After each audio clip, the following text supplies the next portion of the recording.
time you tryna push me down. Look at me, I'll be lying down when I run, and I make a sign, I will catch you. Watch out, it's better feel, kind of mercy. Look at me, I'll be rising. Carry the season, you got a damn, gonna weather. You never hesitate for another moment, but my bone is golden. I'm invincible, just let him know. I can show you all the glory I own. To the drunk, go find a way to the palace. I'm waiting. Go, live from how can we go? It ain't a river, turn it back. Storm is coming, tired of your cold. It's my kingdom, fire, blowing up. We the kings, it's our honor showtime.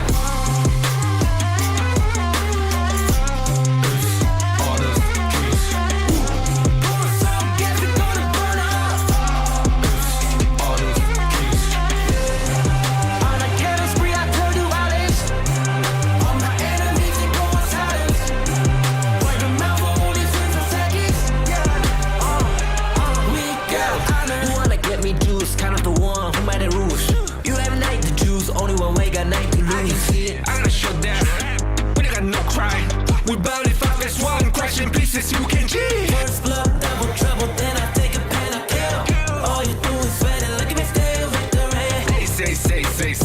I've triggered my soul down. For my pace.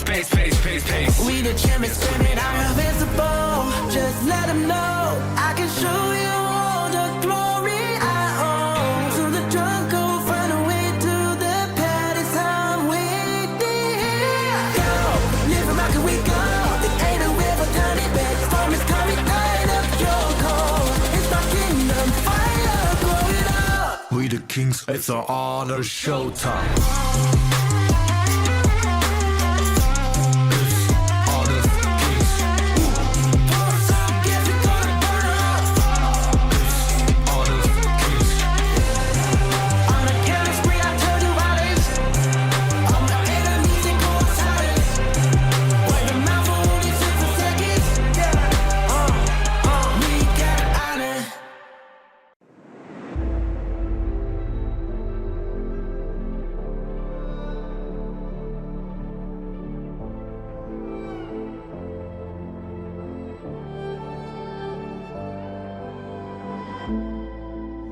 Strangers to the fallout, it's what got us here.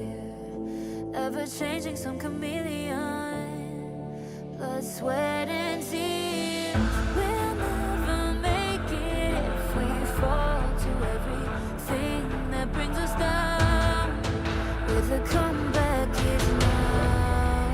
Blood, sweat, and tears. Fight for what we want. Doesn't matter the cost. Every day, put in work. Blood, sweat, and tears. Nothing comes overnight. Strength in numbers, start to line. We don't bow to fear. Blood, sweat, and tears.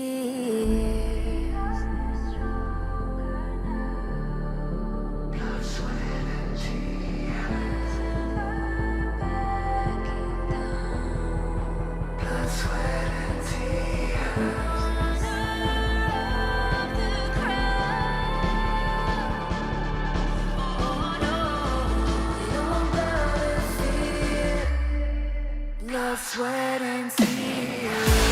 Fight for what we want. Doesn't matter the cost. Every day, put in work. Nothing comes overnight.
sound of the rain.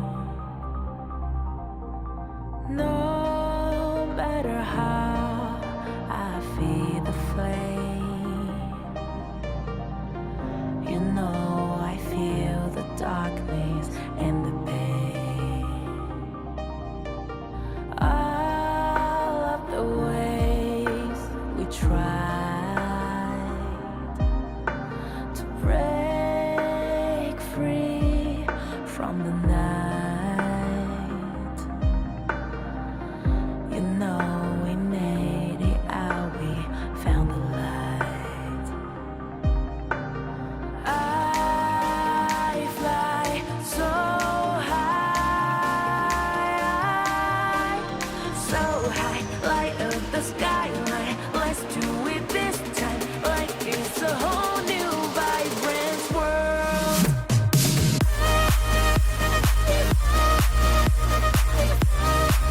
Like we're the only ones in this world.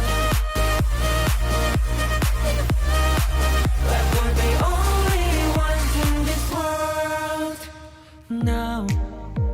Now I see that I got everything I need. It's alright, I'm on fire, I'm alive, 'cause now I fly so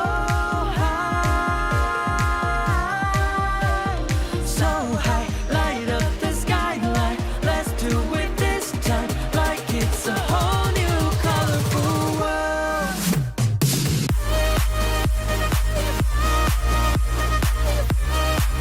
Like we're the only ones in this world. Like we're the only ones in this world. Never thought we'd get this far, burning like the stars.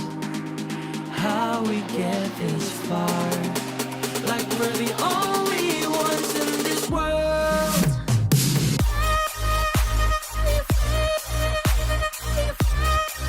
Like we're the only ones in this world. Like we're the only ones in this world.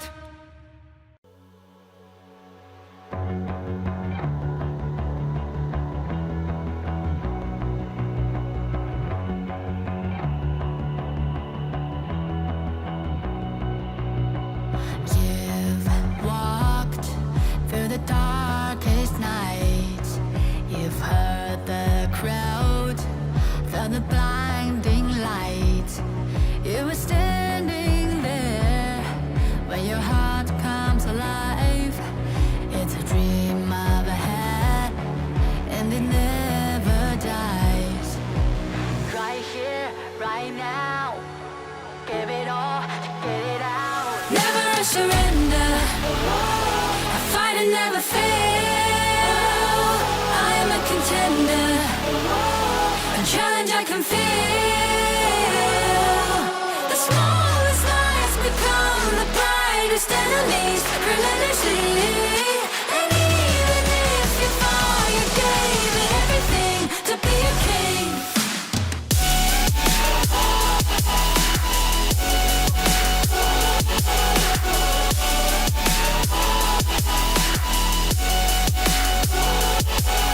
The smallest lies become the brightest enemies, relentlessly.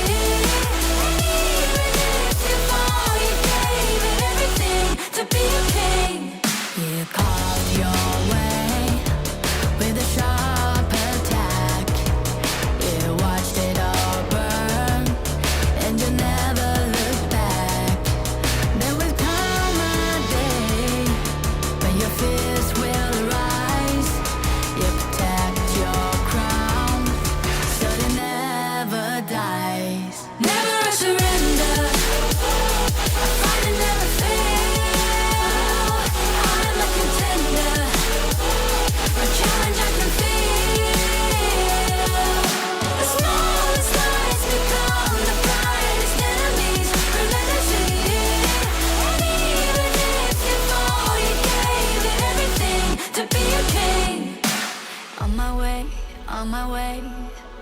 find my way, find my way.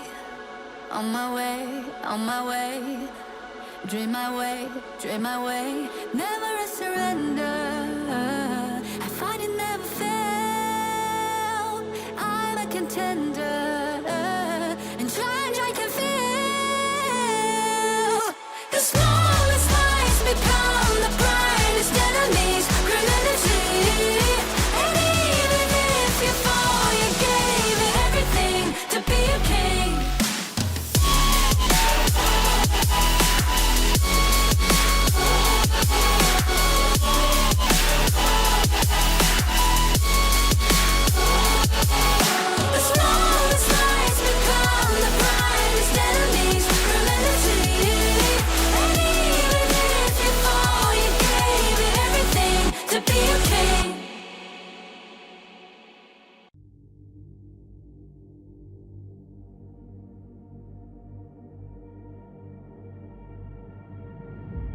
I feel it deep, flowing through my blood.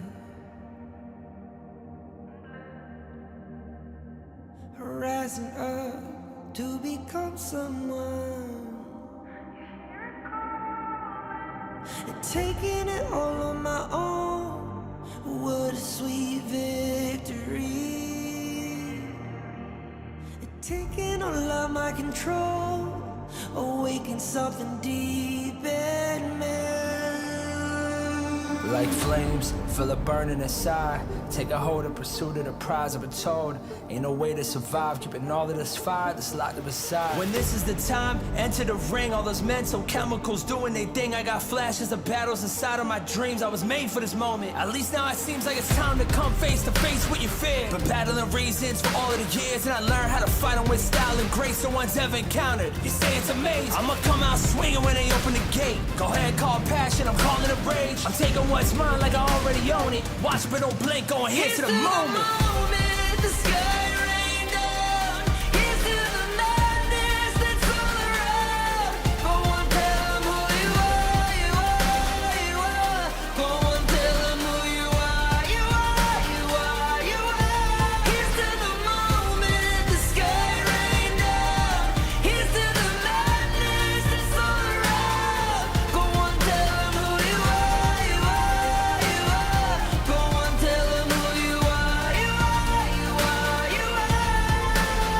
My name is honor, my name is king, my name is champion, my name is strength. Tell them who you are.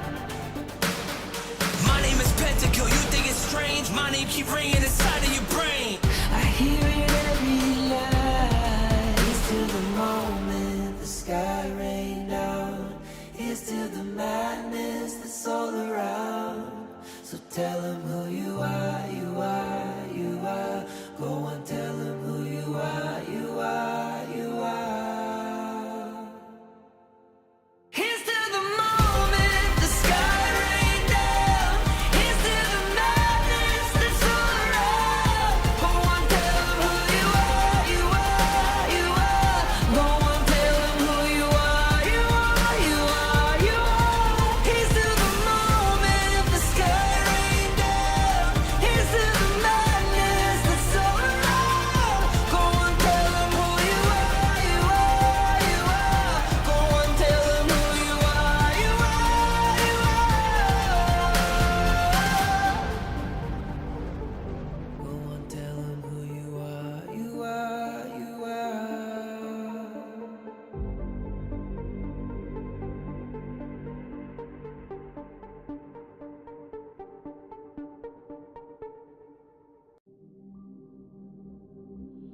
In this world,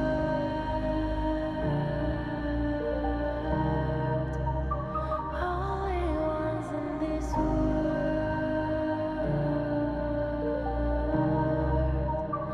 only ones in this call out my name, cut through the sound of the rain. No matter how I feed the flame, you know I feel the darkness and the pain.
it's alright. I'm on fire, I'm alive, cause now I fly so high, so high. Light up the skyline, let's do it this time, like it's a whole new colorful world.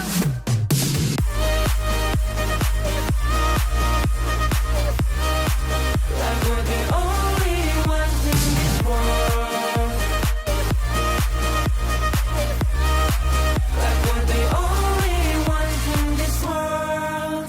Never thought we'd get this far, burning like the stars.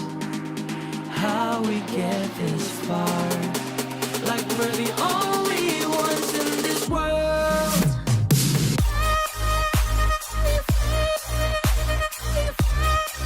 Like we're the only ones in this world. Like we're the only ones in this world.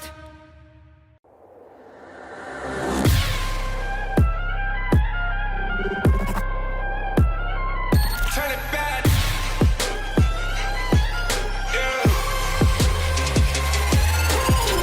Gear out the weapon, getting ready, coming down.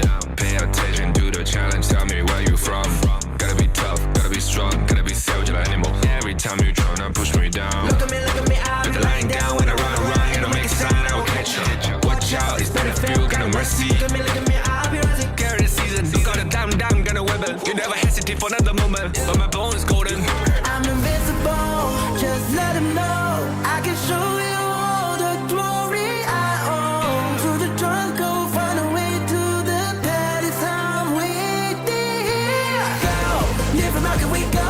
It ain't a river, turning back. Storm is coming, light up your cold. It's my kingdom, fire growing up. We the kings, it's our honor, showtime. Honor, kings, So guess we're gonna burn up. honor, kings. On a killing spree, I told you violence. All my enemies, they go on silence. Word of mouth, only 2 seconds. We got honor. You wanna get me juice, kind of the one who made the rules. You have night to choose, only one way, got night to lose. I can see it. I'm gonna show that. We ain't got no cry. We barely fight, that's one crash in pieces, you can cheat. First blood, double trouble, then I take a pen, I kill. All you do is sweat and look at me still with the rain. Say. I've triggered my soul Follow my down. pace. We the champions, spirit, I'm invincible. Just let them know I can show you all the glory I own. Through the jungle, find a way to the palace. I'm waiting here. Go, different route can we go? It ain't a river, turning back. Storm is coming, light up your cold. It's my kingdom, fire growing up. We the kings, it's our honor, showtime. Honor, kings, So guess we're gonna burn up. honor, kings. On a killing spree, I told you violence. All my enemies, they go on silence. Word of mouth, only 2 seconds. We got honor.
In Hero's Gorge, the base is the spring of life.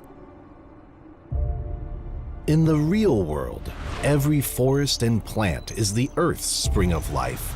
The base nourishes the gorge, just as Earth's ecosystems sustain all life.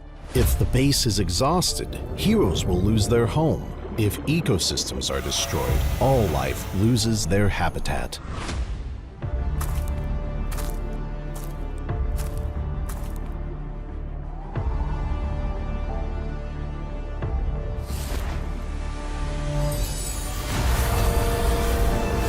Honor of Kings is working with players worldwide to support real-world environmental causes and protect our planet's future. By participating in Protect Nature, Protect All Life, all efforts in the event will contribute to real-world causes, protect the environment, and let us defend the honor of our planet together.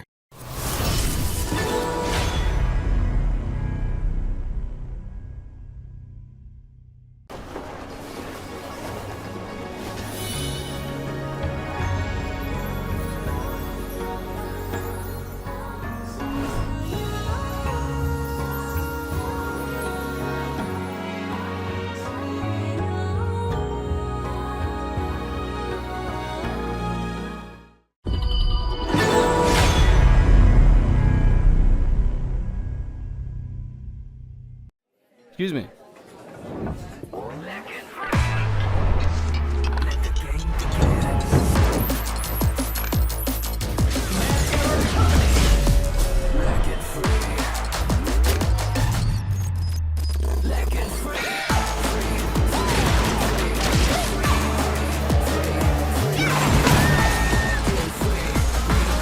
Hugging stings. Another round. Sure, but how about a smoother phone next time?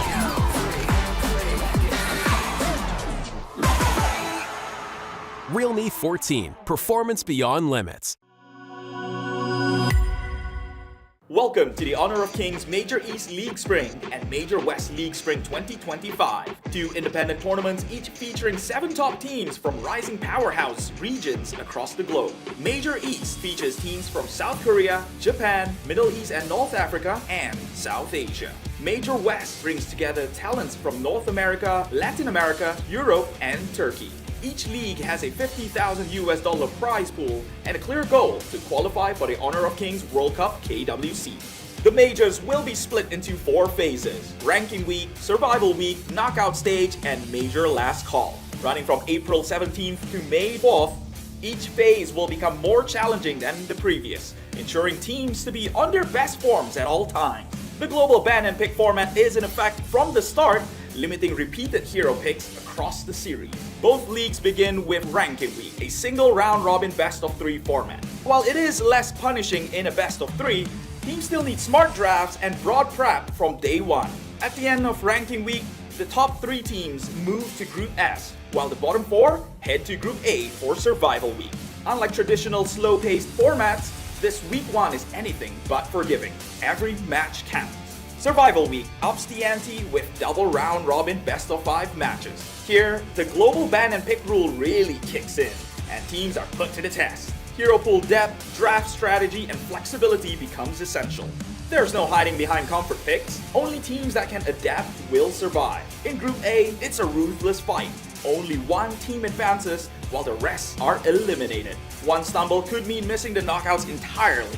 It's fast, high stakes, and decisive. In Group S, the top 2 reach the upper bracket, while 3rd place drops into the lower brackets of knockouts. The final stretch is the knockout stage, featuring a double elimination best-of-5 bracket. Each league's champion qualifies directly to KWC, meanwhile runner-ups get one last chance in the Major Last Call, a final best-of-5 to secure their World Cup slot. This format rewards consistency, creativity, and composure under pressure. Catch every moment live on our official channels. Every game is a chance to prove your region's strength and your team's readiness for the global stage. The path to honor starts now.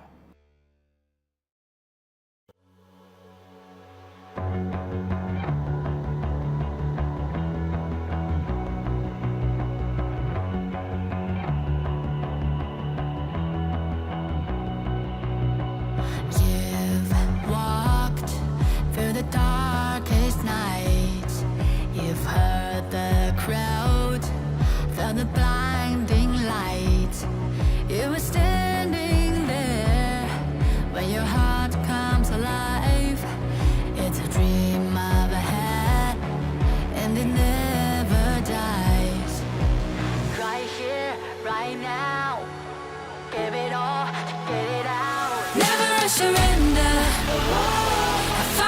never fail. I am a contender, a challenge I can feel. The smallest lies become the brightest enemies, relentlessly. And even if you fall, you gave it everything to be a king.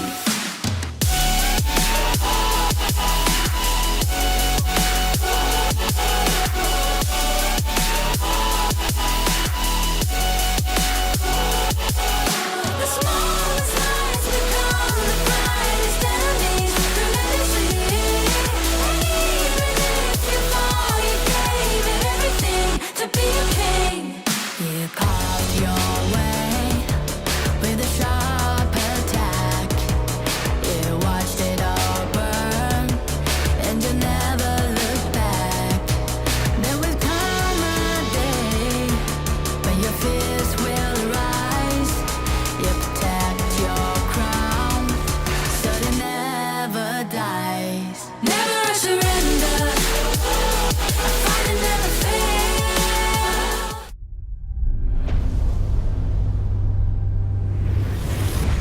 Become a pro player? I am 3 people now. How hard is that to take another path? Can you walk this path? Je me suis déjà posé la même question. Posso percorrere questa strada? Il l'appelle. Le chemin et le champ de bataille vers le plus grand honneur. Posso arrivare? Je ne suis encore personne. Posso lasciare il mio nome? Inizia a salire su questo palco. But the moment I tapped my first skill button, the moment I stepped onto the stage, I was no longer nobody. Our names began to shine. In facing the tension of adversity, in facing the frustration of defeat, in facing the uncertainty of the unknown, nothing can block the path I choose. With the light of victory, we pierce through the thorns. The path to honor is here, beneath our feet. Light up.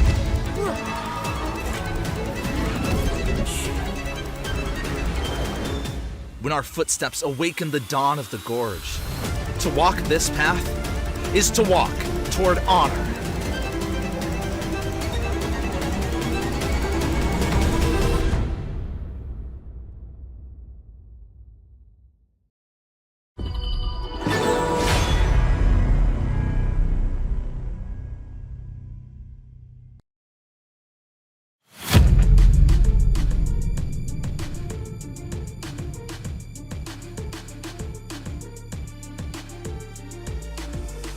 It's not just about adapting.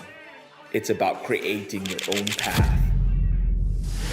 Siamo pronti a sconfiggere chiunque si metta sulla nostra strada. To work down this path, we need to do it together.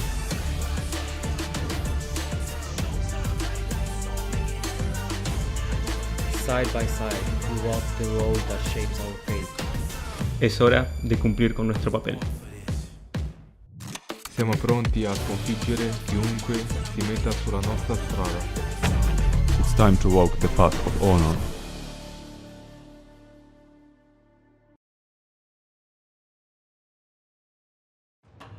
Welcome everybody to the Honor of Kings Major West League Spring 2025 Day 2 of the Survival Week. I am Blam and with me is the owner of the Youmuus gang. It is Phil Youmuus. How are we feeling today, Phil?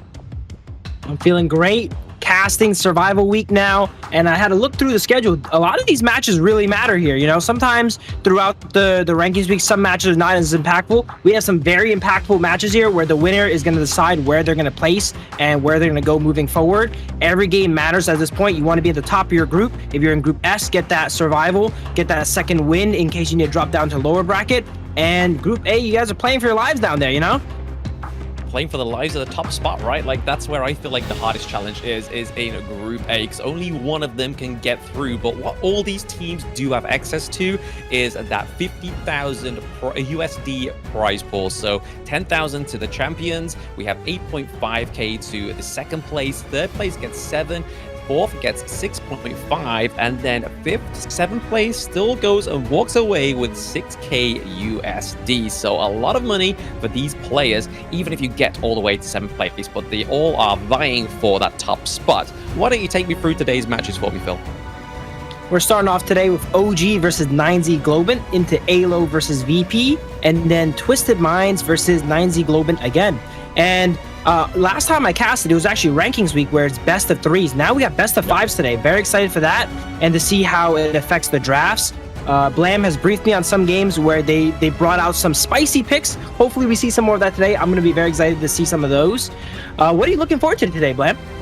I mean, it's going to be nice to actually finally get Virtus.pro back onto the broadcast. Obviously, their first game within the survival week was offline, so they played against MKOI. For those that haven't actually seen the standings for that one, it actually went the full best of 5. So VP taking a 3-2 from MKOI, and just like Phil was saying there, because of the best of 5, there was some spicy picks come through. But it's not only just because of the best of 5, right? It's because we're playing in that global ban pick, which is a mechanic and a system that has been implemented since 2018 in the KPL League, but since Season 3 Invitational, we have adapted it within the global esports of Honor of Kings. So this is where we kind of see some of these amazing, kind of like fresh, funky picks come through, and the ones that kind of only work in certain drafts. Kind of like, for example, MKOI drafting in their game 2, Miue, and getting the win over Virtus.pro. So really good picks coming through here, but we are going to go and introduce Team A, which is none other than OG Esports.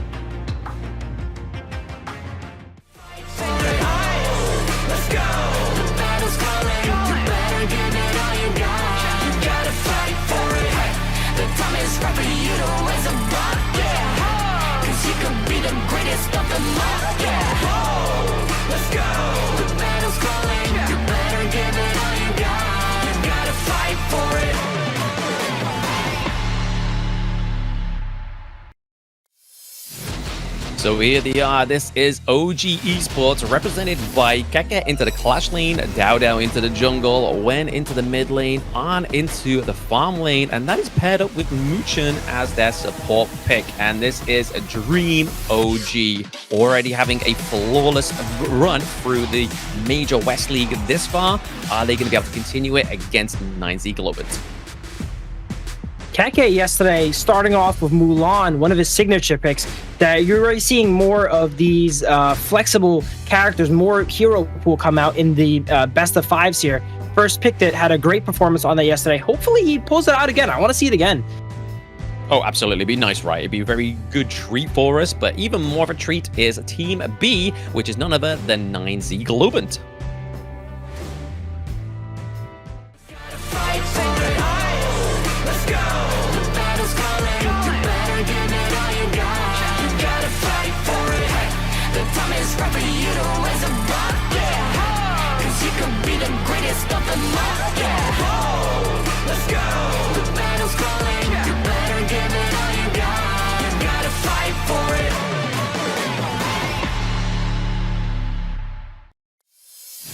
Representing Argentina, we have 9Z Globant with the sickest jungler in the league, Sick in the jungle, Moon in the mid lane, Destro in the farm lane, Copy Seba as their roamer, and Agron 1 as their Clash laner. Yeah, again, a very interesting team, able to get out of the ranking week all the way to the 3rd spot. So they are in Group S here right now. Obviously, one of the hardest groups that there are in terms of the competition that they have, right? OG Esports, like I was saying when we introduced it, the OG Esports team is they're currently undefeated all the way from the ranking week, all the way so far into the survival week. Not even dropping a round, guys. So this is not even talking about series. This is even going to the micro level and talking about rounds. Not a single one has been dropped, Phil. That it's a tough hand that 9Z is dealt here. They're currently the 3rd seed in their group, ranked 3rd in their group, and they're against a team that has not lost yet. This is not an enviable position, to be honest. No, not an enviable position. It even shows up here in the head-to-head, right? Like, obviously, you say sick is the sickest jungle, but I think Dao honestly thinks otherwise. 82 kills to 52.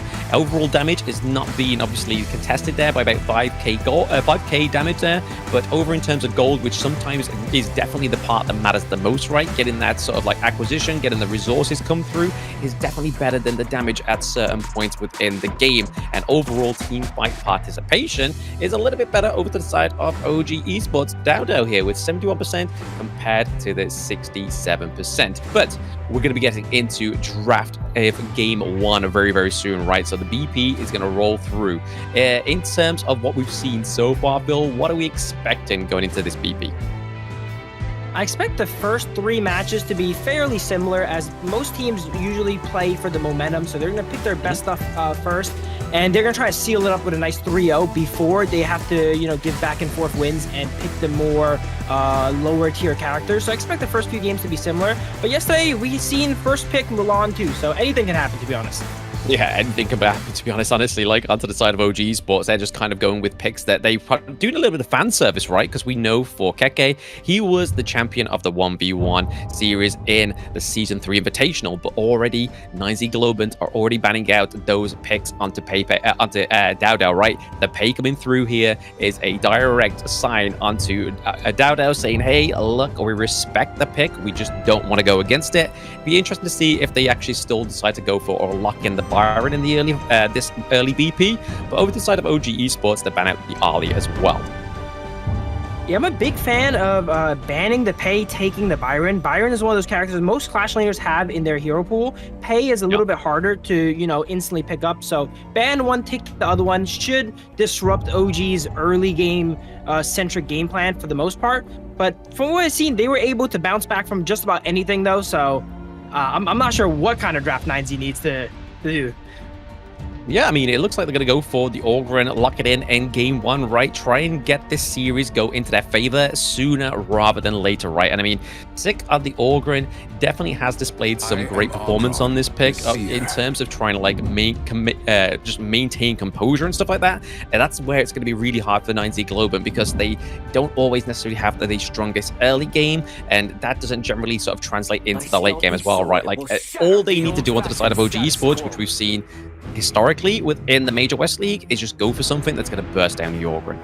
Our paths. Yeah, 9Z opting to ban out these lower tier, more comfort picks on the side of OG, but because of that, we see all these power picks are still available. And when all the power picks are available, the second pick is usually advantaged because they get to take 2, whereas you get to take 1. So we see the Ogryn trade for the Long and Diadea here, as we see 9Z round out their composition with Motsu and Channel. Wow, interesting picks.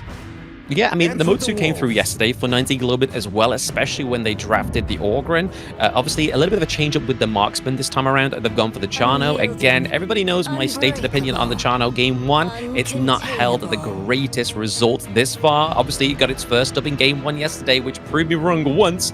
And obviously, a broken clock is rung at least twice per day. But this time around, they may try and prove me wrong again onto the side of 9Z Globant with the Chano pick. But I really like the idea over to the side of OG Esports. I feel like it's one of Muchin's, one of his biggest picks, because again, trying to lock down heroes like the Chano is going to be really easy in terms of getting that bit of farewell onto him.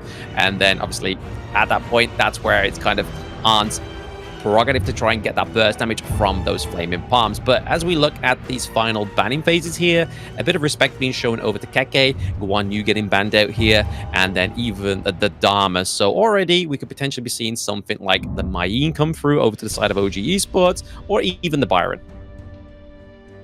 I think they're probably going to take the Byron here, since there's not many other options. Sure, Keke can play anything, but tier-wise, this is probably the highest tier pick that's open right now.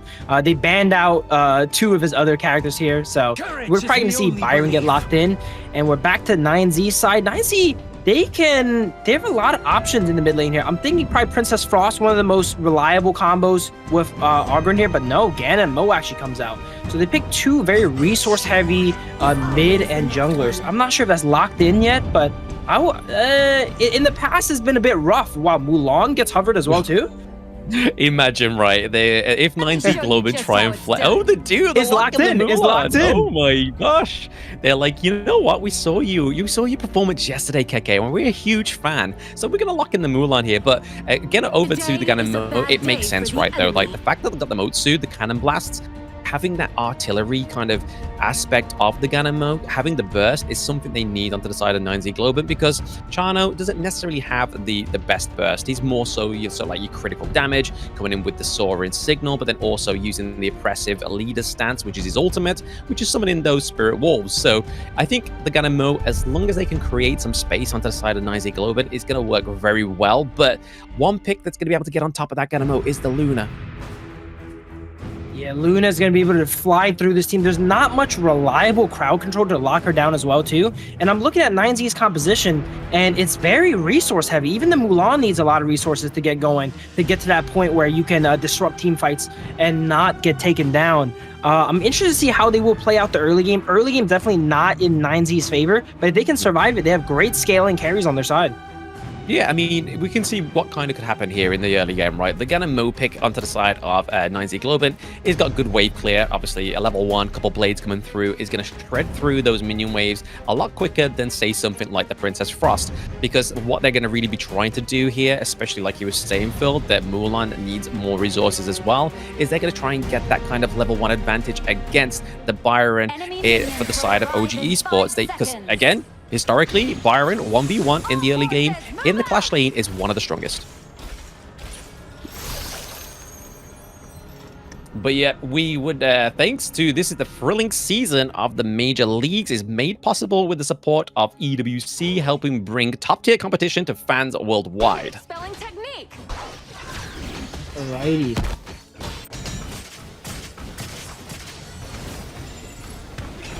And shout out to Real Me as well for supporting the series here.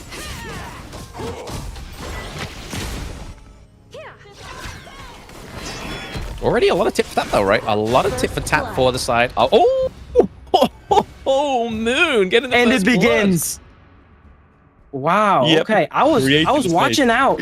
I was watching out for the idea how it usually Ganimos like to steal your boars. So I was watching out to see if Daidia goes ahead and tries to interrupt that there, but did not end up the way that Daidia wanted there. 1-0 starting for 9Z Globant.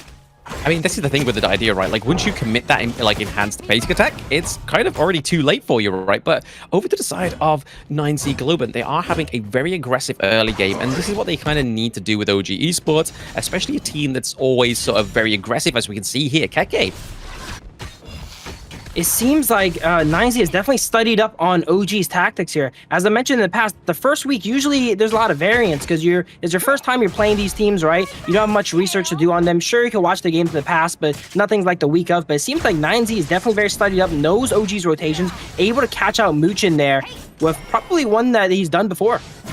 Yeah, I mean, we've already seen it with the mid lane as well, is obviously that they need to kind of rotate to the top side of the map as Keke. I mean, Angra 1 is looking pretty low already, as we can see on the minimap there. He's just about survived by the skin of his teeth, just to be able to get back, but recall. But this is going to give Keke a little bit more breathing room to kind of just clear this minion wave with the help of Wen. It looks like Muchin's going ahead and helping Long clear some of the jungle here, trying to get that level 4. Wow, 4 blades coming out and drops Long onto 1. Barely survives there. One more attack from Wolf to taking them out here. This early game is actually very impressive from 9Z. They're controlling the game very well against OG, mind you, too. Yeah, so far, right? Like, honestly, we've seen a little bit of a gold lead already go over to the side of 9Z Globant, but that's going to be kind of like the aid of that Burst Blood. Obviously, gives you a little bit more of a bonus resources in the early game. But right now, I feel like it's just enough to curb OG Esports in the early game, which is probably not going to be enough to get you to win the game. They have to make sure that they maintain this pressure. Cannon Blast coming through thick from Capo here into the bot side of the map, just really trying to give over the advantage into the farm lane. Looks like Mulan's giving Byron a bit of trouble here as we see Flash come out, combo onto Byron. Byron left on 1's forced to retreat. Usually the health position is traded in this matchup here. Byron's the one with full HP and Mulan's on 1. But it looks like Argon 1 showing that he can wow! 4 blades over the wall. Going somewhere? If I'm not expecting it, there's no way Keke was expecting that. No, I mean, they clearly didn't have any check of where the mid lane was, right? I mean, that should have definitely come over from Wen, right? Because he was going up at 1v1 against Sick into the mid lane. We knew that Moon was missing, but where he was pretty much down to a wild guess at that point, and it was a bit too late. Sick would have dived onto the bot lane here. As we see one go down, Muchin goes down, Long forced to pop the ult, and Long goes in with the ultimate, actually. As we see him flash back out, might have been a little bit of a mistake here to go in with the ultimate, it seems. As Ganamo's here to cover him. Wow, those blades are devastating. 4 blades always connecting with them here, Moon. And Dao forced to retreat as well, as it's a 4v2 here in the bot lane. Yeah, very well set up here down to the bot side of the map, especially with the neutral objective coming up here as well. Tyrant should be a easy secure here for the side of 9Z Globant. Looking to contest the Azure Golem, though. Are they able to get it from Dao? Oh, yes, it looks like they did. The healing on Arger in there was amazing. He was dropped to 20% HP, hits a 2 to 3 man ultimate, and heals all the way back up here. Look how healthy he is. Steals the blue buff as well here. This early game is looking amazing for 9Z, and I dare say they scale better too.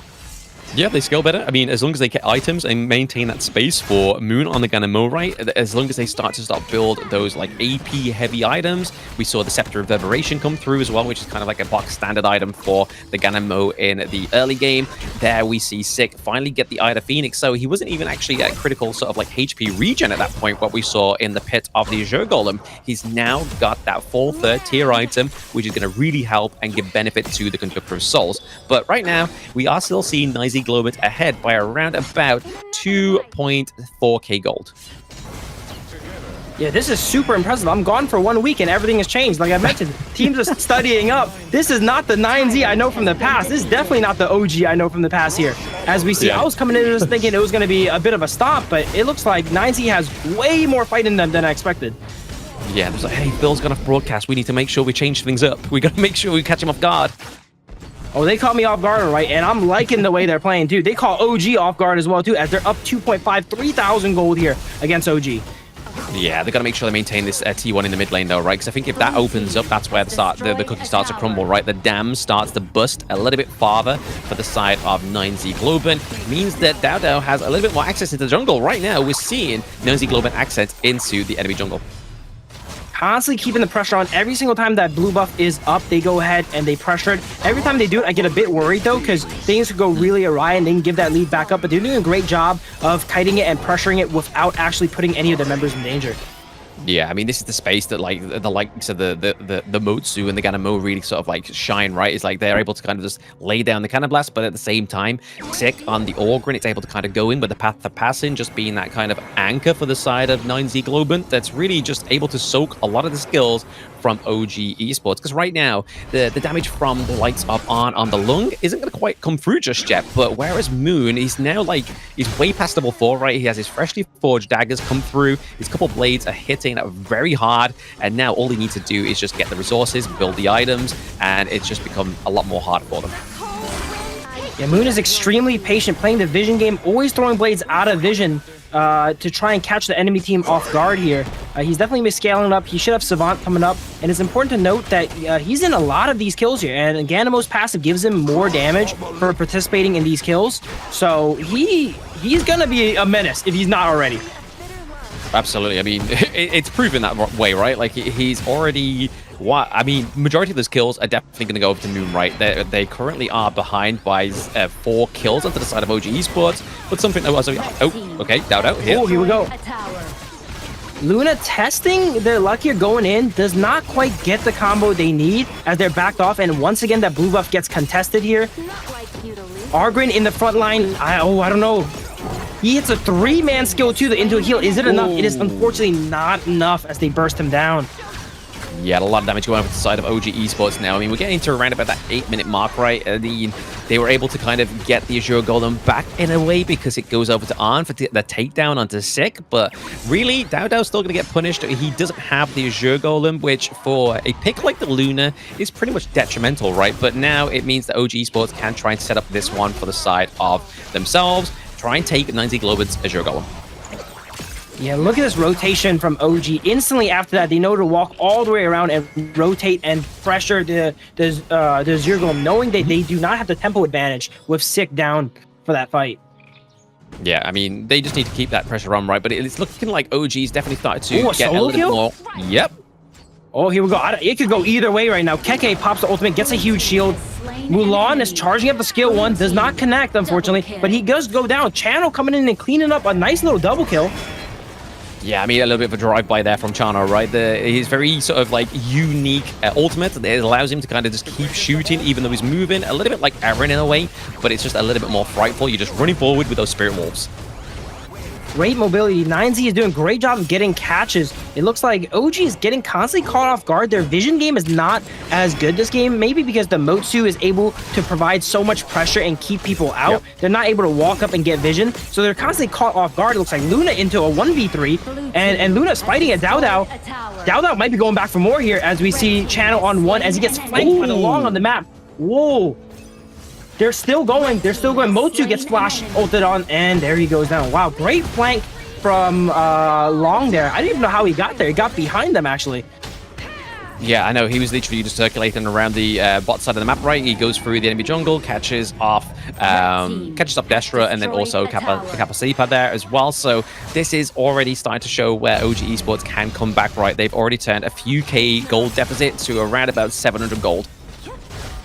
OG starting to catch up, but I do think, and that there we go, 3-man mid here catches Moon. Unfortunately, Moon was holding on to big shutdown, I'm pretty sure, so that's a lot of gold going back over the way of OG as they are still fighting, this time for their own Azir Golem. Yeah, it's kind of like the page is turned, right? It's now on the other foot. The shoe is on the other foot for the side of OG Esports. They're now dominating into this mid-game as we get into the 10-minute mark. And honestly, I feel like this is the problem with 9Z Globant's draft, right? As soon as one of those main components fall, like now, Kappa Sleeper potentially falling here. Luna dives too. This is a 5v2 though. They tried to go for the steal there over the wall, but that also puts them in the position to get caught out, and caught out they did as 2 go down. They do get to trade for Dao Dao, which is nice, but it's interesting. I would think this game would... Oh, Byron's still going, but he's not done yet. Ganamo on his high ground tower. Keke in a 1v3, maybe a little bit overzealous there as he gets taken out. Yeah, a little bit overzealous, but it does give Wen enough time to try and push this T2 into the mid lane. Obviously, the Destructive Deluge has been placed down just as a little bit of a deterrent there for the side of 9Z Globant, but they aren't going to go for the Tyrant here, surely, right? They don't have Smite, but I feel like that's where the good trade came from. I mean, it was a good trade onto the side of OG Esports until they lost Keke, because it was a 2-1 trade. They got the jungle, but they also got the support. But over to the side of 9Z Globant, they did lose the they did lose the jungle as well. So both smites was down. There was no real lead to try and take these neutral objectives, which is what we see happening here. Here we go. Sick goes into the pit and tries it again here. It looks like it's probably a smite fight, but we do have Ganamo on the side of 9Z as well too. But they do not get it. Luna takes it down, and Channel takes out Luna for it. It is a 2-for-1 though currently. Everyone on the side of OG is really low, and they get out. They do get out, right? I mean, that's the only problem with the Ganamo. As soon as you lay down those couple of blades, you know that Dao Dao knows where you are. So he just dived right on top, did a lot of damage, and then it just gave way for OG Esports to make sort of like a headway to just try and take him out. But they do have to put some pressure. They have to give some kind of housekeeping over to the side of OG Esports, down to their farm lane. Obviously, they are at the higher ground turret, down to that point of the map, which could be frightful for them. It's a little bit of a niggling in the back of your head. They have to maintain that housekeeping down to the farm lane. Here we go, another fight comes out mid here. There's not much fight here. It just looks like a bit of weight clear, but they're turning into a fight as Keke goes in onto Argon 1. He is charged up a full skill 1. Oh, it does not quite connect there, unfortunately. It looks like 9Z starting to rush things now. They're not as calculated as in the early game where they played out of vision. They're playing a little bit more reckless here, walking up. No real objectives to take there. We know that the primal debuff is on OG, so they're not really worried about losing the Overlord. And this is not looking good for the side of 9Z Joe. The tempo of the game has completely flipped, and they went from being up 3k gold down 4k. Wow, those blades are deadly.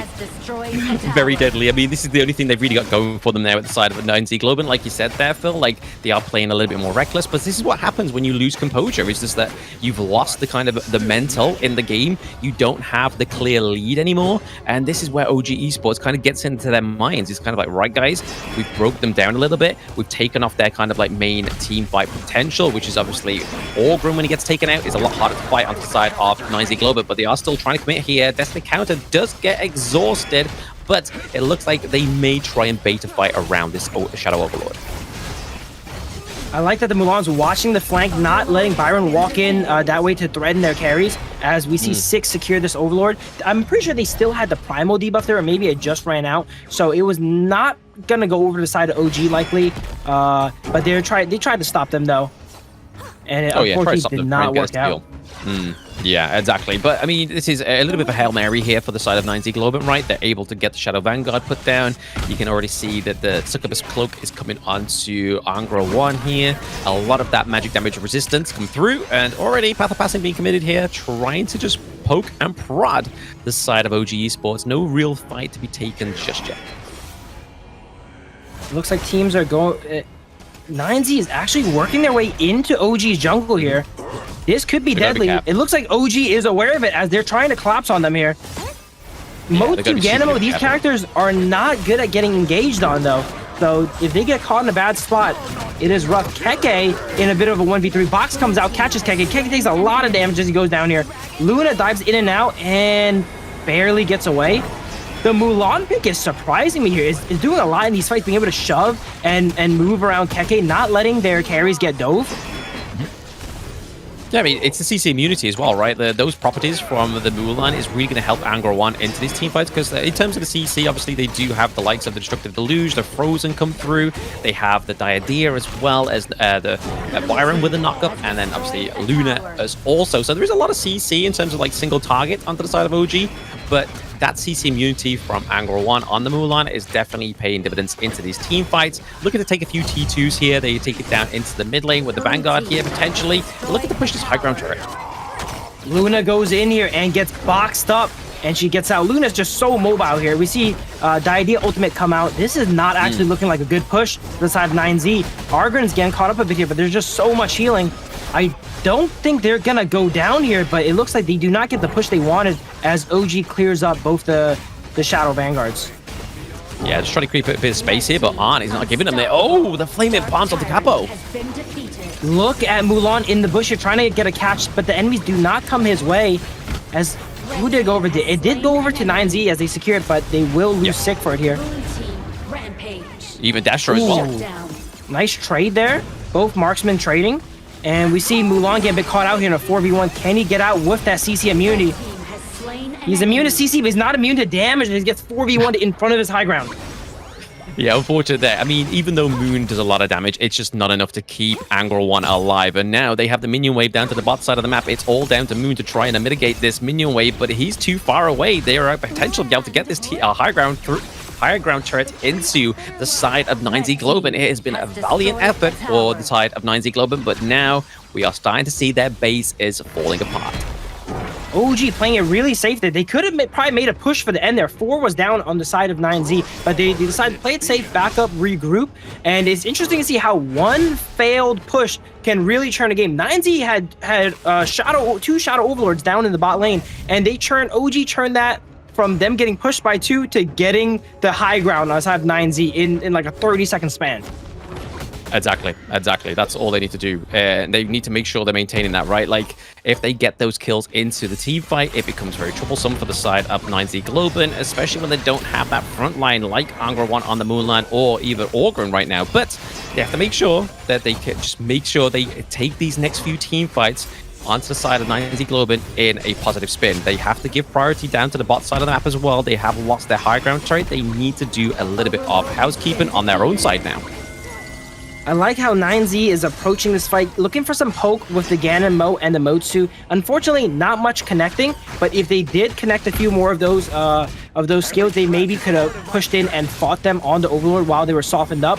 And if they approach fights like that going forward, it should be fairly advantageous. 9Z, even though they're down to high ground, they have very impressive wave clear. I'd say better wave clear than OG from range. Motsu and Ganemo gets dived here, Splendor being popped, and here we go. It looks like OG's making a push for the end here with the Overlords now. I mean, this is the problem when they... Oh, okay, yep, still a lot of fight going on here. Mulan here flashes onto 2, but it's just not enough damage. If they were softened up, that skill 1 on 2 would have probably taken him out, but they were full HP. And Ganemo survived, so they're still able to wave clip, but 2 high ground towers down, they might start getting choked out now by these minions. get choked out of this so far, right? Like, they have to just make sure they're pushing these Vanguards onto the side of 9Z Globant. They have to watch out. There's a Vanguard at the Crystal that we have to think inside the box being used here for the side of 9Z Globant, but now they're able to wave clear that Vanguard off the table, right? They're trying to push this there. OG Esports need to press the execute now. OG is up 3 high ground towers. They're still fighting here. Keke bought a lot of space for them to go ahead and take out the middle high ground. Even if they do not win off this push, though, it's looking pretty bad. It looks like they do win off that push here. Even if they did not win off that push, they had 3 high ground towers down. And that is one of the most insurmountable things that can happen to you in this game. Yeah, I mean, the point where it all started to fall apart, right, was the fact when we started to see 9Z Globant lose some of these team fights, because that early game was so impressive onto the side of 9Z Globant, right? Like, Moon on this Ganamo was so frightful, and the fact that he just had so much room and so much domination and so much damage to give over to the side of OG Esports just meant that OG Esports had a really difficult time trying to make ends meet in that early game, but it wasn't until when we started to see some of those items come through onto the likes of Dowdo, playing very more precise on the Byron was Keke. They were able to kind of like access into the team fights and just basically break them down one by one. Super impressive Ganamo play, always out of vision, you know, no one knew where he was at. And at a moment's notice, you could be gone half health from those 4 blades. So really impressive play there. Unfortunately, they could not maintain that lead enough. I like that they constantly pressured their the enemy team's Zero Golem every single time. They got the first 3 or 4, but once one of them slipped and it gave OG a little bit of room to stand on. Like I said, you give them an inch, they take a mile. They go ahead and claw it all the way back. And they were still in the advantage position when they were pushing bottom. But once that dive there failed, they were able to turn it completely all the way back from defending their bottom high ground to taking the enemy high ground. Exactly. I mean, that's the turnaround that they needed, right? That's the pressure that they needed to kind of reciprocate onto the side of 9Z Globant, because realistically, that's where their weakest lane was. And most times that's where these teams need to sort of kind of put their like really sort of like quicker the pace up in terms of trying to turn around that team fight, trying to turn around the game, is making sure you're taking those weak points and turning them into your strengths, which is exactly what OG Esports did there in that game 1. But it wasn't the most kind of like believable victory there from OG, right? Like 9Z Globant definitely rolled with the punches. They were able to have that great early game, and honestly, if they maintain this and just kind of clean up those team fights and just play a little, like adjust to the team fights as the level scales, right? You don't want to constantly keep taking that same team fight and the same positioning that you've been doing since minute 4. But let's look at the post analyticals here. We are seeing a lot of kills go over to obviously Moon on the Ganamo, obviously Beast on this time around. Destro with 6, 3, and 2 as well. And obviously Sick was just kind of just the front line there, just to soak up a lot of that damage. But in terms of the itemization, nothing quite out of the ordinary here. Obviously you have the likes of the Void Staff, the Scepter Reverberation, Savant's Wrath coming onto the side of Moon here, which is just kind of like your typical items onto Ganamo. And then for the rest, very, very similar. But in terms of where the damage is dealt, this is where it starts to all kind of unfold, right, Phil? Of course, interesting to note, I'm looking at some of these numbers. Dowdo got invaded all game by all of the side of 9Z Globant, and he's at 14,700 gold compared to 11,000. So even though he got invaded, he was able to find gold elsewhere. He didn't get that many kills, but he was able to dive and get those shutdowns when he did get those kills. The damage is pretty split on side 9Z. 3 carries. They're not one person carrying the team in damage. I'm surprised the Ganamo didn't do more damage. I think most of it came out in the early game, whereas later on he was forced to itemize into the Splendor and kind of keep himself alive from the Luna and Byron dives, so he wasn't really focused on doing damage. But look at that graph. Topsy-turvy right there. Started all red. It looks like it actually went down the opposite way of how I expected. I expected OG to win the early game, but then if 9Z can survive, they claw back the late game. But it's actually the scaling team won early game, and then OG, the more early game focused team, ended up winning the late game, right? Exactly, but looking at the MVP here, it is going to be On. Again, had a really good performance. It definitely was like a sneakier kind of approach that we had to the Lung, especially like when we saw the pick up onto where 9Z Globant was trying to retreat into their own jungle, right? And then out of nowhere, boom, On comes in, takes down Destra, takes down Capasaper as well. So just coming out of nowhere, out of these brushes, just with the flaming palms, it's like, guys, I've got you, OG Esports. I'm going to make sure we create the room for ourselves. And with 8-1-5, we're going to see how this all played out in the highlights. Here we go. Here's kind of the beginning of the end here, as you see OG have a little bit of lead, and they're starting to win fights. They're starting to take out Moon. Moon wasn't really going down in the early game, but as these assassins and divers get more items, you can't survive all these dives. He was even forced to itemize into early Splendor to keep himself alive here, as he gets pushed off of these objectives. He has to stand over the wall to try and secure, but also when you do miss that secure, everyone knows where you are. Here's the Mulan 1v4. It was close. Not that close. Yeah, not that close. And the fact that they dropped the Destructive Deluge as well, it was kind of like there was one exit for Angra, one to have, and they dropped the Destructive Deluge at the higher ground turret. It's kind of like, guys, it's kind of GG. I'm stuck between a rock and a hard place right now. So he had to take the L there, unfortunately. But like you were saying, Mulan did definitely play very well into this one, especially with the CC immunity aspects of this hero. Came through very well for the side of 9Z Globant, but it just wasn't enough to kind of create that sort of mid-game menace that they needed to, right? Like they knew onto the side of OG Esports where to focus, and it was definitely Moon on the Ganemo, and then follow up with either Capo, because obviously that was the creation of space from the Cannon Blast. But speaking of creation of space, we're going to get a bit of mind space here for both of these teams as we take a short break. So don't go anywhere, guys. Game 2 coming soon.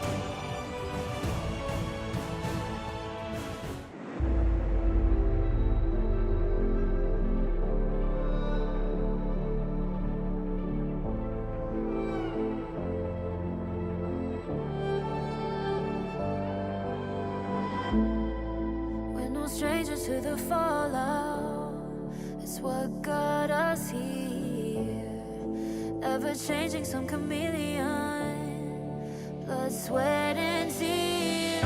We'll never make it if we fall to everything that brings us down.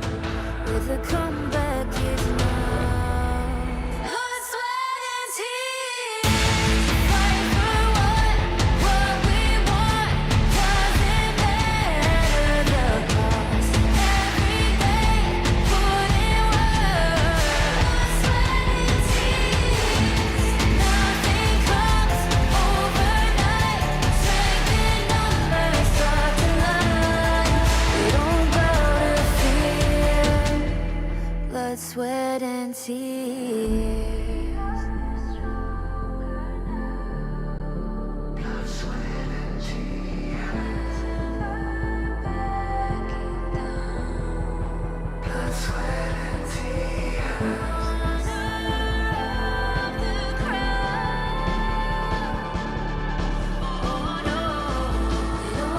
to fear.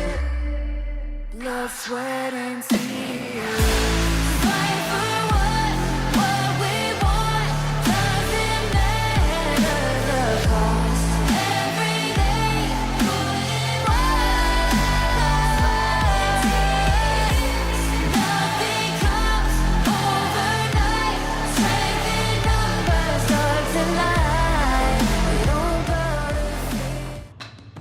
Welcome back, everybody, to the day 2 of the survival week of the Honor of Kings Major West League Spring 2025. I am Blam, and back with me once more is Phil. We have just had a destructive game 1. I don't think there was a better way to really start off this day, unless it was a massive upset onto the side of 9Z Globant, right? Like taking a round off of OG Esports would have been probably my dream way to start day 2. That was definitely not a game 1 I expected. Composition-wise and team-wise, 9Z completely switched up their field here, winning the early game with the scaling comp here against OG of all teams, an undefeated team. They are still undefeated as they won that game, but it looked really close. They were very beatable, and I think 9Z actually won most of the game. It's just that near the tail end, a few catches swung the momentum on the side of OG. But 9Z for sure is a honorable opponent for OG here. Very honorable opponent, and even more honorable to the stats that I've been really kind of beating home back with the West League is that the Chano game 1 victory rate is not that great, and once more it showed through. But to be honest, I do have to give it to Destro though. Like, this is no like talk down to Destro. He played very well on the Chano. He got some really good like kills in the early game, but I feel like it's just like the big separation of that game 1 was when it was the difference of when OG wasn't playing as a team fight to when they were playing in a team fight. That's where the difference came through. But less of game one. Let's see what this BP can actually bring through for both of these teams in game two. 9Z Globant going for that first pay ban. And then over the side of OG Esports, they don't want to allow that idea to come through. There's a good chance we're going to see all pay bans tonight here, as 9Z does not want to deal with DAO's pay. We see the Long and Diadea banned out, as OG has just exhausted those, and they don't want the enemy to get a chance to do it too. But that leaves up to Arlie, and it looks like Arlie should be first picked here on the side of 9Z. Yeah, I mean, it's something you don't want to give over to Arm, right? Like, if you give over an Arlie, that's kind of like you're writing your own death wish there at the same time, because it's such a big pick into the first drafts. But it's going to be OG Esports picking up the power couple from week one, which is the Princess Frost and Liang. If you want to kind of just run us through what this combo is kind of capable of, though. That is the dynamic duo here. What I always say is simple game plans, simple win conditions is how you should play MOBAs, and it streamlines everything. And that's a very simple win condition. The Liang goes ahead and ults them. They're forced to stand still. Princess Frost drops the Blizzard on top of there, and it's a 1-2 combo that no one can really survive. No one can really survive. And I mean, it's going to be great to shutting down the Arlie as well, right? Because yes, she can kind of like leaf step out of there, but at the same time, as soon as that suppression's locked in, unless some CC comes from Angrawan on this Dharma, it's going to be very hard to get that Arlie free, right? So you're going to be seeing pretty much everybody trying to position around Destro on this Arlie. But let's look at this last little bit of the pick phase for the side of OG Esports. They are going within the Orgrin as well, right? So even if they drop down the Winters here for the Princess Frost, they could be contested with the Conductor of Souls as well, which we saw bear a lot of fruit for the side of 9Z Globant in the early game when we saw that huge HP regen come through for Sick. A lot of junglers being banned out on the side of OG, Prince of Langling and Dan Wei here, as we see the same kind of Clash Lane bans come out from 9Z. It looks like OG likes to prioritize their mid and junglers first, so they're making Keke pick a little bit later, so he gets a lot of bans targeted at him. Yep. I really like the Zhongfei pick. Being able to use that Unbridled Outburst ultimate from such a far range to maybe interrupt the Lang while he's suppressing someone is a good engage here. As you know, he's forced to stand still there, and that could free the Arlie, like you mentioned. Arlie probably still won't survive because it's too much damage, but if someone like the Dharma gets grabbed, maybe he can go ahead and save them. Yeah, I'm really interested to hear they go for the newer here onto the side of 9Z Globant potentially. I mean, we were seeing a little bit of a power couple come through yesterday where we always saw Zhongfei and the Yi Xing come through, which again, this time around actually hasn't been banned or picked for either of these teams. It's not going to go over to OG Esports because they have the Princess Frost, right? But we are going to get a little bit of a new addition. A new kid on the block is Arta into the jungle for the side of 9Z Globant. I love Ada, but he does not see too much love. I'm pretty sure this is the first time he's picked here. Yep. He is a tank in the... What role are they playing him now? It looks like they're playing him... Jungle Ada, yeah, Jungle Ada here. Very interesting. He's sometimes played as Clash. I think he's more traditionally played in Clash, but he could also jungle as well there, a tank. I'm going to call this 9Z composition the line composition. They have the Zhongfei ultimate in a line into the Nuwa ultimate in a line. If the Ada can trap them there with that ultimate and push them all against the wall, this could be very devastating. Very Wombo-y composition on the side of 9Z, actually. Yeah, I mean, that's the whole thing, though. Like, with a combo-orientated draft, you have to make sure you execute it with finesse, right? Like, if one little bit of that combo falls apart, it becomes a non-starter. So they've really got to put kind of like all their eggs in one basket here with this combo. Like you said, with the Ghost Ship, with the Unbridled Outburst, and even Dharma here, you could be really setting up some kind of like out of the park field kind of truth mantras when you mix it up with the Ghost Ship. But at the same time, the side of OG Esports, they have the Orgrim, right? So the Path of Passing is going to come through. You can just glide over the Ghost Ship. He's going to like, you can put that down anywhere, bro. I can go over it with my Path of Passing. OG with a very OG composition. They're the only team that really utilizes Lang with this much favor, being able to first rotation the Liang and Princess Frost. Princess Frost also has great synergy with the Ogren. It's very synergy heavy team outside of OG, whereas 9Z is mainly all in on that one team fight. They do have a lot of enablers here. Even if the Truth Mantra misses, the Zhongfei's Unbridled Outburst could help convert all these ultimates. So they have a good amount of options on the side of 9Z, and I'm interested to see how they play out the mid game.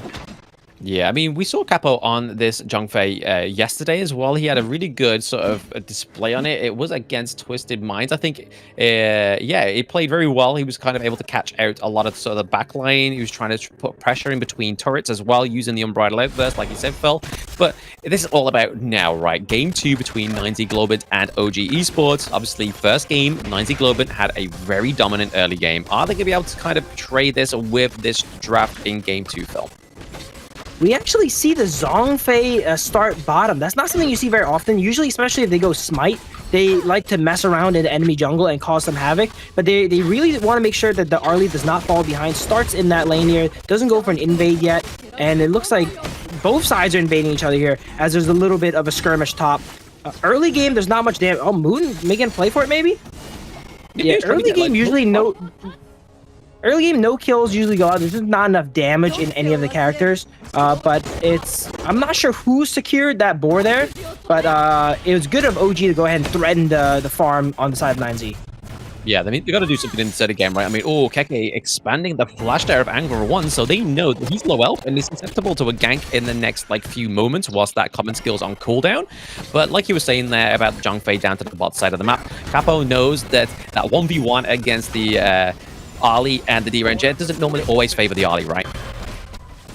Yeah, especially early game here, the D-Renji has a much more utility than the Arlie, which needs to kind of stack some items, get some Doomsdays going on. But Arlie will take down Dao here before it goes down, and On cleans it up.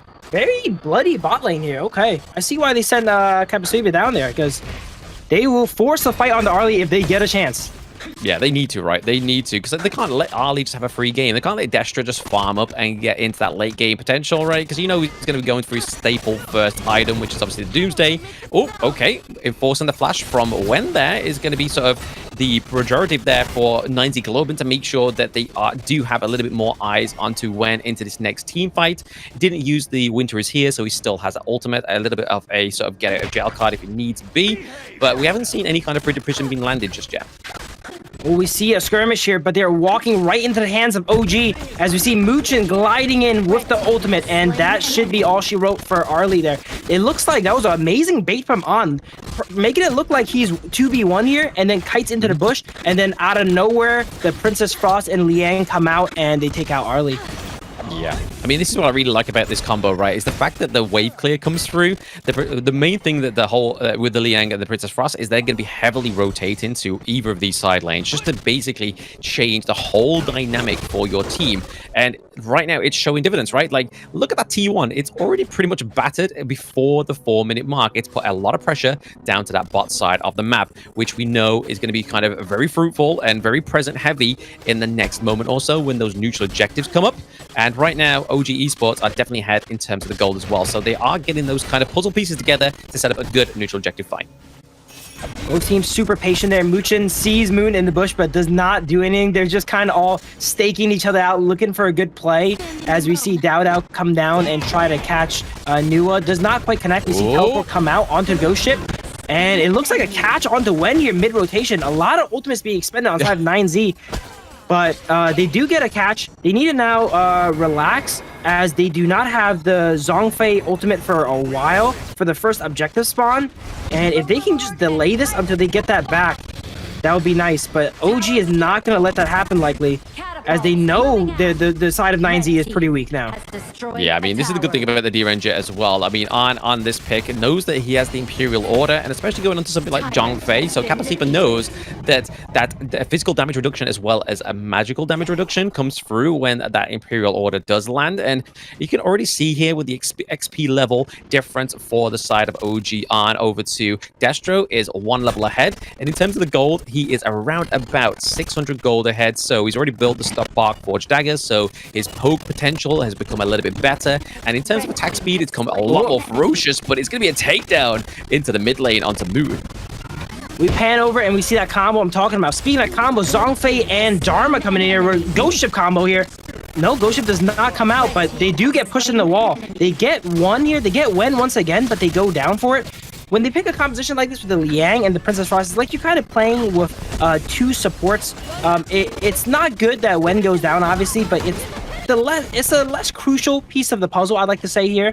on the side of OG, and it looks like Wen is going down for most of these fights. I mean, you can see where the damage is going to be coming from, right? Like, they're really focusing heavily on here, so that's why with this Liang and Princess Frost combo, that's where they kind of need that sort of splash damage to come from with the D-Ranger, the attack speed coming through, laying it down thick, and then if you're able to actually catch out one of like the tankier heroes onto the side of 9Z Globant with the suppression, you land the Imperial Order, that hero is going to get melted thanks to that damage reduction. For sure, D-Renji, a great pick to bring some firepower to what is a lower damage team here on the OG. They have a lot. They're CC heavy, but they're low on damage until the D-Renji pick. And D-Renji goes ahead and gets, wow, perfect cleanse of the Truth Mantra there. It almost looked like he didn't even get hit by the Truth Mantra. Cleanses it in midair before he could even touch the wall there. That was super impressive. Yeah, it was like, Truth Mantra, completed it, mate. Like, honestly, you're not going to catch me. I do have the legal immunity here, and it's definitely going to help the pick for the D-Ranger. Arn is not going to get picked up anytime soon. It's a sort of like very low cooldown in terms of his skill as well, and it's his second skill. It's not like it's an ultimate as well. He has it at his dispense whenever he pleases, and right now we are seeing a takedown of the T2s into the clash lane. So right now, Angra 1 doesn't have the priority into that clash lane, which causes trouble for the side of 9Z Globant. When we say this is the best of the West, we mean it. On cleansed a Dharma combo that came from Fog of War, by the way. He did not see Dharma. He was in the bush. He was able to react in literally split seconds. And that was just so impressive. I'm almost at a loss for words of how impressive that is. I mean, it's good to be caught out of the words, right? Just be speechless at the plays of Honor of Kings Esports, but a bit of a battle here around the Crimson Golem. Oh, this could be bad for OG as they don't have everyone here ready where all 5 of 9Z is here. They go ahead and they do not convert any of it fast enough though. As OG rotates down in time, Charlotte dives, should go down here. Oh, barely goes down there. There we go. Arlie gets the kill. I'm surprised that turned out so poorly. If they maybe pulled the trigger a little bit earlier there, they could have gotten it because they had all 5 members on the bot side tower, whereas OG still had D-Renji and Charlotte rotating down, not in position yet. But I think they played it a little bit too slow, respecting the side of OG, not knowing that their teammates were not in position. Yeah, exactly. Oh, the annihilation from downtown takes down Wen, which is pretty huge for the side of 9Z Globant, able to pick off Wen. He seems to be sort of like the scapegoat in the entire of OG Esports' draft here. But hey, if they draft anybody as the most valuable player, I will disagree, because if anybody has to exhaust 3 ultimates to kill the Princess Frost, to me, that's the ultimate value. Yeah, when usually covering the rear of the team, letting everyone escape and then laying down those skills to get them out safely. It is getting them out safely, though, and not himself, as he usually goes down. Exactly. But Sick here, potentially get in, trying to just take a bit of prod here, get a bit of intel onto the side of OG Esports, trying to sort of just get into the backline here, but Dowdow's just trying to get a fight on 2 fronts. Dowdow is going into a 1v3, buying his team a lot of space. We see Dharma here fighting a 1v3, 1v4 of his own. Barely does not kill Keke. Keke is still going in on 1 HP. Wow. Very, very close there, right? I mean, Moon dropped down the Annihilation, but Keke was able to kind of get out of the range, out of that line of the Annihilation there. It did mean that Angra 1 was still able to fall, and you can kind of see here that there's a whole K difference just in the clash lane alone. And then when you look over to the jungle, it's kind of like night and day, right? That's 3K difference between these junglers. Arta doesn't have the fastest rotations, doesn't have the fastest clear, so that's already kind of like a non-starter for the side of 9Z Globant as they get approached in the higher ground turrets. Yeah, we have not talked about the economy of these two teams because there's so much action going down. But OG is up 7,000 gold here, and the Argrin is definitely scaled up. The more I think about it, I actually don't like the Ada pick here, because Ada, usually you stay in a fight, you can actually survive at low HP for a long time. You have all those resistances, right? But, oh, as we see, it gets grabbed up here by the Liang, and oh no, he looks for a play. Does he get out? That's the thing. Ada can survive at low HP for a good amount of time because of his kit, but Argrin just canceled that all out. If you're under 10%, I'm gonna kill you here. So the Ada pick, not the best here the more I think about it. Yeah, the execute coming through. The Ada is kind of just being like a bit of more of a front line, right? It was so that Angra 1 didn't have to necessarily be the front line. He was kind of trying to get the catch off into the back. But that's the whole point of the Dharma, is you need that pressure into the clash lane to be able to kind of be like, right guys, I've taken their T1. My T1's still standing. It means I can come and be a little bit more present into the team fights. But there has been no point in that Clash Lane matchup where the Dharma has been ahead of Keke on the Charlotte, right? Like, Keke on the Charlotte, he's still got all these turrets. Matter of fact, all of OG Esports lanes still have their turrets. Yeah, there's no shot that Dharma's going to be able to contest the Charlotte here. Dharma's mainly just playing for that mid game where they can do that combo we mentioned in draft, and they need one of those combos fast as they are bleeding gold and towers are coming up as all the waves are pushing in to the side of 9Z. If there was a time to pull the trigger and make a play, it is going to be now. Yeah, now it seems like a little bit too late though, right? I mean, they lost the high ground turret down to the bot side of the map. We're already seeing a little bit of damage being zapped over to Capo onto the side of 9Z Globant. Able to clear the mid wave into the minion wave, the middle wave though, so stops the takedown of that high ground turret. But this is going to be OG Esports with the Shadow Tyrant, right? So this is where it also pays a lot of respect over to the D-Ranger pick. So he also still gets that chain lightning effect because he has a Spark Forge dagger as well. He gets the increased movement speed. He already has that promised passive. Another suppress coming out here. Anytime a suppress comes down with the Liang, there's almost no way to survive it unless they're instantly ready to react and convert it into a fight. And we see on the bottom side of the map here, Argrin taking out 2 executes here onto Destro and Kapasoba, and that should be all she wrote. So you just have to wait for minion waves. And Ada and Nua here forced to defend in a 2v5. Yeah, a bit of a lifeline here for the side of 9Z Globant because they don't have an immediate minion wave, but there is one rocking up into that mid lane right now as we see an OG Esports trying to push this Crystal. When walking up, trying to give his team space. Once again, will maybe go down for it here. No, he barely gets away. They're trying their best. They will take out Wen as a participation award in this game here, but that is going to be GG. Yeah, like I said, Wen is basically the scapegoat into this draft, right? Like, they're all focusing Wen. They really don't want the winter to change. They don't want to change the climate within the Gorge for now. But at that point, OG Esports can expend the Princess Frost. They are just able to dominate with Arn on the D-Ranger, Keke on the Charlotte as well. That's where their true damage is really trying to come from onto their roster there. But it's just the driving force of OG Esports. They didn't give 9Z Globant the chance to just get any kind of, like, real space within that game 2 because they know that if they do give them space, it ends up like game 1 and OG Esports have to fight for that comeback. That game was a lot more similar fashion to how OG usually plays there. So much stuff is happening at all points of the map. They're invading top board. There's a fight in the enemy Crimson Golem. And that is the way that that's the way they play that overwhelms these teams. Game 1, we didn't see that at all. They never really went to the enemy jungle, never really pressured them. Maybe it's the first game of the day. You know, they had a long night last night, but now they're locked in, they are ready, and they are taking everything. Yeah, I mean, it was like you said in the draft though, right? Like the fact that 9Z Globant was very heavily dependent on a combo lock-in there. And the fact is that if one of those kind of pieces does fall apart, that combo just naturally crumbles as well. So that's the side of 9Z Globant. I feel like the Arta pick was a little bit of a sore pick within the BP. It's kind of like a last shot. From the top of my head, they could have gone for the Dune, right? Yes, it's a best of 5. You kind of want to save certain picks for certain parts in the best of 5.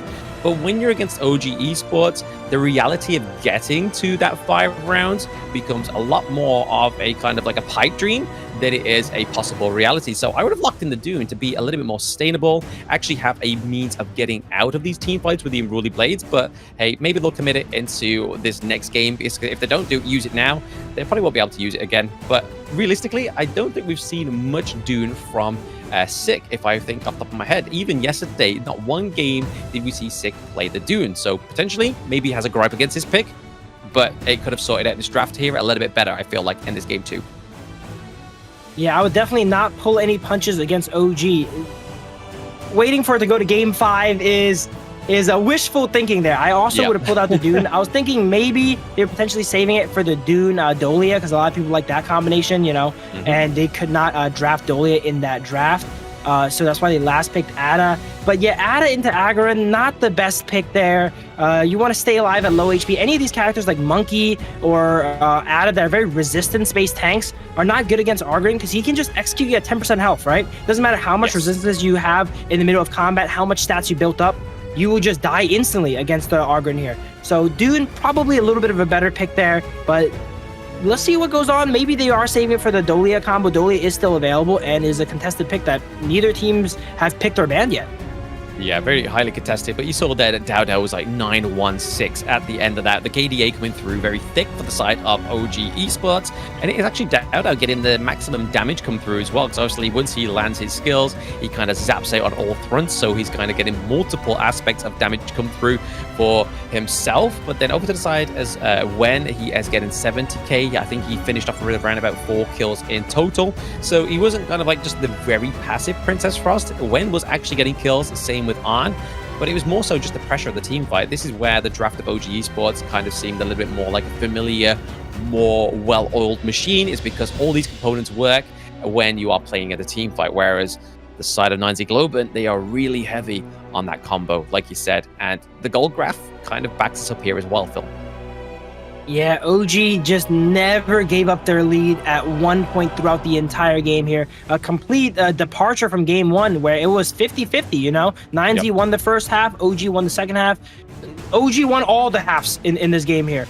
And the Argrim pick is amazing against all these bruisery tanks on the side of 9Z, because they don't have the damage to take him out. And if they don't have the damage to take him out, he gets to just start beaming them and sustaining here. As we see his MVP Dao, 33% of team damage. A lot of that is probably from executing all these big tanks. Doing 10% of their max HP and true damage will definitely add up. 916 damage taken 37% as well too. The ultimate frontline, not only being able to shield your team from a lot of damage, but being able to take out the enemy team as well. Yeah, I mean, it's just it's the best of both worlds, right? You're also getting the executions, but you're also soaking the damage for your team. And 916 is a great KDA scoreboard to have there. And we didn't really see much of a hesitant kind of Dao onto the Orgrin. He hasn't quite been able to pick up those big assassin picks. He has the Luna. It wasn't the biggest performance, but this time around, he was a driving force of OG Esports, as we're going to see here in the highlights. Yeah, that combo from Zhongfei is probably the only one I've seen. I would like to see a lot more combos like that, where the team piles up their ultimates and then tries to convert them here. But it seems like 9Z throughout the game, since they're a little bit behind, we're playing a little bit more scared. In this composition, you just got to know when to pull the trigger, because if you hesitate, you're just going to start losing objectives. Yeah, losing objectives, losing teammates, right? I mean, you saw towards that team fight that Keke was always diving into the backline, trying to take out Destra and also Moon, because as soon as you take those two big picks off to the side of 9Z Globant, they have no damage. So Nua and the Ali are huge damage outputs here, as we just saw there. The deletion of Angro One there, even though the Annihilation actually landed on the Dao, just did not do enough damage. He's just there, being able to sustain so much damage on this Orgrin. That fight right there where Keke was on 1 HP on Charlotte just shows the type of player he is, all right? If I was in team play, I'd definitely be yelling at him to back off. Argrin has for sure got the killer, but he wants to keep fighting it, even on 1 HP, risking death.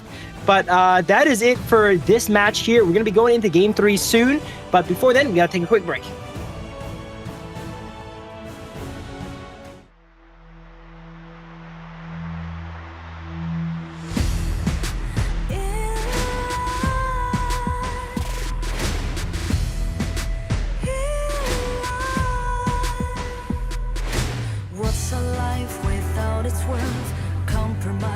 With what hurts inside,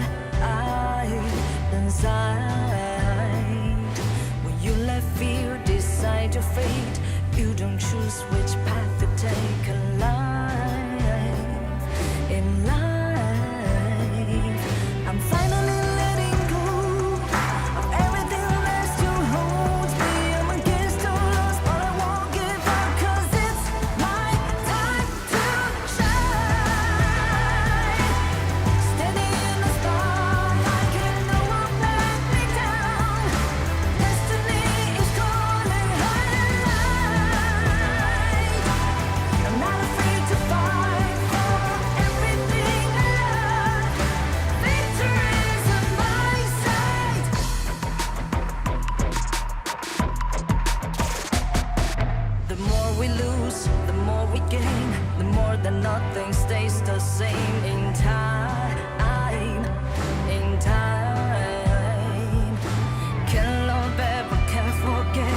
Welcome back, everybody, to the Honor of Kings Major West League Survival Week Day 2. I am Blam, and with me again is Phil, Mr. Youmuus, the owner of the Youmuus gang. Obviously, find him on all social medias. He does put out a lot of content onto HOK, so if you find him very kind of educational within this cast, go and check him out. And if you want to find me, I'm not as probably educational, but I probably will definitely flame my teammates, Blam MOBA. But no flaming, no on the gorge within the competitive scene, right? So we will be seeing these teams potentially finish this best of 5 for the side of OG Esports. Let's have a quick run through of this global ban pick.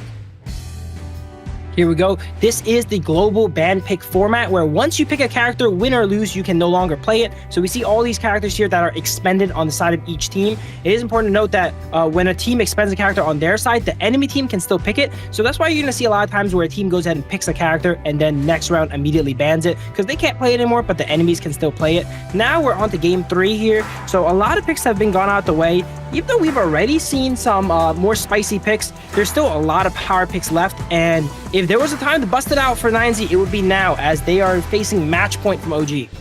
Yeah, exactly. I mean, to be honest, over to the side of OG Esports, they still have picks like the Dune as well, right? So both of these teams still have the like of Dune available. Not going to let the pay come through once more, even though, to be honest, Dowdow's had just as impressive performance on a pick like the Jing, right? So I feel like Jing could come through in this game 3 if Dowdow is just feeling kind of like no mercy. He's like, hey, I kind of played like a little bit of a spongier kind of tank into the jungle role last game. I want to be the driving force of damage, and Jing could be the question and answer at that point for OG Esports. Yeah, Dowdow still has a lot of jungle picks available because he favors these more early game assassin style characters, where it seems like most junglers in the league prefer the tanks like the Dune and the Argrin. So he still has the Fade available, the Jing available. Luna has been expended already, and if pay is not banned, it would be available. But as I mentioned earlier, it's probably going to be banned every game here, as we see first ban coming out from 9Z is the pay. Ooh, Mine gets through though. Okay. Yeah, my Shiranui does come through for 9Z Globant. That is going to be Moon on this pick. And to be honest, it's going to give a lot of damage over to the side of 9Z Globant. It's going to have also give over the fast engages as well and rotations, because they're very slippery, very quick hero onto the side of 9Z Globant. Pairing that up with the Byron definitely matches up the ferocity into the backline and potentially to the backline as well as the Diadea. But over to the side of OG Esports, I do like their first 2 picks here. Obviously, pick going for Arn's pick here onto the Lady Sun. A lot more damage, a little bit more late game potential for this hero. But the Hue 1 here could be flexed into the mid or jungle or even support. So keeping the side of 9Z Globant guessing is this Hue 1 pick. 9Z Globant's composition, that's a dive comp if I've ever seen it. Every single character on that composition has a way to go in and disrupt the enemy team, and that seems to be their game plan. I don't know how they're going to round it out, though. They do need some range somewhere, so probably a farm laner that's very high in range. They do take the Lady Sun, which would have complemented the team nicely, because it removes a more mobile marksman from the side of OG to allow their divers more freedom. But I'm not sure who they could go here. A lot of marksmen still available. I think they might pick a more interesting choice here. The Long has not been picked yet, if I'm correct. And, oh, it's banned out, though. Boy, he gets banned out, too. They're very heavily targeting the marksman here in OG's bans. If you notice, 3 marksman banned. Yeah. I'm trying to look at the spreadsheet. What options does he have left here? You got like Marco Polo, you've got Feng, you've got Shou Yue if you really want range. But in terms of Shou Yue, you need kind of like a tankier sort of front line, because to be honest, look at OG Esports. They have the Guan Yu, they got the Musashi. If they're really trying to like be like, hey guys, if you do want to go for the Shou Yue, we've got as much access into the backline as possible. We've got the Duel to the Death. We've also got the Razor Cavalry as well. So we know where that Hue 1 is potentially going right into the mid lane. They do have the Consort Yue, which came through yesterday for them. So the physical immunity that comes through from her second skill is very good. But is it going to be enough to kind of take down on the Lady Sun in this 1v1, especially with those oak bolts? How can I forget Consort Yue? One of my favorites there. That's actually an amazing pick there. That's like, now I'm thinking about it, that's like the perfect pick, because it is able to survive the dive from Guan Yu here. Musashi cannot really target it reliably, because if you skill 2 properly, it fizzles the ultimate, which not many people know about, but they can these players I've seen can definitely use their skills at the perfect time, as we've seen from On last game here.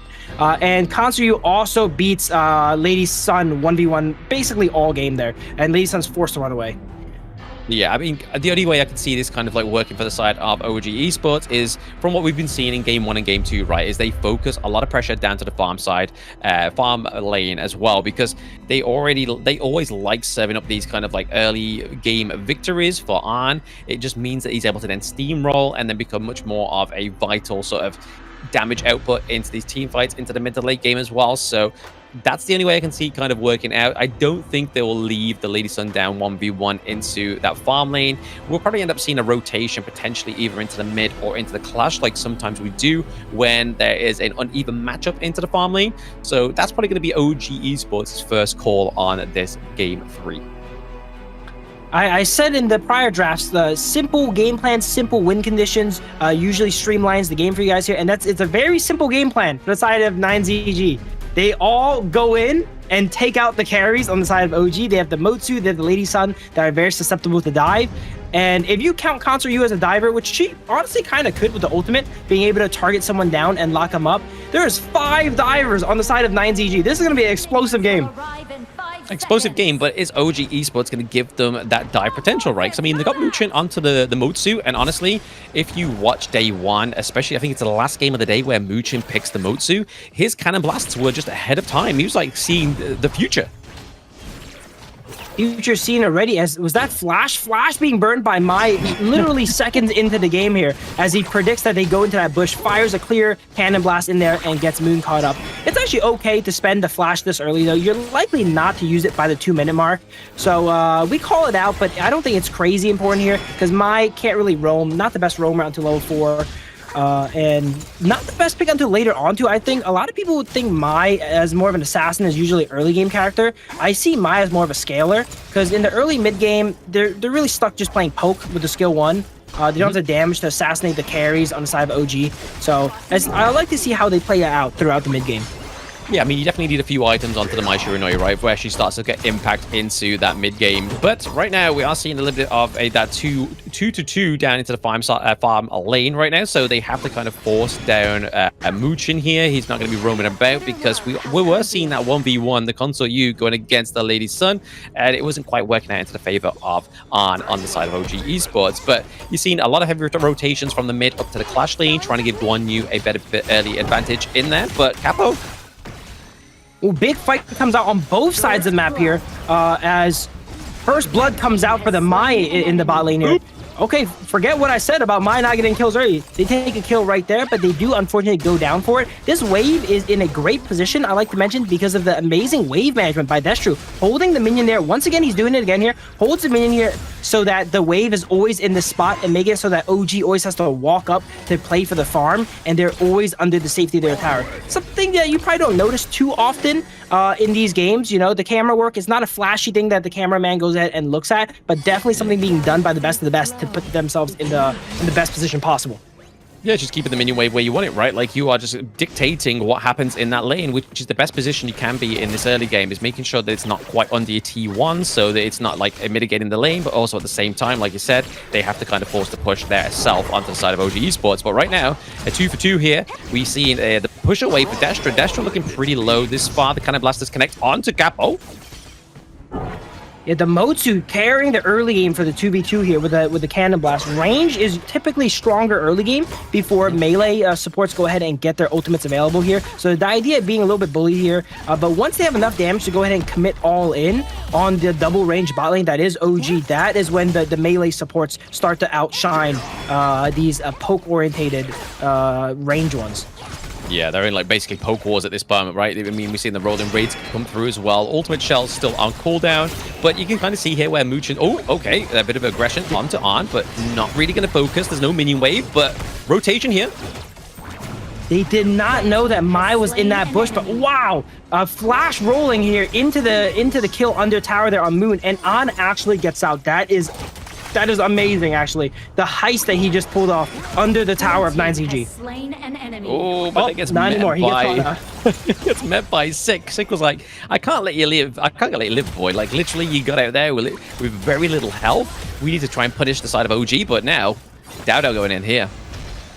He had the jewels in the bag, and then the police was waiting for him at home as Lamb goes and picks him off in front of his tower. Yeah, not the best of escape, right? Like he was almost got free, almost got out of there, but it was just the side of 9Z Globant was like, no, we can't let that go unpunished. That was a level of violation to our teammates that I cannot let go. But we are getting into that 4-minute mark now. The Tyrant is up, and we're already seeing OG kind of navigate towards here. Sick is not that far behind as well, right? But he's decided to go for the Crimson Golem to make sure that gets locked down. We did see a potential try for the crucial kill theft there with the Kachusen. Yeah, OG pulled out the Tyrant there, and they're just in position. 9Z is not really in position to respond, being able to get it over the wall. Interesting to note that it is a little bit easier to get on the side of OG because they don't have that wall to contend with here. As, oh, speaking of walls here, we might see a box come out. Box comes out, catches one, doesn't really quite get much there. We see a trade come out. Destro and Muchin trade for each other. Not the best trade, though. Support for Marksman. This is a pretty bloody early game here for Destro. He's not really getting the time he needs to scale up and be at the Concert U level where they could split push and 1v1 anyone. I mean, they can't allow it, right? They're just, if they allow it, it kind of just gives OG Esports a bit of that itch that you need to scratch constantly. But okay, we do see the duel to death being committed here by Dao, as well as Keke with a rotation down to the mid lane.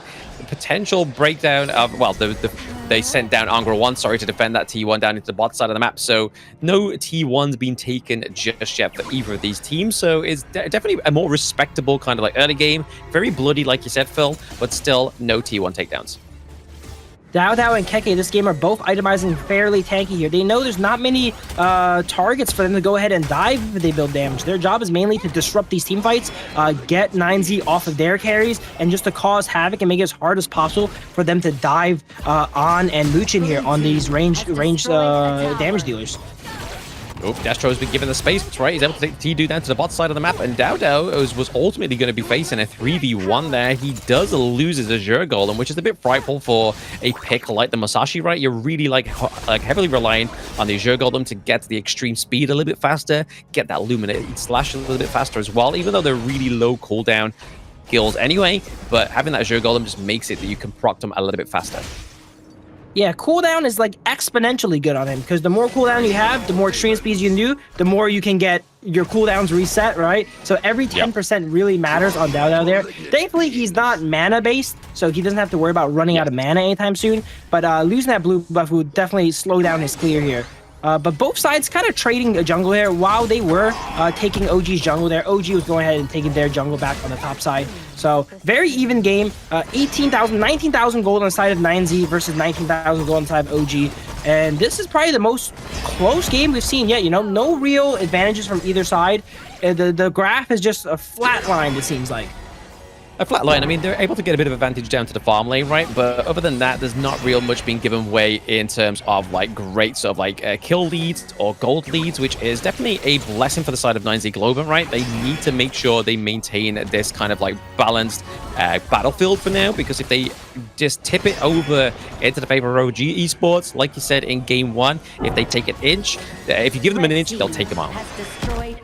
Yeah, 9Z, oh, we see a fight here. Box on the two flashes, but there's not many people to respond as Motsu gets caught out. He sees a good pick opportunity, it looks like, where he gets a cannon blast into a double box, but he's the only one there, so he gets put in the box here as he gets taken out on the side of OG. A little bit of miscommunication potentially there as he gets caught out. But the composition on the side of 9ZG is very explosive, just like last game, right? They all have to go in. I would like to see 9ZG go ahead and take more initiative this game and pull the trigger, as to say, right? Because last game, it felt like they were playing on the back foot all game. This time, the gold lead is actually a little bit in their favor. If they go ahead and pull the trigger and force a nice fight, they can actually clean up this game like 5-zip, depending on how the fight goes. Yeah, like I said there, it's like for this draft to work on the side of 9Z Globant, they have to fully commit, like 100% commit. They can't be like in and out like halfway, because if they do, they kind of they dance around the inevitability of like Mooch and just set up a nice cannon blast. And at that point, that's where you see the likes of Keke and Dao just go in with a huge dive, when with that big massive AoE CC coming through onto the U1. So they know onto the side of 9Z Globant, if they're gonna go in, they have to go in hard. Yeah, if you go in and not everyone's on the same page, right, and you start retreating, yeah. those guys that engage, they're not getting out. These characters, they can only go in. Byron, the Lamb, they're good at chasing down enemies and hunting them down, but they're definitely not good at disengaging. Yeah, I mean, Moon's probably got the best chance of disengaging, right? Especially with the likes of Capo onto the Diadea, just kind of locking the side of the OG Esports in place to allow that. But Cannon Blast are just coming through here. You can see why they're focusing Muchin, trying to get him picked off before they take team fights. Careful though, we are seeing a Wen a little bit overextended. The immunity coming out, and if it was not for that, he would have died on 4v1. As we see a full fight breaks out here, Captain Saber goes down, and so does Agron 1. OG, very fast to respond to that there. Lamb was not in position, not able to help out, as you see Keke rotate down and barely surviving again there. Yeah, I mean, they took the opportunity when they could, right? Knowing that Alarm was not there, knowing that Sick was not going to be available into the team fight meant that they had no def from below, kind of like anything to kind of disrupt the composure of the side of OG Esports, because we know it's a great kind of like push-pull mechanic from the Alarm there. Is a good kind of like trigger execute for the side of OG Esports. But now we kind of seeing that gold lead is slowly but surely kind of trying to slip away from 9Z Globant. It's now around about that 1K mark onto the side of OG Esports. Maybe getting punished here is Sick. Dao goes really, really deep. Cancel you immuning all of it, but that immunity will eventually run out. Wait, actually they almost go ahead and peel it off here, but Dao is so tanky, full tank. Masashi here dives all the way from the Azure Golem under the tier 2 tower of 9ZG and actually taking out Consort U there. Taking out Console U, getting the T2 as well. So just getting all these little kind of like minor victories onto the side of OG Esports. This is where we start to see kind of bust, right? And OG Esports, like I said, as soon as you give them an inch, they take a mile. So it's just waiting for that time to pop off. And that was the pop-up moment, right? They got Destro, they got the T2, and now they're looking to keep their eyes onto the Shadow Overlord to try and just clear this minion wave into the bottom side of the map. But Keke is looking to do the same job. So maybe they don't need to exhaust the Shadow Overlord here. It's just a job for Keke. It seems like 9Z, they're not all on the same page here, as Mai comes in with a combination on Lady Sun. Oh! He almost not enough damn. See, again, Mai's one of those characters where, like, if you cannot kill them in one rotation, they are able to churn it right back on you. On notices that, oh, I'm not dead yet, and you have no more abilities, and starts hunting down Moon. Moon even burning the flash there to try and get away, but it's not quite enough there as On gets that kill. But what I was saying earlier was, 9Z, they don't seem to be in sync. Everyone's kind of doing their own thing. Lamb is farming the side of the map. These guys are protecting the blue golem here, whereas OG, everyone's on the same page. We see Cannon Blast come out, get vision, right? Tries to go for a catch here. Look at this. All the people on side of OG are all in range to capitalize off each other's damage and CC, and Keke is always looming in the shadows here, waiting to engage or disengage for his team. I mean, this is what happens when you lose ground, though, right? This is the direct consequence of 9Z Globant losing all those T2s. They can't move as a team anymore because they don't know where OG Esports is going to be. And all it takes is for them to kind of step out of the bounds. They are not safe. They have no kind of turrets other than the high ground turrets to retreat to. And at that point, Mooch are going to set up a great team fight. Yeah, Muchin getting a lot of vision. Against all these melees, you're really scared of face checking them. You don't want to face check a Byron. You don't want to face check a Mai, right? Good thing we have a Motsu here with the support equipment to check the whole area, able to cannon blast bushes that they deem dangerous here, making sure they cannot get caught out. Yeah, I mean, actually, you can see here that 6 actually ahead in terms of gold resources into the jungle there. It's around about like maybe 600, but it's still a lead over Dao that a lot of players don't normally manage to access, right? But that's why they got to try and put their don't put all their eggs in one basket. They need to make sure they're putting in some resources over to the Consort U, but they do not. Here we go. Dao coming in here with a duel to the death. A little bit ambitious here as he engaged in 1v4 actually. This time 9Z seems to be on the same page. Guan Yu barely gets out on 1 HP, almost goes down here. Now we're seeing that gold from Sick come into use here as he dives the Lady Sun. Lady Sun goes down. It was a 1 for 2, but that looked really good for 9Z actually. I'm surprised they did not get more. OG goes ahead and turn tails and runs back and regroups later on. Keke just barely surviving every single fight he goes into. I don't know how, but he expends all his HP and somehow gets away. That's what I'm talking about, face checking right there. That's what happens when you walk into a Byron, you just lose half your HP. Muchin forced to get away here as they take the Azure Golem. No, honestly, that was probably like the best trade that 9Z Globant could have really asked for. They was able to take Dao and On off the table there, so that's a lot of damage, and also their jungler, because now, as you can see, Sick is helping himself to their jungle, their Crimson Golem, which is going to affect Dao coming into this late game. We are getting into around about that 14-minute mark where this next Shadow Tyrant is available, and if they are able to get that damage over to 9Z Globant, we could be seeing a team fight going in their favor. for sure. It looks like 9Z has the map positioning here of Tyrant. They're a little bit more up. They have vision inside the Zergolem jungle. Lamb is always split from the team, though. That's how Lamb has all that gold. He's not worried about team fighting. He's going to farm, get himself ahead. Is that the right play? We don't really know yet, but because their jungler's not here, they will lose that positioning that they had and go ahead and give over to Tyrant inside of OG. Yeah, so if OG gets this Tyrant here, obviously they've had to restart it, so it does actually put a bit of more timer on them. Maybe the eye of the prize is this going to be the Overlord, but Keke maybe getting caught out here. He does have the help of Wen into the mid lane. Muchen does land the Cannon Blast on the Destra, has to be careful here. Sick has his stacks up as well as the Crimson Golem. So there is going to be a lot of damage coming from Sick onto this Lamb. They're going to make sure they just pick off the right targets, right? Like try and take down Arn early on, make sure they don't get caught by the amazing amount of CC from Muchen from the Cannon Blast, but also think inside the box. But they've also got to make sure they're playing a good macro game. Oh, here we go. Dao is in with the duel to the death onto the Kansuyu. Kansuyu burns Flash and Skill 2 to stay away, but they're still in the fight as they actually take out Dao here. They're still alive. If he can go ahead and get another Skill 2, he will beat the Guan Yu as well. He gets another Skill 2 down, and he just survived 2 dives here. Oh, he cannot survive 3, though. He survived the Dao dive. Tekken comes in for another round, survives that, but then Motsu was the final nail in the coffin there. 57% teamfight DPS. They played great, but Stick and Argon just went down a little bit too quickly. Since they're melee, they usually overlap in position in a fight, and that allows these Cannon Blasts to get 2, 3, 4x value, being hit at multiple people at once, especially Yuan as well, too, being able to line up those stuns on all of them.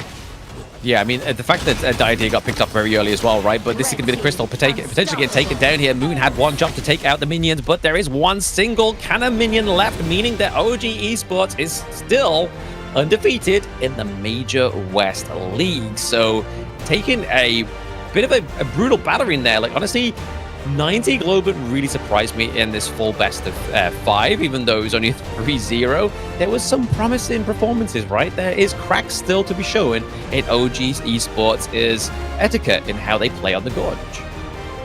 Yeah, it was definitely not an easy 3-0 here. As we mentioned in the past, we're starting to see every team seems to have one strategy that kind of works against OG, right? They're starting to do a little bit of research. They know how they rotate now. They're starting to catch them out in rotations. They just need to piece all the pieces together, and that might take down OG.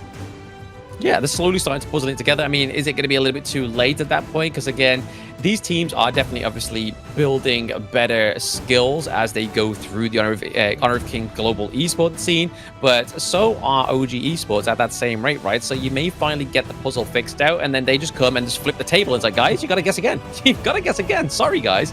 But that seems to be the narrative so far, right? OG Esports are the kind of David and the Goliath in this David and Goliath kind of matchup, right? They are just trying to see if a team can make them bleed. And this far, we've seen kind of bruises come through onto the side of OG Esports, but no actual bleeding in terms of the round takedowns. But we're going to look into the post game in a minute. But who was the kind of standout picks for both teams here for you, Phil? I personally really like the Motsu pick.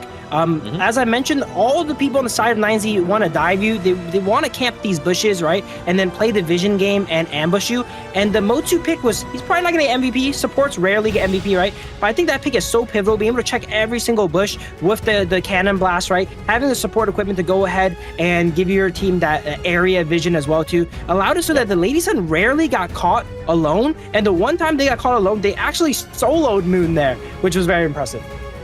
Solo kill Moon, exactly. I mean, it's those cannon blasts, like I said, from yesterday, they were very sort of like futuristic in a way. There's always kind of face checking it in the right way and knowing where the team was in terms of like situations and stuff like that.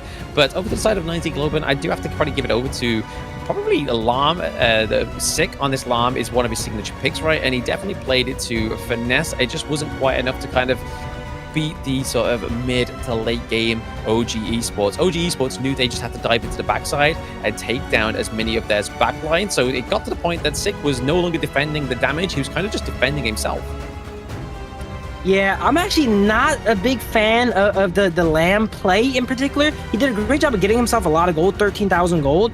But what is all that gold if you can't use it? He was never in team fights, right? He was always off on the side of it on his own. And we've seen the damage too. He has the most gold on the team, but among the least damage. I would like for him to get to a good point in gold where he's like, okay, I'm strong now. I can help out and then help out. But it seems like for the entirety of the game, actually. I never saw him really join fights or take the initiative to get any picks. Just was always on the side, getting farm and building himself up for one great fight. But OG never gave him a chance. They just go ahead and win the game. He's like, okay, you want to go farm alone? Go do your own thing. I'm going to take these towers. I'm going to take these objectives. And by the time they realized, it was too little too late.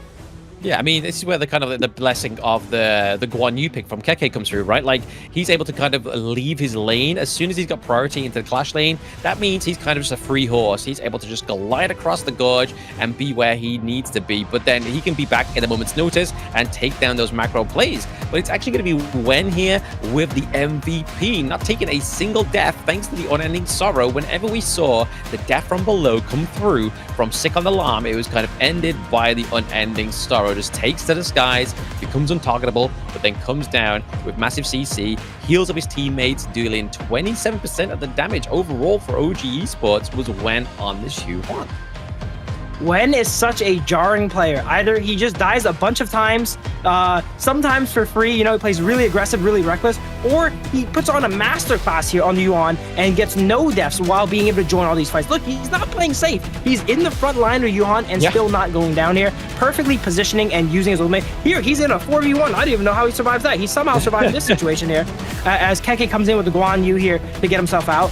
And speaking of survival, there's so many fights where Keke left with 1 HP. Like, probably 4 fights. Like, the fight would turn out well. It's like 1 for 1, 2 for 1, right? But all the times that Keke escapes death really adds up throughout the game. 9Z would be up a lot more gold if they got all those kills, but he just never ends up going down. He just denied him. He was the ultimate tease, right? He was just like, guys, you know what? Unfortunately, I'm just going to be the guy, the hero that kind of expands a lot of the skills from the side of 9Z Globant. And that's exactly what Huon does when they come into these drafts, right? Like, they are there, they're going to be frontline, they're just going to kind of soak a lot of the damage from the skills. And then when it gets that right critical point, you just take to the skies with your unending sorrow, become untargetable, come back down, heal yourself as well as your teammates, and then you're just going back to just rinse and repeat, right? It was a great pick for the side of OG Esports because in terms of their front line, that's where it really was the Huon. They were just really hoping that the Huon was going to be strong enough for them to come through, and it was. Dao was always diving into the back line, just trying to shut down Capo onto the Diadea. It was always a little bit overextended, and when you used a bit of farewell, you kind of already committed to that fight, right? But then Dao was like, I'm already in the back line. If you try and come back here, I'm going to take you down, which is what we saw towards that end game. So Dao, yes, he died quite a few times, but he had the function within his team, and he functioned it very well. But that is going to be OG Esports taking another 3-0, their second 3-0 within the survival week. But the next game we have on the cards for you guys is going to be AYLO Gaming against VP, a bit of a ranking week rematch. Yeah, AYLO versus VP. Short break before we get to that one, After the short break. Yeah, after the short break, so don't get too excited. We'll get into that one when we come back.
In Hero's Gorge, the base is the spring of life. In the real world, every forest and plant is the Earth's spring of life. The base nourishes the gorge, just as Earth's ecosystems sustain all life. If the base is exhausted, heroes will lose their home. If ecosystems are destroyed, all life loses their habitat.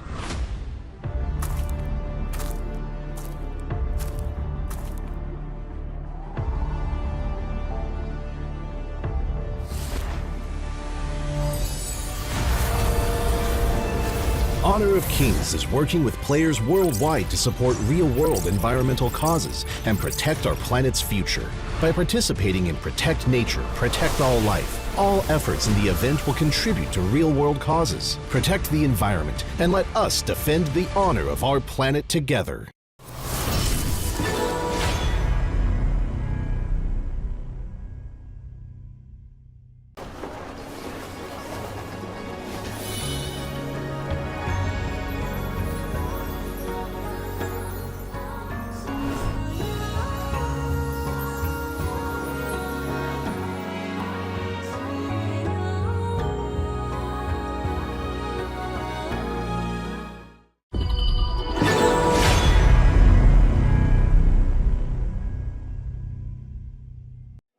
Excuse me.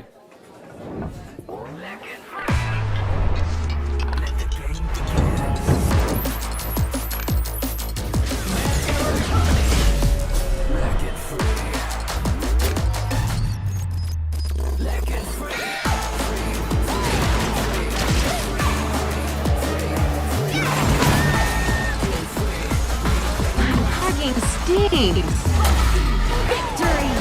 Yes, yeah. Another round. Sure, but how about a smoother phone next time?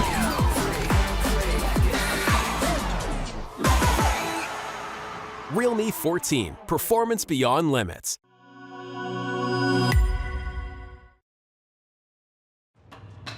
Welcome back, everybody, to the Honor of Kings Major West League Spring 2025. We've had our first series under our belt already, a 3-0 from OG Esports, the undefeated Dream OG. I am Blam, and with me is Phil, as we are going to get into the second series of the day, which is going to be AYLO Gaming going up against Virtus.pro, which has been a rank week rematch in the making.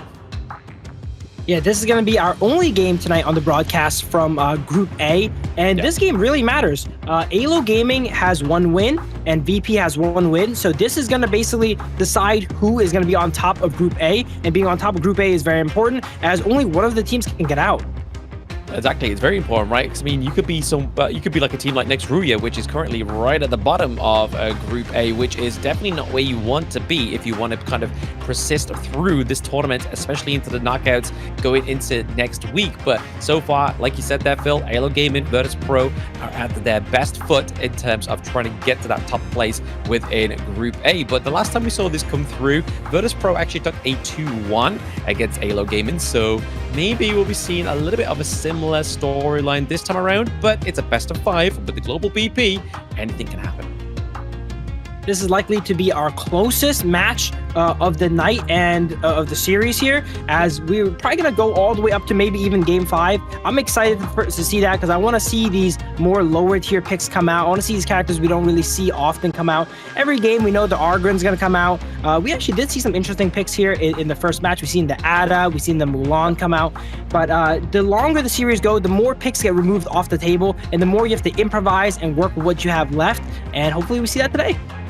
Yeah, I mean, sometimes it is down to the draft of the coach as well, because obviously, like we did point out in that last series, they went for the Arta, but Dune was still available. I mean, honestly, in terms of tier of things, Dune as a hero is more fruitful than the Arta, and it's proved statistically, not just based in opinion here by Blam, even though I am a Dune stan. And I cannot wait for these new skins to come through for Dune. I think it's Dune, Fade, and Ali that are getting those new refresh skins as well. So I'll be definitely recharging my account like I already have with these Veggie Fable skins. Got both of those for 600 tokens. I feel quite lucky.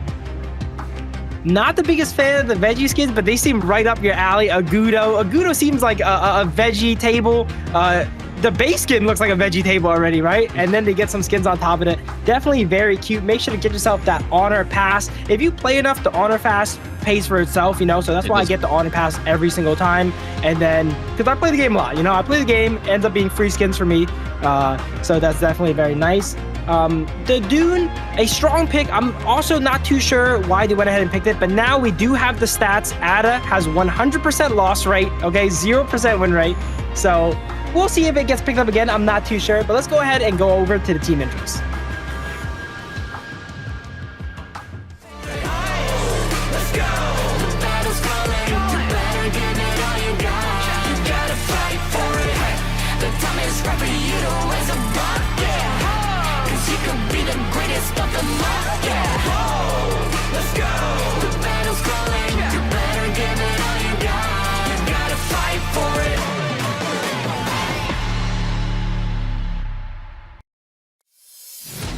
So here is Team A, which is AYLO Gaming. So they are represented by Doxa, Vermon, Lomax, Solista, and Aroba Elma, which we saw play yesterday against Next Ruya. They took a 3-0 over the Turkish region as well. And honestly, every game went to 20 minutes at least, with a Tempest Dragon on the board. So I'm not expecting anything less between these two teams, because both Virtus.pro and AYLO Gaming definitely always struggle to finish their matches, right? So I honestly feel like we could be seeing maybe a full best of 5 here with a Tempest Dragon pretty much majoritively in every game.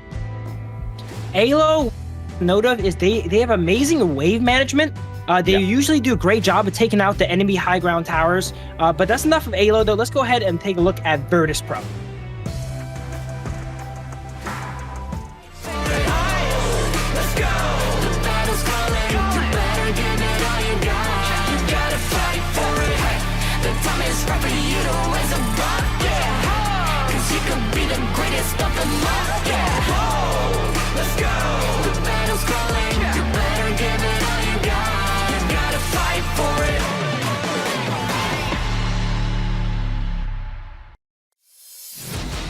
Here we go. We got Virtus.pro representing Kazakhstan here, with Sushi in the Clash lane, Alim in the jungle, Red in the mid lane, Prince in the farm lane, and Grizzly Q as the roamer. Yeah, so in their first match, like we said earlier, they had a first match within the Survival Week offline broadcast yesterday against MKOI, where they took a 3-2 victory. So again, themselves onto the side of Virtus.pro have also gone the distance to those Tempest Dragons. I believe their longest game was around about 30 minutes. So you can expect to see 2 Tempest Dragons at some point, right? I mean, why sell for 1? Go for 2. But we are in it for a long run. But if we go back to historically, who has come out top of this matchup? It has been Virtus.pro with a 2-1 victory.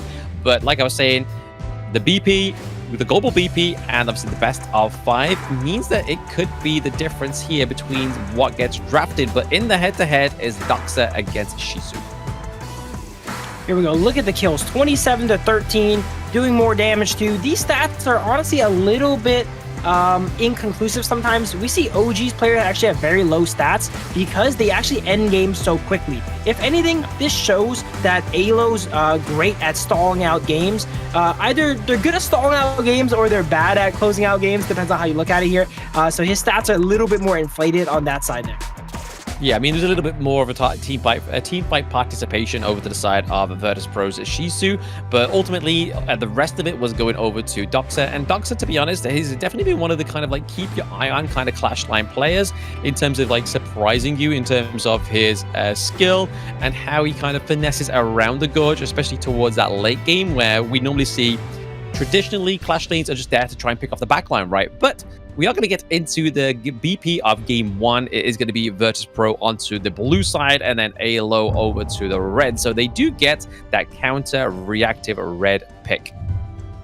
in these games where the teams are a little bit more evenly matched, it might be a good idea to start planning your drafts ahead of time. Maybe not take all the good combos immediately, because if you have a good idea of the game going long, you might actually want to think about how match 4, maybe even match 5 is going to go, compared to where you're playing against someone like OG and it's a mad scramble to go ahead and get everything. So it's interesting to see if they will change up their draft with that idea in mind, as we see pretty standard stuff come out early, and my bans from second pick is pretty common, as VP bans the Dharma and Agron. It looks like it's going to be a Sekir first pick, potentially. Interesting pick on the side of VP. The Long is up, the Diadea is up too, but do they go ahead and lock in the Sekir? Never fall. Yeah, Sekir actually wasn't played when they played against MKOI yesterday, so very interesting to go for this, but it does open up the Dolia and potentially another great synergy pick here for the Dolia. To go for the Dune, to go for either the Huan, they've got the potential of the Elaine as well, or even the Shangguan into the mid lane, but it looks like we're potentially going to be getting the Huan come through here, which could either go into Lomax, Verman, or even Roba Elmar, sorry, because obviously he'll be on the Dolia, so this is going to be flexed either into the mid or into the jungle. For sure. I think these teams are not as stressed about getting these power picks out of the way, because they know it's going to be a long series, right? You can only play each pick once, so no matter what, you're going to end up getting it back anyway. I would like to see the Diadea come out for Grizzly Q, one of his favorite picks there, but he's going to get it eventually. There's a lot of games coming up. The Sekir is very similar to the Diadea as well, too. But it's interesting that they do pick the Sekir over the Diadea here for first pick. Yeah, I mean, in their game 1 against MKOI, they went for something. So again, they're just going for a little bit something that doesn't exhaust those big picks, like you were saying, Phil, very early on within this best of 5. So the Sekir coming through makes sense, especially from what we've seen from yesterday's offline broadcast match, which, if you do want to go and watch that, if you're an MKOI fan, it is onto the YouTube channel of the Honor of Kings Global Esports. There is no casting on it. It is just the footage of the match, so you can see how it all rolls out. I was watching it earlier, and honestly, it was a very good match. Honestly, really entertaining. The fact that they went the whole 9 yards for a lot of that best of 5 it kept me on the edge of my seat. You know, like sometimes it doesn't, but there was a lot of team fights, a lot of Tempest Dragons. I was very, very excited. Yeah, I might have to check that out, watch that back, and take some notes on how they played Miyu, because that was actually picked. If it is picked again today, you will see me squeal on broadcast, but it does not seem like it's happening in this match here, as we see the Nua and Charlotte get spanned out from AYLO Gaming. They picked up the Mei Yin as well, too, which is a pretty solid pick against the Luna. Luna dives in. If it gets connected on by a good Mei Yin combo, can take it out. Luna can dodge a lot of stuff, but just the pure damage that Mei Yin outputs as a Clash laner against these lower range melee characters makes it a pretty solid pick. Yeah, and the fact that she has the HP regen as well, right, from a passive, it just kind of gives her a little bit more sustainability, a little bit more of a second wind. She can go sit under the T1 turrets in the early game, get that HP regen back, and then go back in. But it is going to be AYLO Gaming looking to lock in the Lady Chen, so it does actually put Verman on the Huan. So it's going to be Huan into the jungle. We're going to get quite a lot of mages on here. We're going team girl power so far on the side of AYLO Gaming, right? We've got Lady Chen, Mayeen, Huan, Dolia. And then over to the side of Virtus.pro, we're looking to go and lock in the Sunset up into the Clash lane. So he's going to try on the side of Virtus.pro, Shisu that is going to try and get priority in the early game, make sure that his lane's been taken down first, and then Set Sail is going to be coming through in terms of the rotations, trying to set up those team fights for his team. Equals power. Consort U is still available here if they want to go full girl power here, and Lady Sun is available too. I don't think they're both particularly amazing picks. Likely something like D Renju would be nice to be able to lock down the Sunset as he drives in, or the Luna as he flies in with the Imperial mandate there. But Marco Polo being hovered here, leading the squad that is AYLO. Do they end up picking it up though? Let's see. I don't think Marco Polo is particularly good against the composition of VP, but it does get locked in here. Okay, he's going to have to play that really safely, you know, dodge all these ships, dodge the crowd control from Angela and Luna and Saker here to be able to let that ultimate go down. He does get 2 chances here, though, with the Dolia reset. So let's see how that goes. Yeah, I mean, it's a good point you make there, right? The fact that there's a lot of CC onto the side, CC immunity onto the side of Virtus.pro is going to be troublesome, because normally when we get the Dolia come through, the whole Yi comes through, right? But the fact that the Burning Sun arrow would just get completely negated by infinite fastness, you would then get the Blazing Brilliance CC immunity, you would get the Set Sail immunity, you've then got to try and get your eyes onto the Luna, so it feels like a bit of a redundant pick into this, even though normally statistically and historically, we normally get the whole Yi come through as the marksman for when Dolly is there, but Marco Polo with 2 Fever Barrages could be pretty sick. I mean, you could get a huge stun off if he does decide to go for the stun common skill, because it's a bit of a toss-up between either going for stun, going for cleanse, but knowing that there's going to be a potential of a huge engage from the likes of the Sunset, I honestly feel like maybe the cleanse would be a little bit better, or Purify would be a bit better here for the side of AYLO Gaming.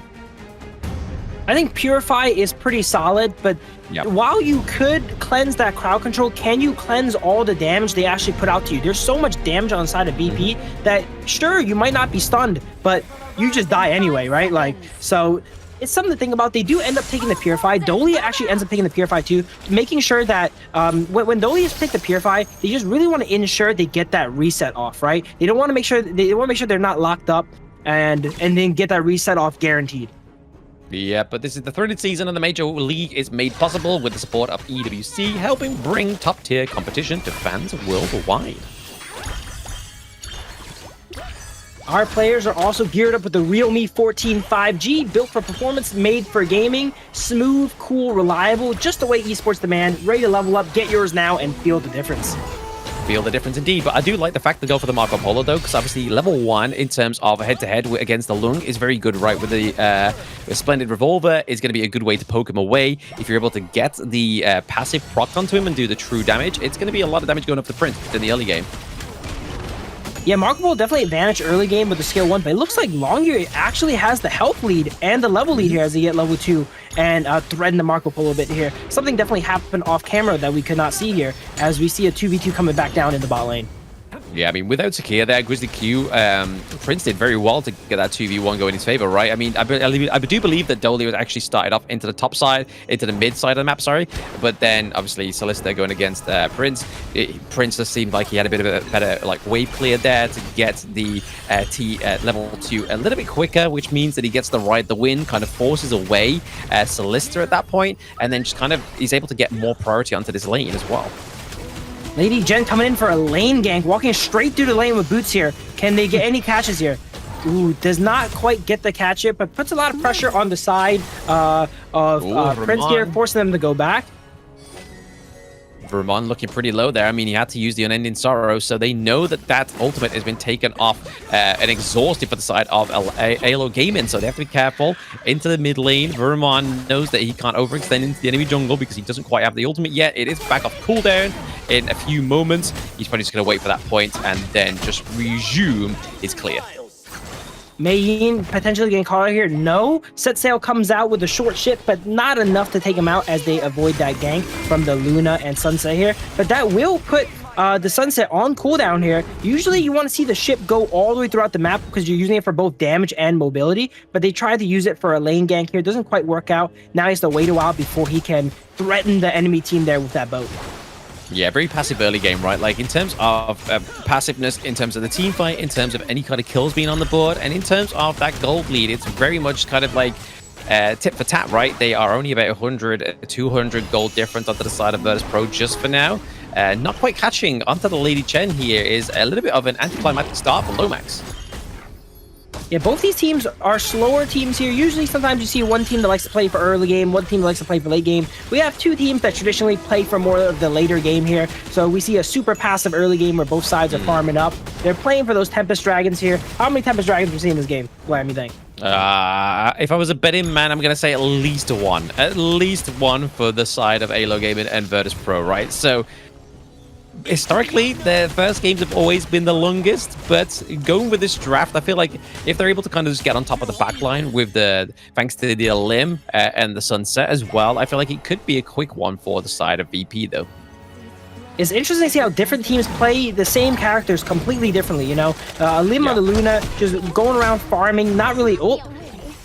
almost farming Mayyin here as they dive him under tower, but not as much aggression as some of the other Luna players, as they're more focused on getting their farm up and preparing for that late game.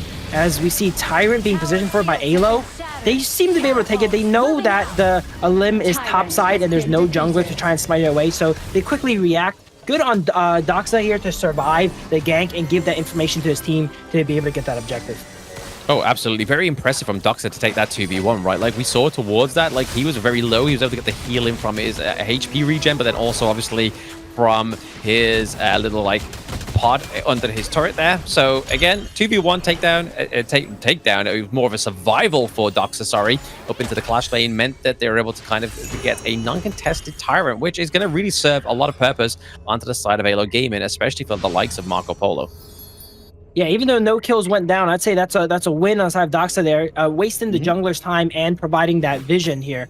And is it, as I mentioned in our prior point, it's interesting how different teams play the same characters differently. Sunset usually on other teams, they'll go ahead and roam with that ultimate, rarely actually use it in lane against their opponent. But in this game in particular, we see that the Sunset has exclusively used that ultimate in lane to try and catch out their lane partner with their jungler. Oh, we see a dive coming up here. Saker dropping a lot of damage onto the Mayin here. It is not enough. Once again, he survives. Taking a page out of Keke's book here, surviving on 1 HP in 2 encounters, as you see a Limb jump into a 1v2 here. The thing about Luna is it's so tricky. It can jump in, it can jump out. You never really know when it fully commits there, and they get to choose when they will fully commit onto you. As we see 3 on the side of AYLO Gaming push up the tower top. This time, will it commit? A Limb looks like he is committing this time here. We see the set sail go on to Marco, and just like that, dancing throughout the enemies. They're getting resets on the skills here and getting first blood and second blood here on the side of VP. Yeah, AYLO Gaming tried to go for a bit of a rotation there, right? We can see that obviously Doxa goes down to the bottom side of the map, and then Solista and Robert Almar go up to the top side, hoping that they could kind of just get a little pressure off of Doxa. But actually, the opposite happens. Both of those die into the top side of the map, and then Doxa allows the T1 to fall down into the farm lane, which is not what the early game they want playing against Virtus.pro, especially giving over resources to Prince. He gets a bit of a free lane there. That is super tragic. As I mentioned prior, they both use their Purify. They will burn their Purify, but you cannot cleanse Death, as there's just so much raw damage on the side of VP with the set sail into the Luna being able to combo you guys up. Especially Sake here too. They have actually a lot of burst damage on the side of VP, and if they combo their skills right, they'll take you out before you can even move. Yeah, exactly. Especially with the 1-2 combo from Angela as well. You just get the slow, you get the CC, and then when the Blazing Brilliance comes through, you can't be kind of stopped with it anyway. You're kind of committed to the Blazing Brilliance, but when you're playing it from a position of power, it becomes very terrifying for them. But it looks like the Prince is just trying to make sure that he keeps his T1 alive, just a little health. Looks like caught in a bad spot here as they expend the ultimate. Does he survive again? They cannot get him. It does not matter how many people they send against. They sent 2 against him. They're like, that's not enough. Let's go ahead and get 3 this time. 3 is still not enough. And I'm waiting to see when he survives the 4v1 next time. Imagine. I think that'd be like the play of the survival week. A 4v1 survive for Doxa on the Mayin would be pretty scary. But they're already trying to approach his T2 here. Sakia going in. Really huge, just putting a lot of pressure onto the front line. He knows that he can get the Mulberry power onto the Mayin, which knocks him up. And then it becomes a little bit harder for them. And same here for Robert Almar, having to use the Wave Breaker to make sure that a Limb doesn't go in any further onto that pick. And AYLO Gaming not having a very strong first game against Virtus.pro. For sure. VP has the lead here in towers and gold up a little bit, and they go ahead and try to dive the tower of AYLO Gaming. That could spell disastrous here, as they have everyone here to go ahead and stop that. Marco Polo going a little bit deep. Not much happening here. Since both teams play a little bit slower, even when they're ahead, they're not ahead that much. They're ahead 2,000, 2,500 gold. They're not ending the game anytime soon. So I think AYLO is still doing all right, even though they're a bit behind. But the Luna is just so tricky. Being able to dart in and out of a fight, it's hard to cast him. I don't know when he's fully committing. I don't know when he's not. And if I can't tell what's going on as the caster, for sure the enemy team is going to be caught off guard. Caught off guard is red here as he goes down to the Lady Gen combo. Yeah, we do see the Destructive Luge come through, and a nice Unending Sorrow there completely mitigates the damage from the Flaming Palms. And exactly what we want to be seeing here by Vermont. But I do have to give props obviously to Lomax. Using that Destructive Luge into the set sail was the great deterrent they needed into that mid lane fight, right? Like, if that didn't come through, honestly, that T1 would have been taken down by VP so quick. Well, we're not seeing the best set sails here go down. That one didn't actually connect to anyone here. It was just too close to the enemy tower, and they were all split up. I would like to see them try to maybe combo the Sake here with the set sail. They can actually charge up the skill 1 on it for a really devastating combo. Not sure if we're going to see it this game, but if that happens, that's a highlight reel for sure. Oh, absolutely. A good, a very excruciating combo for the side of VP if they are able to set that up. But Alim gets the Tyrant here, which means it's going to be a lot more damage going over to VP Prince, the Blazing Brilliance. Wow, it got burned down. I'm not sure if they had ultimate available, but it didn't feel like they even had the chance to use it here as Vermin gets burned down. Vermin gets burned out, and even more coming through here as well. Mayeen, Doxa. Long ultimate comes out defensively. They are struggling to push this tower here. AYLO's game is doing a great job of holding this tower. It seems like VP is going a little bit too hard in this, committing too many resources. They're getting a bit impatient. I would like to see them split a little bit more instead of trying to push this tower, as AYLO definitely has the resources to hold it here with the Lady Jen, the Marco Polo easily being able to wave clear from range. Red is ulting down the wave here. Not much is going to happen. They probably got the hint here that AYLO is sending here. You're not going to get our tower. Let's just go ahead and take the wave out and then rotate around the map. Yeah, they definitely need to reset, right? They don't want to be sticking around in that mid lane, just basically playing like everybody in a mid, try and get a good team fight come through. They need to prioritize some macro here, or they will start to lose that kind of privilege and momentum that they have onto the side of Virtus.pro for now. I mean, they're only ahead by around about 3k gold, if I'm being charitable here. Ooh, another combo comes out. Committed, yeah, but also the Destructive Deluge gets landed as well. Yeah, it's kind of just a fight of ultimates at that point. Battle of attrition here as both teams just trade ultimates basically on cooldown to attack the enemy wave and the minions at the same time, trying to get some 2-for-1s. But we do see AYLO having positioning on the Tyrant here, but the Angela just gets that ultimate out so frequently. Those two ultimates in like 10 seconds almost here. AYLO does have the position once again. Is it a smite fight? Will they contest them for it? Set sail is available. This could be a good time to send the ship into the heart of AYLO Gaming. They do not end up pulling the trigger there though, and they give up the Tyrant. They give it the Tyrant, but they get the T2 into the clash lane, right? So they're just Set sail comes out. Here we go. That might be it. Nope. Lady Jen goes ahead and goes immune, blocks it off. It's just so hard to catch AYLO Gaming here as they once again survive. Oh man, the tower goes down, but they do take down Sushi with it. Yeah, I mean, a Shadow Tyrant for 2 turrets is probably not the best trade, right? Especially if you don't turn that increased damage into anything that's actually crucial here. And right now, VP's like, you know what? We don't need the increased damage. We're just going to keep pushing your lanes, keep getting that macro play, because right now, they're very strong in all lanes, bar the Clash lane, but they still have the advantage there. Everyone is very low on both sides as AYLO looks for a counter push here. Yuan goes in, gets everyone low under tower, takes out Angela, takes out Grizzly Q here on the stake here, and it looks like AYLO has completely shifted the momentum. They went from getting pushed in the entire game multiple times. VP was testing their tier 1, and once they push, they go ahead and take 2 towers immediately. Yeah, Doxa was getting that, like, a revenge for the early game. He was like, guys, I'm going to dive into the back line here, and I'm guessing I'm going to get around about a double kill come through as well. And to be honest, he picks off Red, he picks off Grizzly Q. That's a lot of healing from the side of VP being taken off the board there, right? Like, that's left down to nobody else to give over healing to VP. So, at that point, that definitely left a bit of a bruise onto Virtus.pro overall, and in terms of their goal lead, because now AYLO is only trekking about a few hundred behind. So, Virtus.pro gave him a little bit too much room and too much time spent in that mid lane.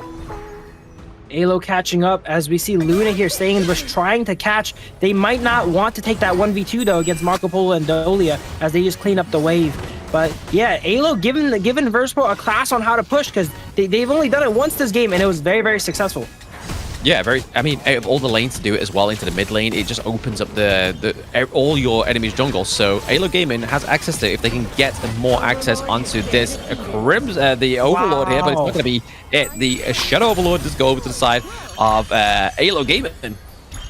Critical kill feed coming out from Marco Polo there. They had so much damage on it, but when there's so much damage going on, it's kind of hard to smite sometimes, right? We had the Angela combo on it. We had Marco Polo shooting skill 1 at it. Lady Jen probably threw some combo over the wall, but Marco Polo ends up sniping it there with the skill 1.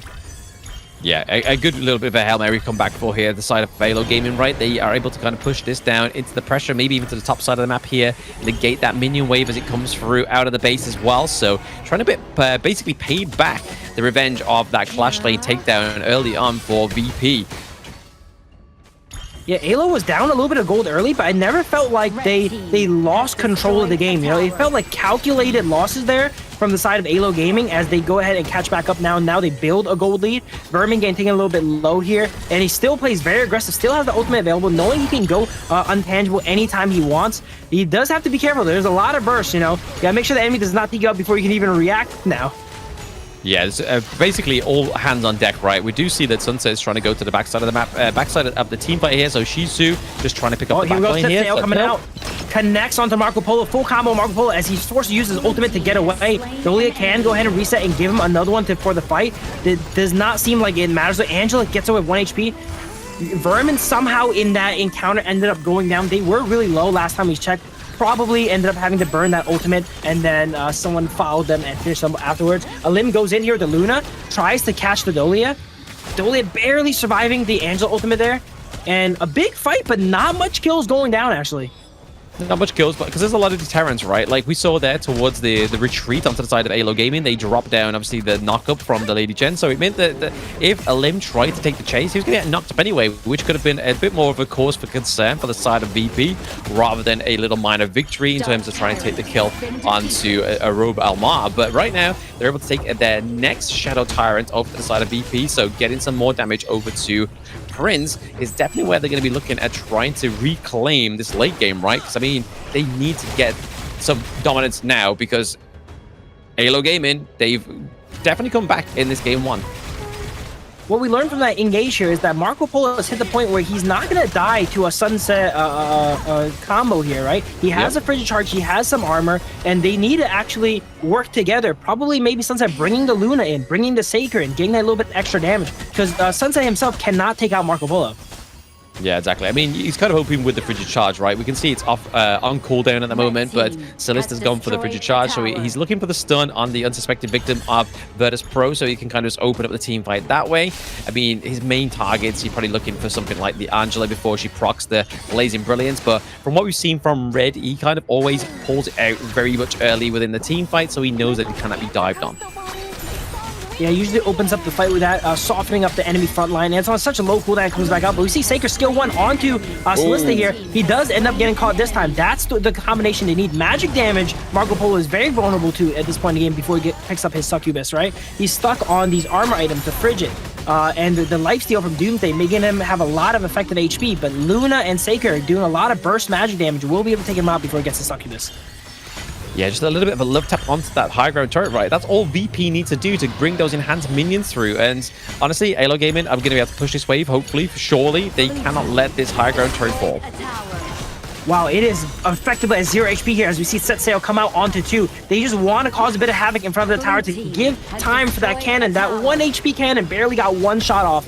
And that is going to be the first high ground tower down on the side of AYLO Gaming. And it's going to be important because once you have 1 high ground tower down, super minions are going to be feeding into that lane forever. Your team is forever going to have to worry about that lane. Yeah, it's going to be sort of like a problem in the back of your mind at all times. Like, even if you go into a team fight and you're kind of looking like you're very confident onto the side of AYLO Gaming taking that team fight, it means like, hey guys, is anybody checked the clash lane right now? I mean, there could be a huge wave coming through and we have no intel on it. And then all of a sudden they're at your base, they're battering in it, and then that's game 1 done for you. But that was a nice takedown for the Overlord, Shadow Overlord there for the side of Virtus.pro, so they're able to clean that up as well, meaning that they could get some more priority, maybe even try and take this higher ground turret into the mid lane as well, or it looks like it's pretty much 2/3 of health. While taking a high ground tower is good for both sides, I'd say it's extra important for the side of VP because they do have the Sunset, and he's able to transition from a team fight to a backdoor at a moment's notice. So that's another thing that AYLO always has to worry about here once these towers go down. Yeah, we're already trying to get a bit of aggression onto the side of VP, onto this higher ground turret into the mid lane, but nothing comes out of it just yet. They're able to mitigate these minion waves, but now Vanguard here. Angela ultimate coming out, softens up the side of AYLO Gaming, but they are 5-man defending this though, as they take out the Shadow Overlord here. Shadow Vanguard, I should say. Shadow Vanguard still going through. They're doing a great job protecting their towers, but they need a fight eventually. These towers are getting whittled down. They're defending it. Their tower's not going down immediately, but every dragon that comes up to that tower here does a little bit extra damage, and if they don't pull the trigger, they're going to end up losing all the high ground towers. Yeah, it's just delaying the inevitable, right? Like, if they don't take any kills here onto the side of VP, that is AYLO Gaming, they are going to be making sure that, well, they're just basically just, like I said, delaying the inevitable of that higher ground turrets falling into the mid lane, because we're already seeing a bit of a nursing up to the top side of the map thanks to Celista. He's looking to just get that Splendid Revolver onto those minion waves just to clear them out and get some resources for himself. But overall, the resources are going over to VP for now. About 2k lead just at this moment in time. VP taking very aggressive positioning because they know, oops, Sunset Sail comes out onto 2. Not much comes of it. It seems like he was only using that to threaten the enemy away, to give his team the freedom to take that Tyrant. VP not afraid of the Tyrant here, as they can all walk in. They see the Marco Polo clearing top on the map. They know they cannot walk into a bad fight, and they just walk in and just take the Tyrant right in front of AYLO. AYLO was the one that actually started it, but they're forced to retreat because they know they got to watch after these waves. Exactly, they've got to watch the waves as well, right? I mean, the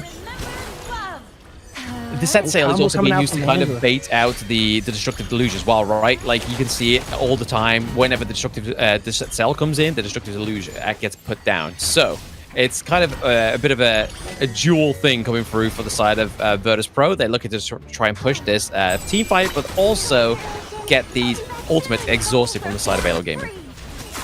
For sure. Sunset now, late game, has all this cooldown items. He could set sail like every 10 seconds almost. They have really low cooldowns on the side of VP. They could practically expend their ultimate every wave, and it would be a good trade. Tempest Dragon does arrive. Upgraded items will come in handy now, as we see a lot of gold on both sides. There's looks to still be one more fight. While AYLO Gaming is going to be hemorrhaging the minions top, they are going to look for a fight here on the Tempest Dragon. Looking for a set fight, sail comes in. He does not pick anyone up.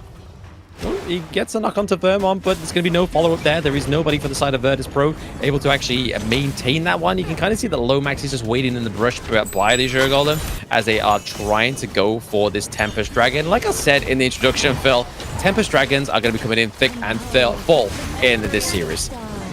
For sure. AYLO Gaming tries to get into the pit here. That set sail gave VP a lot of space. Now it's forcing AYLO to actually walk into a setup pit here. Another set sail comes, amazing 3-man set sail. But again, he's using it as kind of a zoning tool as opposed to an engaging tool. He's rarely picking up his teammates. He's just shooting the ship into the enemy side, causing havoc, giving vision here. Once again here, he's basically frontlining on Sunset, giving his team enough time. And his team does get enough time to go ahead and take out the Tempest Dragon. Bullfight breaks out. Yep. Sanctuaries popped on both sides. I can't really tell who's going down. Destiny's being popped as well. Marco Polo barely gets away with that Destiny there. Good micromanagement with the items there, being able to buy the Destiny while under the Sanctuary here. As Virtus.pro, even though they got the Tempest Dragon, they're forced to run away.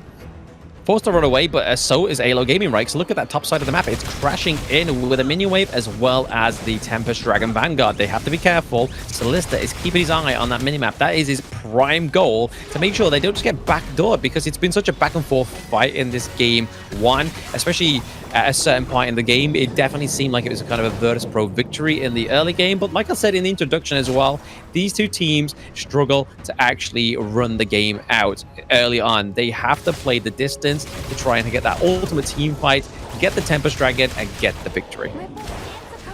Yeah, it's hard. You see wipes on both sides. Both teams play really like passive, and they like to disengage, right? One of them goes down, they like to disengage. Look at this. A combo comes out. Oh, set sail comes in. It's not quite enough. Oh! Wow, good snipe coming out from red here. It looks like this might be it, actually, as we see the Tempest Vanguard to go ahead and shock and disrupt down the towers on the side of AYLO Gaming. Once they are disrupted, they cannot fire, they cannot do anything. It's practically like they're not there, so they can just take a fight right under their tower. Yeah, they need to make sure they wait for these next Vanguards, right? But at the same time, Vermont, Lomax, and Solista are definitely keeping this base intact. They need to, or else it does fall in this game one. But right now, Virtus.pro using that set sail once more. Bullfight breaking out into the enemy crystal here. It is probably game here. I don't know if they can win off this push, because they're getting kind of low here. They might actually back up, but when 3 high grounds are out, look at all these Sanctuaries pop. Yep, that's probably game right there. GG. Yeah, Virtus.pro with the final touchdown, which is that game-winning mechanic that is the Tempest Dragon coming through for the side of Virtus.pro. Like I said in the introduction, those in chat are definitely in for a treat if they like the Tempest Dragon fights, because VP and AYLO Gaming, this is their specialty. Sunset, they're buying their team a lot of space. At first, they actually didn't have position of the Tempest Dragon pit, right? He said he put on the set sail, zoned them all the way back, ended up getting another set sail, hitting a 3-man to keep them out. He just did a great job keeping them out. He was the first to go down. He was actually the only one to go down in that encounter during Tempest Dragon, but he bought his team so much time and positioning that Lim was able to go ahead and secure and burst down Tempest Dragon. Yeah, no, it was definitely all down to a Limb and Prince right there. That's where all the massive damage was coming through for the Tempest. Because, again, those that have played Honor of Kings know that it's not the easiest of the neutral objectives to run down, because it's not going to be an easy give over. It's kind of there to force the team fights between this one, because it is that kind of do or die trigger into Honor of Kings in terms of that late game. But VP was able to get it. They were able to get the kind of knock up onto Rover Alarm into the end as well there. And then, as you saw, Doxa got melted down by a Limb into that late game. So they tried to have a little bit of like a Hail Mary towards the end there, but it just wasn't quite enough, because they already were sort of like facing the consequences of that pre-battered Clash lane as well. It was kind of a bed exposed for quite some time, especially that higher ground turret as well. That was definitely a ultimate battle in the sense that everyone had all their items. It could go either way, right? Everyone had all their, no one was behind. But the problem was AYLO Gaming always has to worry about those minions leaking into their base there. When you have two of these passive teams, the first team to go ahead and take out the high ground is going to have the advantage, because they always need to send someone to go ahead and do cleanup at the house. And that was mostly Solista this game for AYLO Gaming. Yeah, I mean, he probably out of all of them had the best wave clear, right? I mean, other than Vermont being back at base, probably wasn't be the best call, because he was necessarily their front line. So it was all down to Solista. He has the Splendid Revolver, just go through, just get that wave clear, and then go back to his team fight. But it was just enough pressure for VP to put onto the side of AYLO Gaming that meant they're able to kind of clean up this team fight, clean up the Tempest Dragon at the end as well, and claim that victory in game 1. But like I said, historically, VP have beaten AYLO Gaming 2-1 already, so will we see a similar scoreboard come through? But we're already game 1 in, right? Game 1 in terms of the picks that have been exhausted, not all of them have been like T1 picks, T0 picks. They've just been kind of like a bit of a fair spread of these heroes into this first best of 5, which is exactly the pace that both of these teams need to go at, because it is more than likely going to go the distance for both of these teams. But let's look at the damage dealt over to the side of Virtus.pro. Look at the damage on Lomax here, 242k. As you mentioned, every time the set sail comes out, he sets up his ultimate as well too, and makes sure that the enemy team cannot engage. Doing a good job mid lane. They fended off like 4 to 5 pushes from the side of VP, so definitely a lot of damage on there here. And but it was unfortunately not enough, as VP was the first to get the crack on the high ground. Sushi, interesting to note here, 40,000 damage, because most of the time he was using set sail, it was not to engage fights, it was just to get vision and just to help his team go ahead and rotate and get onto the objective. So not as much damage coming out, not as aggressive. I don't think he picked up anyone on the Sunset that game, where some teams like picking up teammates and looking for some combos. He was mainly worried about getting vision for his team and played more of a supportive Sunset, which is very interesting. Yeah, I mean, he was just there to collect intel for his team, right? Like, just say, guys, I found X, Y, and Z we know can go for the neutral objective, especially when we saw that to the top side of the map as well, where it wasn't actually at this point in case for the case of Virtus.pro, it was for AYLO Gaming. But the MVP first, before I make that point, is Grizzly Q on the Zakia here. A great display of this player on this pick. Dying once, taking 24% of the damage, but also dealing 22% of the damage as well. But I feel like it was just the oppression from the Mulberry Power that really just kind of stopped those big picks onto the side of AYLO Gaming, just making access into the team fights, especially Doxa, right? Grizzly Q, great on these like melee bursty characters like the Diadea and the Sacred. He did 22% of the team damage. I was saying earlier, it's hard to get MVP on support, not for Grizzly Q. Now he's like, hold my drink. I'm going to prove you wrong, Phil. I'm going to prove you wrong. But the point I was going to make, right, is the fact that they were giving intel over and making sure they're able to kind of take these objectives when they knew that their enemy jungle was kind of like not present on that side of the map, which is exactly the point where you want to take them, right? Especially with how scrappy these team fights have been all game between Virtus.pro and AYLO Gaming. I mean, at this point here at the Crystal with the Tempest Dragon Vanguards was definitely at the mercy of the set sail from Shisu there into the back line, as his team just basically nurses these Vanguards into the turret and then ultimately takes down the Crystal. Yeah, this is probably the game we've seen the most set sails like possible. Sunset crafted like 15, 20 ships that he sent into the enemy side there in that game there. He rarely brought people with him, but he definitely got a lot of vision. Very interesting way to play Sunset. I never really see that, so you learn something right there, right? You'll be able to use the set sail as not as a engage tool, but as a vision tool as well too. But that's enough of this set here. Let's go ahead and take a break before we get into the next game.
Welcome back to the Honor of Kings Major West League Spring 2025. We're in Survival Week and it is day 2, and we are into the full best of 5 between AYLO Gaming and Virtus.pro. Game 1 going up with the Virtus.pro so far, but it was definitely a test that went the full distance. This series is going to be a test of stamina here, as both these teams like playing a little bit slower. They like playing a little bit into the more later end of the game, where we see more Tempest Dragons come out. You see all these heroes with their full potential, full builds, upgraded active items here. VP ended up taking down game 1 here as they secured the Tempest Dragon, and they had that high ground that was feeding super minions, elite minions into the side of AYLO's team. But it could also go either way. AYLO had great control throughout the whole game too. And it's gonna be interesting to see who goes ahead and changes up their strategy here, or will they do the same thing and give it another crack? Yeah, I feel like for AYLO Gaming, they was just kind of playing a little bit too defensive. They was waiting for the reaction to come through from VP, like where we were seeing that they were using the Sunset set sail, so Shisu using that big boat just to kind of set up these team fights. And AYLO Gaming just seemed like they were just waiting for it. And then in that mid game, there was kind of like, you know what, let's just wait for it to come through. Let's expand the Destructive Deluge, and then we'll get the pick off. Because there was at certain points where Docs are really shining those team fights, but none of those picks can get picked now. It is the global BP. The other teams can respectively pick those ones as well if they really want to, or the same team who have just picked out the likes of the Mayin can ban that also. Still, they can't pick it, but they can still ban it. We go into game 2, BP here, Liang ban, as well as the Mai Shiranui. Pretty much staple bans so far within the West League. Yeah, it's going to be interesting to see how VP goes ahead and drafts this game. Will they still take a more balanced approach like game 1, where they ended up leaving the Diade up for the sake here, right? Or are they going to try and make a mad dash for the win here and get that 3-0 as quick as possible and start picking up these power picks? Potentially, right? I mean, we'll have to wait to see what they actually do. Draft here, Dharma gets banned out as well. So AYLO Gaming, they probably want to look at banning maybe out the Ali here, or end up giving it over to VP. So they ban out the Jing. So it does mean that Prince can go on at one of those, another big picks here, and it is going to be the Ali being locked in here for Virtus.pro.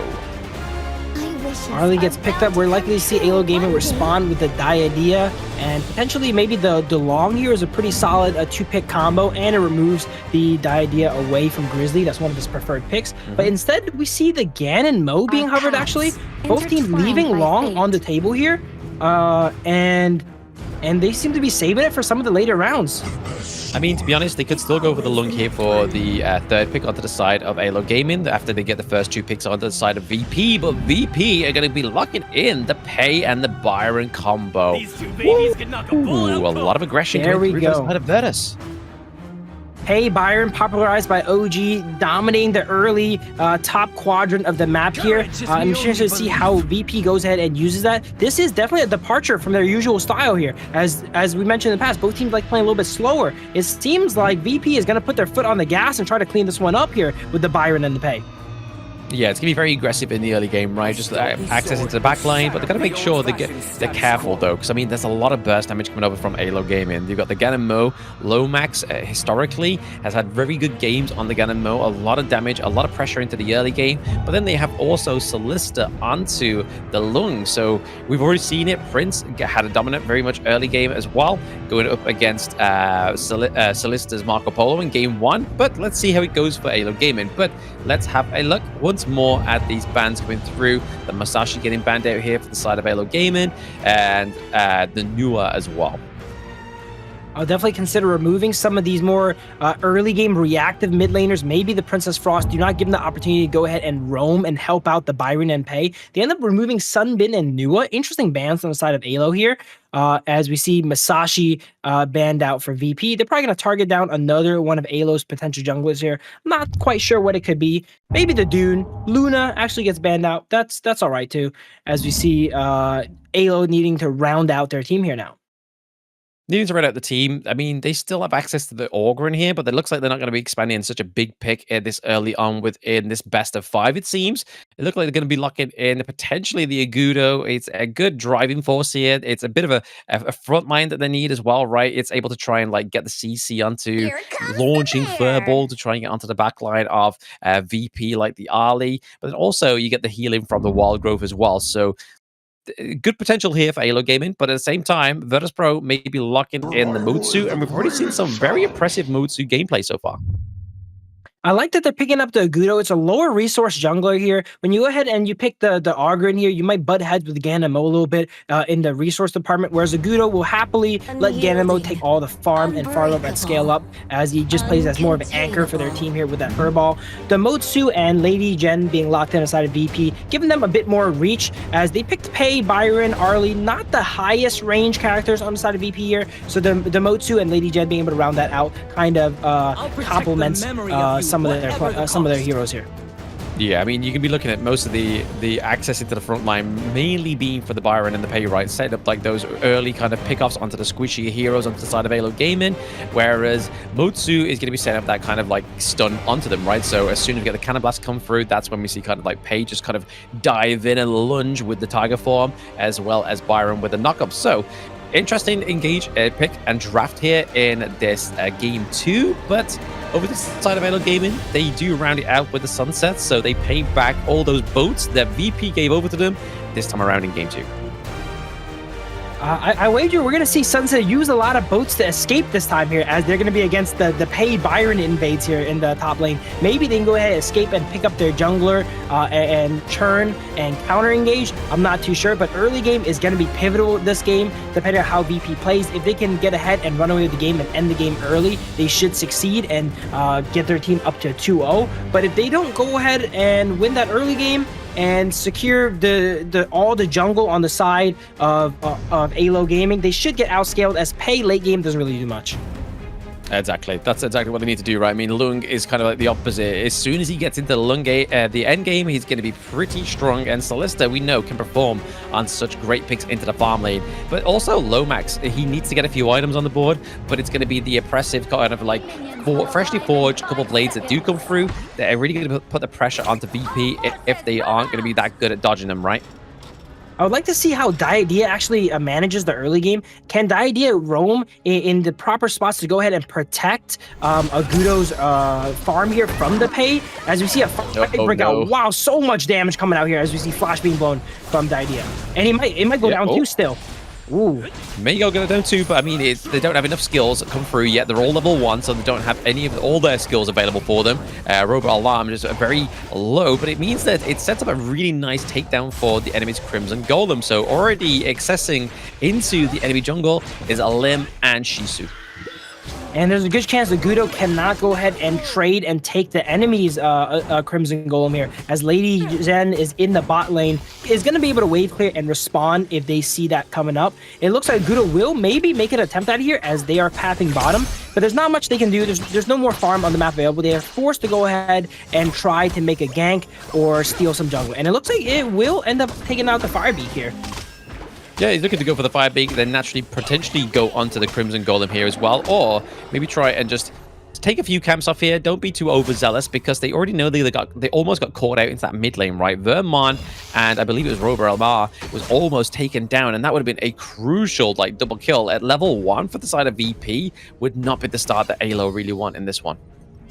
That was a really good guess by the side of VP that they were going to go that way, and they full engaged on them, almost getting some kills. Even though it ended up kind of disastrous for the side of AYLO, it could have been much worse. And Agudo, one of the characters, I'm sure you know, Blam, that really needs to take out the jungle to get all these buffs. So they're kind of extra hurt when they get invaded.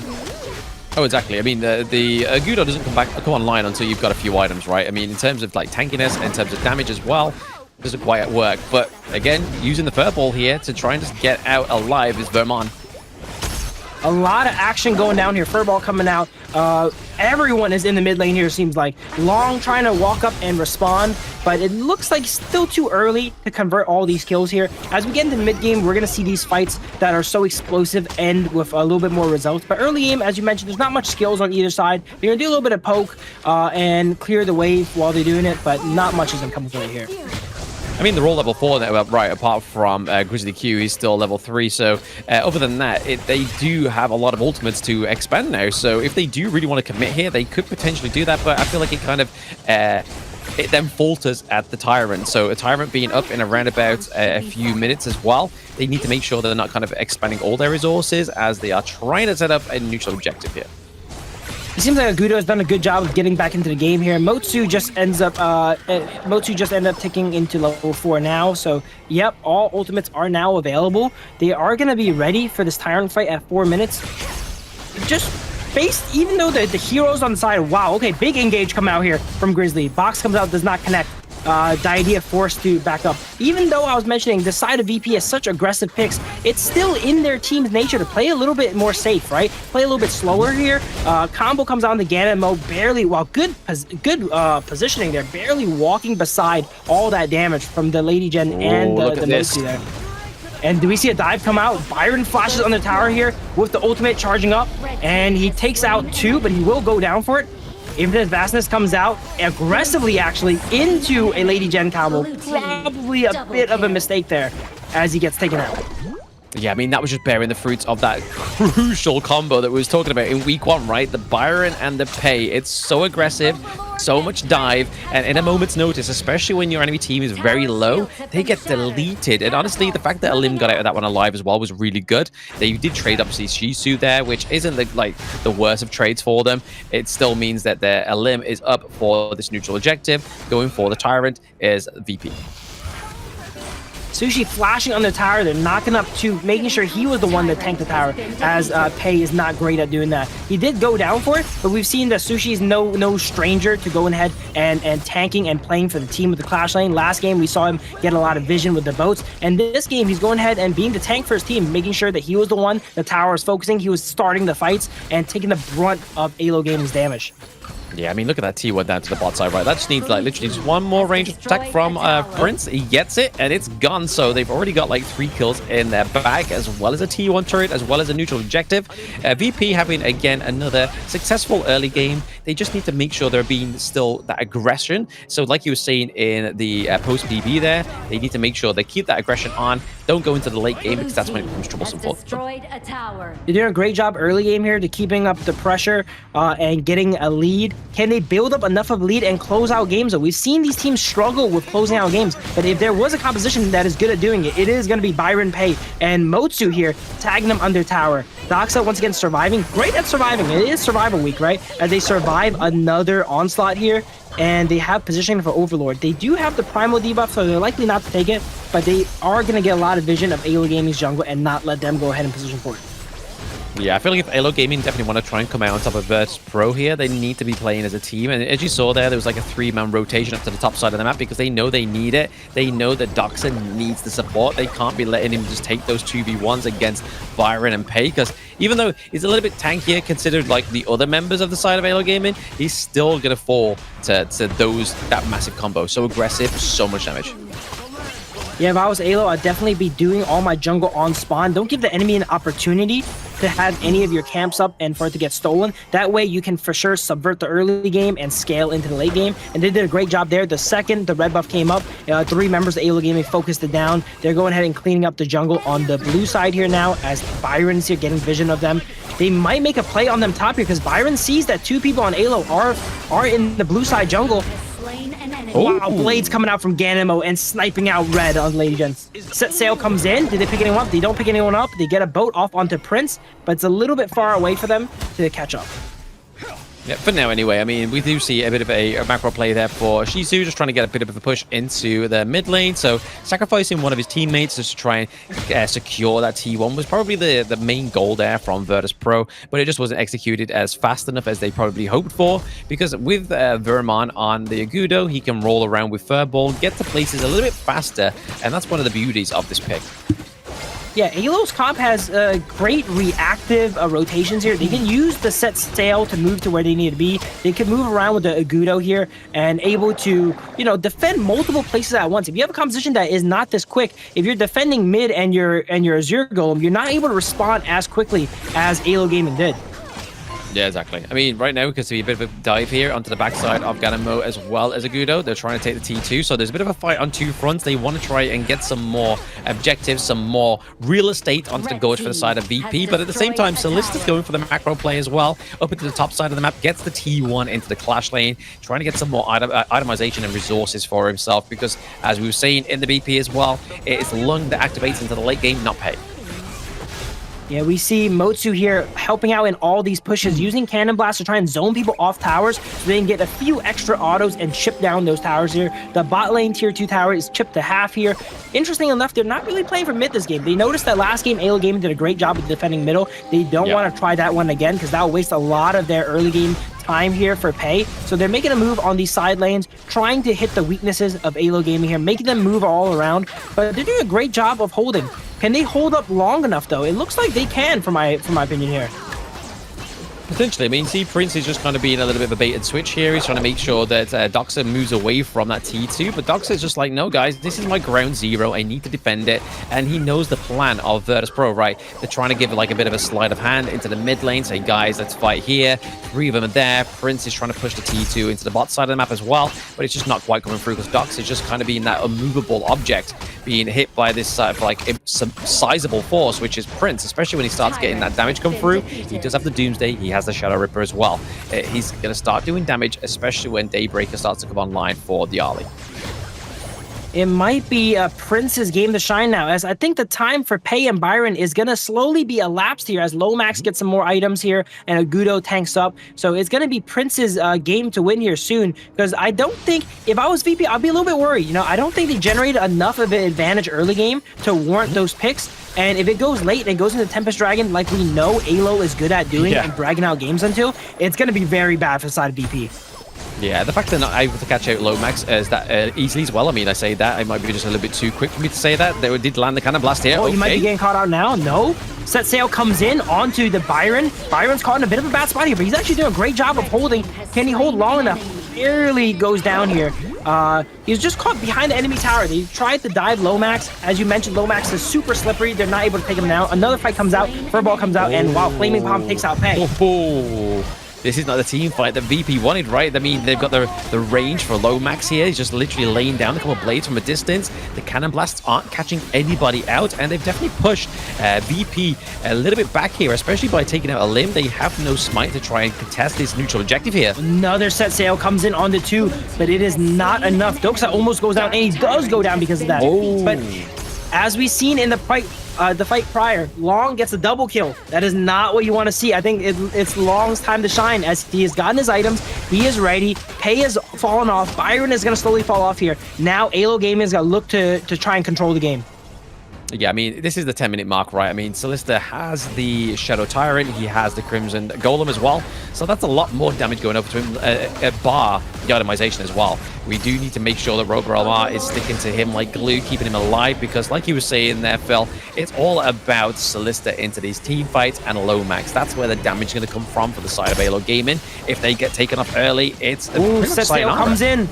No, does not quite connect. That one was coming from downtown. I thought something was about to happen there, but it ends up crashing it. Alim still trying to invade the side of AYLO Gaming, getting what he can, trying to use up the pick here, the mobility, as they're distracted mid. They do end up taking a tower in the clash lane. Vermin might get caught out here, half HP.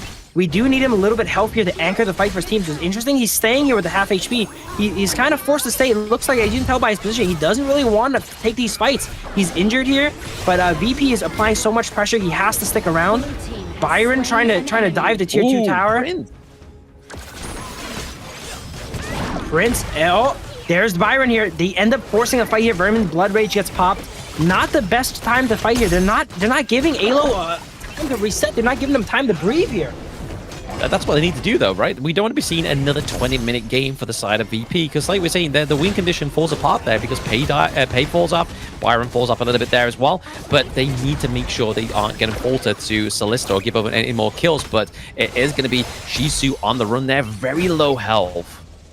This might be one of the last windows for VP here to go ahead and build a sizable lead to be able to close out the game, as they're only up 1,000 gold or so now. AYLO, once again, their mid lane tower still stands. Sure, it still stands for VP as well too, but they're not on a timer like AYLO is.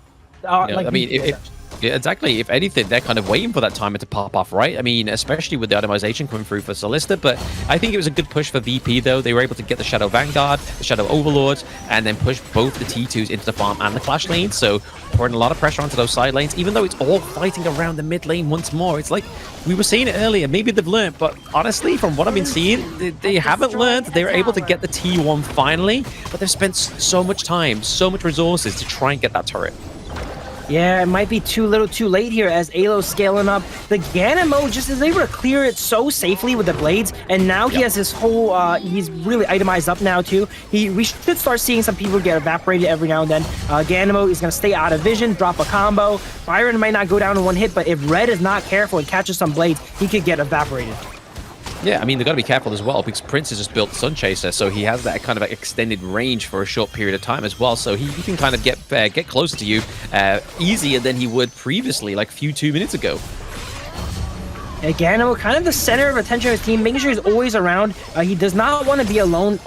Everyone on the side of VP could probably solo him if he's alone. Pei catches him out, Byron catches him out, and then Prince being able to turn on that Sun Pool and then auto him down too with all those dashes. He's not able to do anything. But he's smart to play around the Vermin, play around the anchor of his team here, always on the sidelines, not going in first, clearing these minion waves, and never getting caught out. Exactly. I mean, they're definitely trying to go for another... neutral objective here. Setsail just get coursed onto Doxa here. It might be a bit of a smite fight here as we see Agudo onto the Tyrant and Pei ends up securing it. Agudo dropping really low, turns on Blood Rage. It's not enough, goes down. Here we go. This fight might be a big decider. VP needs to win this and convert it here. Splendor comes out from Ganemo, but once you're alone in Ganemo, Splendor or not, you're going to get taken out. And this is a great fight for VP. This might be what VP needs. They need to somehow convert this into a lot of objectives here. That was a 1 for 5 ace coming out for VP. Yeah, for a limb to die here is fine because they were able to get the neutral objective. They got the tyrant, so they do have the increased damage, which really aided Prince into that team fight. They have minion waves into the bot side. They have minion waves into the mid as well, so they can really just push here. It's like 8 seconds and 3 seconds for Doxa to come back on here now. So it's all going to be down to the side of AYLO Gaming. Can they defend this base with this set? It looks like they're playing for the win here with their 1 minion. They're all 4 staying in the bot side. Looks like they ended up changing their mind. The set sail onto them kind of changed their mind there. Sunset goes down, and so does the tower. And this is disastrous for the side of AYLO. 1 bad fight, and they leaked 2 high ground towers, and they're never going to be able to get those back. Can they somehow break out of their base from this point on? I mean, they gotta hope so, right? If they do, they have to make a pick up onto the side of VP first. But right now, with that 1 high ground turret remaining, it means that VP and Lim was just like, guys, they're pretty much pushed at the base. They've already just spawned back. Let's go for the Overlord. The tempo is completely shifted, and AYLO is end up getting their deaths staggered. Once their deaths are staggered, they're never really around, and they can't protect their team. And Ganemo caught alone here because all the deaths are staggered here, and not everyone's up at the same time, and that should be GG, as we see the minions being able to push in mid here for the side of VP. Yes, it's only down to Solista here to try and clear these minion waves, but there's a lot of damage over to the side of VP. Gets the crystal as well. One, but it's not enough. VP already looking strong in this best of 5 build. 2-0 for the side of VP. I mean, arguably, they're not been going for, obviously, like, the deepest of strats in terms of, like, going for, like, Oberon and sort of the Mayim for themselves, as well as down to the farm lane. Obviously, that's probably where they're mostly really exhausted those big prio picks, right? I mean, the Ali, as well as the Lung in game 1. So maybe that's kind of like the strategy they're going for here. Maybe that's the MO. Feed Prince his picks, and he will feed us the victory.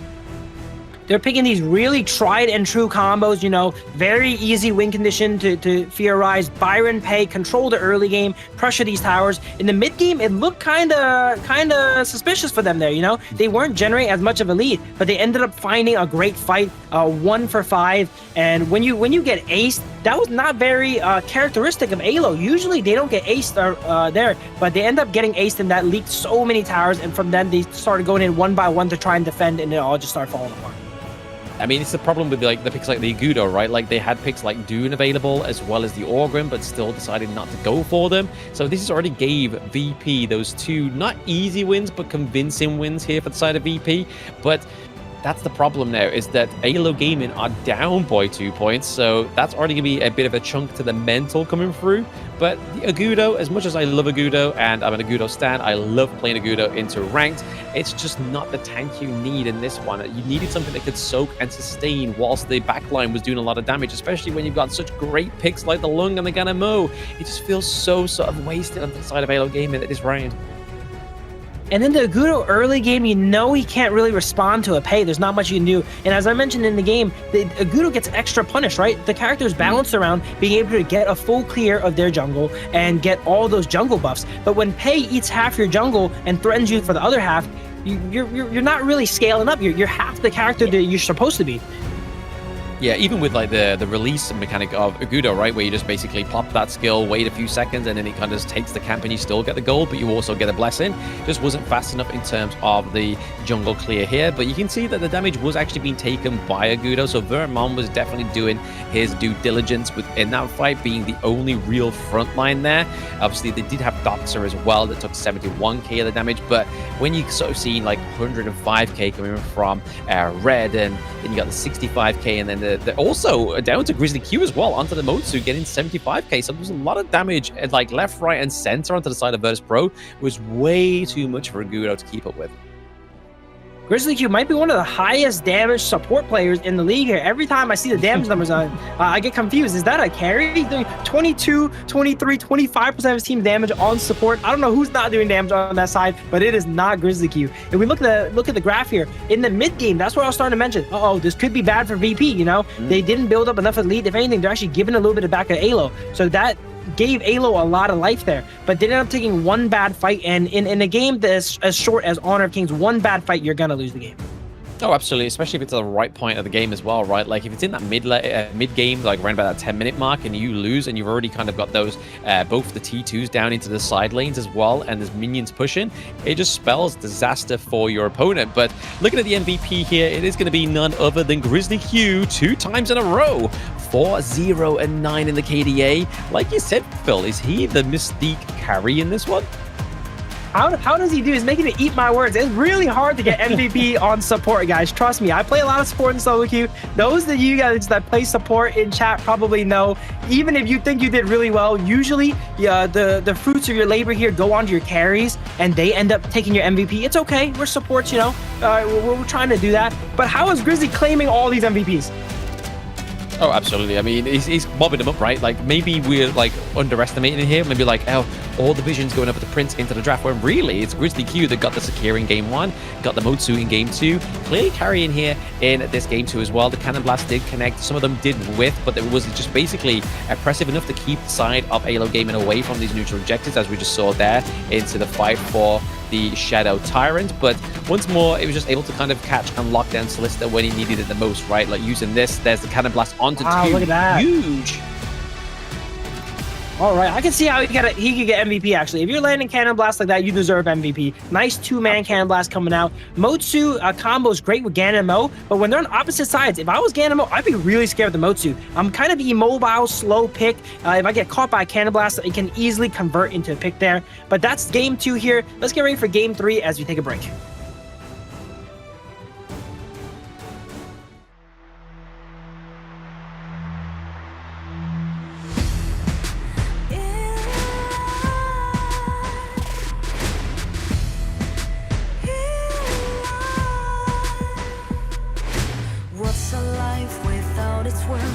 Compromising with what hurts inside. When you let fear decide your fate, you don't choose which path to take in life. In life, I'm finally letting go of everything that still holds me. I'm against all odds, but I won't give up, 'cause it's my time to shine. Standing in the spotlight, and no one let me down. Destiny is calling high. I'm not afraid to fight for everything I love. Victory's on my side.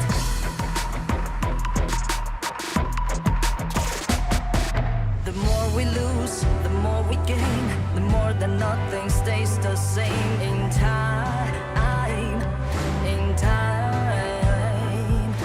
can't love ever, can't forget. What you see is what you get. Sometimes,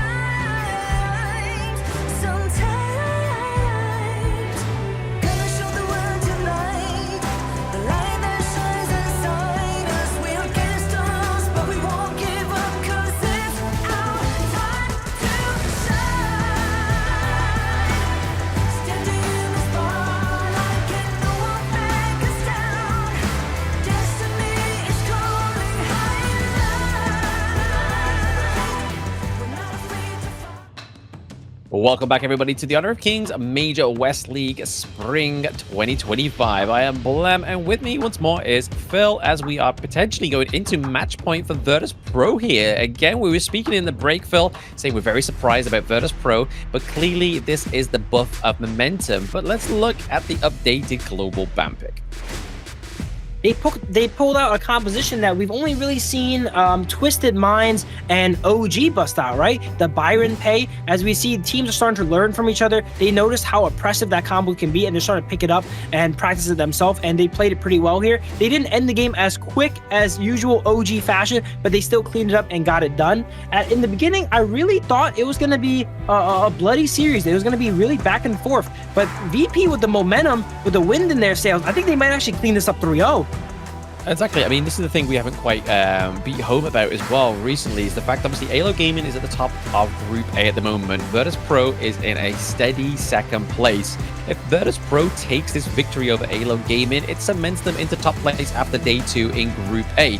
The next time that this team actually fights is not all the way till the end of the 4th day of the survival week, so it puts Virtus.pro in a very good position if they're able to take this series from AYLO Gaming, especially in a 3-0 fashion as well. Super important for either team here to take the win, as they are fighting each other for that first place spot. The other teams, sure, it obviously matters if you get a win against them, but this is the team that could knock you down, so you really need to take a win. Yeah, I mean, they've already basically displayed that they can beat AYLO Gaming, right? They beat them in a 2-1 victory score into the ranking week. But let's go into the BP here. They ban out the Dolia again for the side of AYLO Gaming. They don't want any kind of Dolia synergy coming through for Grizzly Q. Because again, we seem to be thinking that maybe Prince has all the power picks here, but Grizzly Q has been back-to-back MVP in this series. Prince is there to take all the focus, while Grizzly Q is truly carrying here as they get a support ban off of him here. He still has not played the idea yet, and it looks like it might go through as AYLO Gaming played it and they did not ban it. They do get the Mai though. Mai, one of the highest presence picks here in the Kings Major West League, but I don't know how I feel about the Mai. I feel like usually Mai underperforms for how much respect teams give it. Usually first pick, first ban. But they do end up picking up the Mai. You really can't let it go. But the idea, as I mentioned, comes out for Grizzly Q. Here. This could be the game 3. VP is not pulling any punches here. Argrin and Diadea being locked in.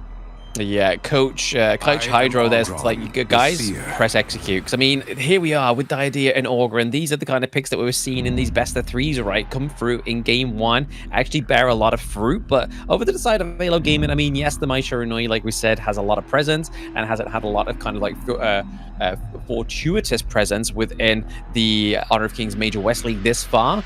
But pairing it with the likes of the Motsu and the Monkey is really good, right? Because there's a lot of single target CC, but then the Mai Shiranui to then basically climb on top of and burst down those unsuspecting targets. But who would be the target in this case? Survival is the greatest challenge. Not too sure. They have not showed anyone yet. Maybe a D-Renji is going to come out to possibly hamper the tankiness of Monkey, but I actually don't like Monkey into Argrin. We've mentioned prior is not the best. There's the D-Renji being locked in to shut him down here. I'm actually a coach for VP as well, as you can see here. They go ahead and lock in the D-Renji.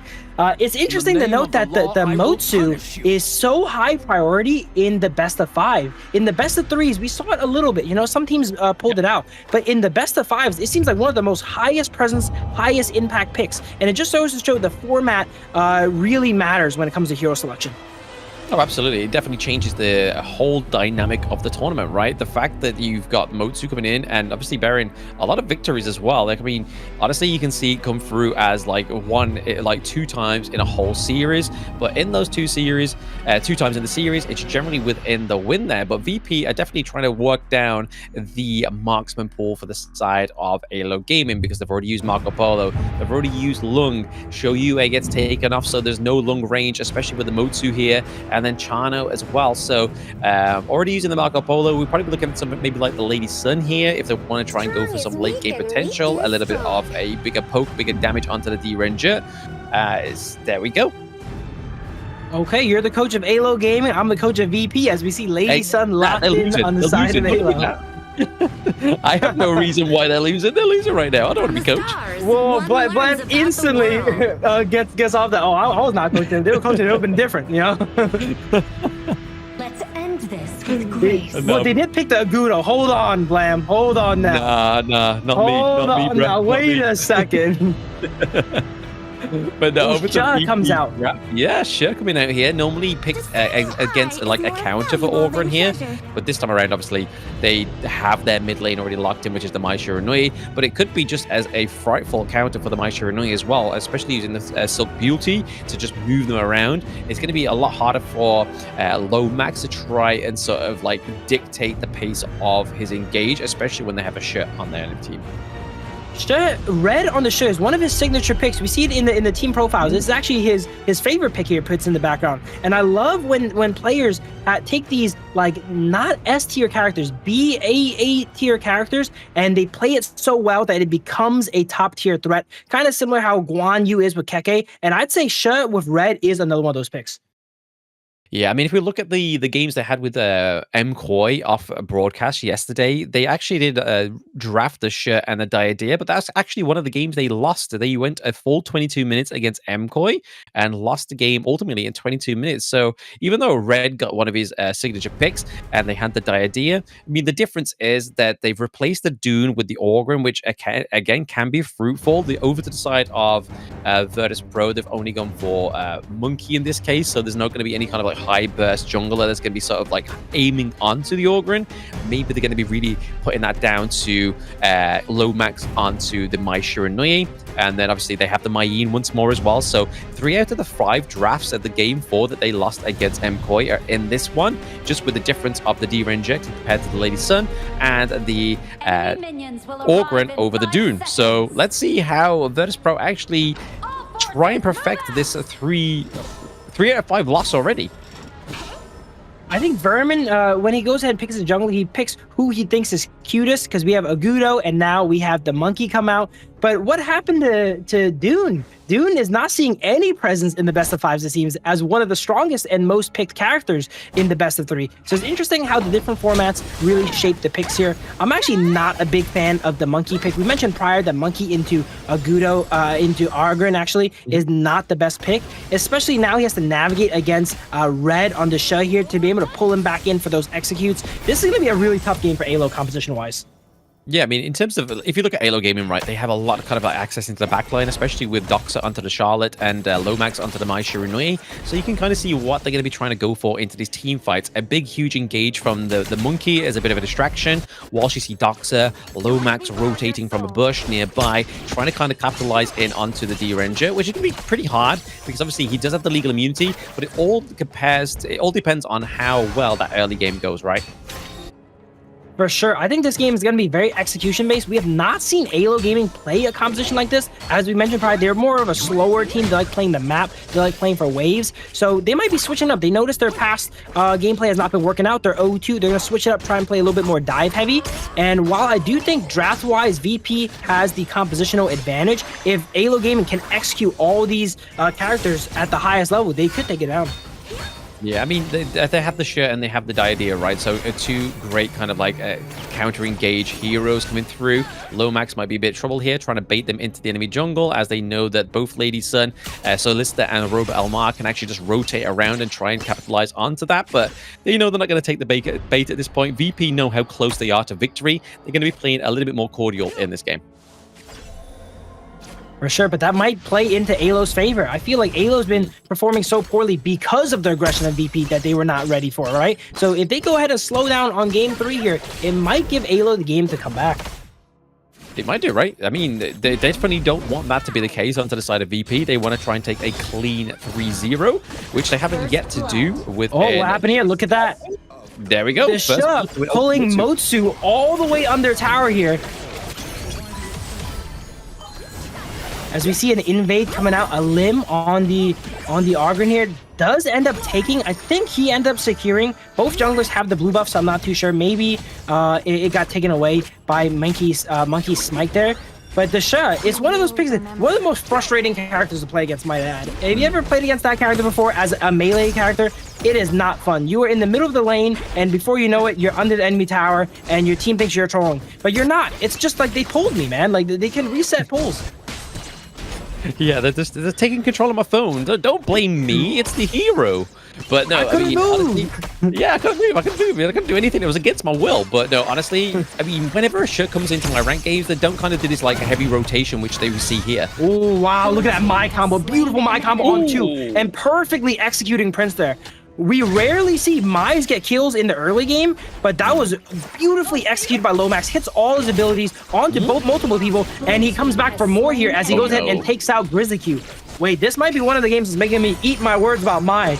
Mai is popping off this game. So far, right? So far. I mean, every particularly Azure Golem off of a limb as well is going to be a bit crucial for the side of VP. Vermon is now got both the Crimson and the Azure Golem, but that was a good start for the side of AYLO Gaming, right? This is where the Motsu comes in and is very oppressive, but I feel like it was a bit of an overplay or an underplay there by Grizzly Q, right? Like, why would you go in with the enhanced basic attack of the Diadem, knowing that there is some damage over time waiting for you in that circle below you? Yeah, Grizzly Q, that's one of the downsides of being more of an aggressive support. To get all this damage, you have to play a little bit more aggressively, and sometimes it gets punished. As we see Monkey here look for another dive, potentially, on the side of VP. They're forced to stand behind their tower. Cannon Blast coming out. They don't want to get dove by Lomax again on the Mai. And this is some of the most impressive Mai play I've seen all tournament. Usually Mai's are so passive, but Mai being able to maneuver around the DRNG stuns and getting some kills early game. And this is probably the weakest point for Mai, I would say, too. Yeah, absolutely. I mean, as soon as she starts getting more items, then it kind of becomes a bit more troublesome for her. But overall, we've seen a bit of a trade between the two turrets. Obviously, it became a bit more fruitful for the side of AYLO Gaming rather than VP. Shisu was just a little bit too slow in terms of the damage. But with a little bit more of one more basic attack, we could see that T1 into the Clash Lane be taken down. But right now, in terms of the gold lead, AYLO Gaming are definitely kind of getting a sizable kind of lead at this point in the game. They're trying to get onto Vermin here, but not enough juice. Alim is going to be great at executing Vermin if he gets low, but he can't even get low here as he jumps in and takes out Red. Oh, man. VP's side of the jungle is going ahead and getting invaded multiple times by the Mai here, the Motsu. The more we watch Motsu gameplay, I feel like that pick is so impactful. I feel like teams are just now discovering how strong it is, being able to use those cannon blasts to stun up the enemy team, get vision. It's kind of like a range engage if you think about it here. It's huge. I mean, look at that. Setting up for Lomax is so easy when you got the Motsu. Yeah, and all of these teams have great Motsu players, it seems like. Makes sense because Motsu a really fun character to play, right? As a support. You don't really feel like a support. You play more like a carry. And a lot of Motsus are carrying in this tournament. Absolutely. Absolutely. Right now, we are seeing that the lead is still going over to the side of AYLO Gaming for now. They are about, 2.5k ahead, and they were able to get the, obviously, Shadow Tyrant, the Tyrant, the first objective of the game this far, and they're able to actually get a sizable lead down to the bot side of the map as well, which really helps. And not only Celista gain kind of control over the Gorge, but it also means that they don't have to rotate too much down into the farm lane now. They can just focus on mid and the Clash lane. Really like the gear shift from AYLO Gaming. I was a bit skeptical at the start, but they're playing it really well right now. And VP is not ready as they're down to 3,000 gold almost now. And Mai constantly cleaning up the enemy jungle. Mai pay, I'm not too sure. Yeah, imagine. Both of those on the same team would definitely be very frightful for the side of VP. VP able to get the T1 down to the farm lane, so they are trying to just basically neutralize the advantage that AYLO Gaming have, which could be their win condition here for staying into the mid game. We're only about 7 minutes, so again, mid game starts to show around about 10-minute mark, but a bit of a fight into the mid lane. Pull coming out onto the Monkey here does not quite do much. The disengage from the Motsu. That might be probably like the most impactful pick today we've seen. Every Motsu is like game-changing. Those cannon blasts coming in to either engage or disengage. They hit a nice pull on the Monkey there, but then the Motsu returns with a two-man cannon blast, instantly shutting down their engage. Yeah, exactly. I mean, it's the whole thing, right? Like, they don't really have, like, the range onto the side of VP. They're really hoping for Shisu and Alim to go in, but thanks to Robo Amar on this Motsu, he just kind of shuts that whole thing down. And right now, Shisu may get caught out here, trying to bait Lomax on the Mai Shiranui, but they do have a bit of a minion wave crashing in here into the Clash lane. Here we go. They are going to go ahead and use this positional advantage to get this tower down. Not much VP's side can do. They're constantly zoning him off tower cannon blast, and when they try to defend, they actually go down here. Wait, will they be able to get a trade? No, Mai barely gets away with 1 HP, and the tower is really low now. We do see Charlotte coming. It looks like Charlotte's... they're not trying to push here. Yeah, Charlotte goes ahead and cleans up the mid wave. I thought they were coming in for a full team fight. They're happy with what they got here. They got a lot of damage on the tier 2 tower, and they're going ahead and back up and tend to waves now. I think the only way we can kind of see VP come back in this one in terms of team fight is that once Alim gets all those items come through, especially onto the Orgrim, we obviously see the Blood Rage as well. I can only assume that he's got the Eye of Phoenix at this point, maybe even the Blazing Cape, but as he gets kind of like 5-6 slotted, that's when they're going to be able to take like such huge engages there, especially with the Conductor of Souls getting that boosted HP regen from Eye of the Phoenix. Okay, Destiny Counter being used here. There we go. Beautiful double pull coming out from Red, pulling Mai Shiranui all the way from their side of the bush to VP side as he gets shut down. They have a great pick composition here, VP. Being able to use the D Renji to lock someone down. No one is going to be tanky enough to survive a share pull into D Renji stun, into a Ogryn execute, and that's how they're going to need to play this game here as Monkey gets caught up. And that's the execute I'm talking about. They all group up. The D Renji goes ahead and ultimates them down, stuns them up, and lets the team just execute them. Charlotte comes here onto the back line. It's not enough as the side of AYLO goes down to Ogryn. Ogryn takes a triple win, and that completely just flipped the game. I mean, are you sure you're the coach of VP here? I mean, I just called it, right? Like, as soon as Ogryn starts getting some items and gets that great, like, early team fight, it's like, come on, like, it's going to be hard for the side of AYLO Gaming to come back. And I mean, they picked up all the right heroes as well, right? They got Vermont down, Rober Elmar means that they're not going to have that great setup on the Cannon Blast for at least another 6 seconds, which is where we need to see VP try and be a little bit more aggressive into these side lanes, which you can see towards the top there. Prince looking to try and push this T2 with the help of Grizzly Cube. For sure, VP going ahead and completely switching up the tempo of the game. Tempo is very important when it comes to MOBAs, all right? It can shift in an instant, especially this MOBA here that's so volatile. They were just a second ago, they were losing their tier 2 top tower to AYLO, and then they defended it properly, and now the tempo is completely shifted. VP has the advantage. They take one tower here, chunk down the enemy Clash Lane tower, and it looks like they will have to give up the Overlord here, potentially here. As we see Motu trying to zone him. No, Alim goes in. It's going to be a smite fight as Alim goes in and smites it away. Alim just smited away. He's looking for a bit more of aggression, though, here coming through onto Slister. Ogryn has hit critical mass here, it seems, as he goes in, smites it away, and takes out 2. This is not good for AYLO, man. Match point, and we see a really fed Ogryn here, diving under towers here. This might be GG right here. Yeah, minion wave down to the bot side of the map as well. They are able to open this high ground turret. They have the Vanguards coming through as well. That's an ace. That should be game. That should be with game. a clean game. VP 3-0. That just goes to show how quick the game can turn. In the span of, what, 1 and 1.5 minutes, it went from AYLO pushing the tier 2 on the side of VP to VP winning the game in 1.5 minutes. Wow, VP is really ramped up. I think that's probably like their shortest record of match time. I mean, 11 minutes and VP are not synonymous at this point from what we know statistically. That is not a downplay to this team. That is just all we know about stats-wise. Like, they are kind of in it into like the 17, 18 minutes. And then if it's not that kind of range of match, it's always into the latter parts of the 22, 24, 30-minute match they had against MCOY earlier. And now they're coming back with an 11-minute decisive victory against AYLO Gaming, taking a 3-0. VP has now got top place in Group A for now. With the help of my expert coaching and not Blam's, it seems like VP has gone ahead and figured out AYLO Gaming. First game, they were still figuring them out, 22-minute game. But then as they play him more, it dropped to a 15-minute game. Now it's a 10-minute game. If they play him again, it might be a 5-minute game here, Blam. Getting ahead of ourselves. Not even a tyrant on the board. Like, you know what? Let's finish in 5 minutes. Coach Phil says we could, so we're going to do it. We're going to execute it. But no, that was a good way to end out the series for VP. Because even though the draft looked solid, obviously AYLO Gaming generally had a greater early game. But as we were saying, sort of towards the sort of like middle part of that game, as soon as Alim sort of gets that right team fight and picks off the crucial heroes onto the side of AYLO Gaming, which he did, it means that the team fight just opens up, like, just basically like cutting open a cake, right? Just like boom, slate down, knife through, eat the cake, yum, then bear the fruits. But it's the side of VP, they now get a 3-0, which really, really puts them in a good standing now into Group A.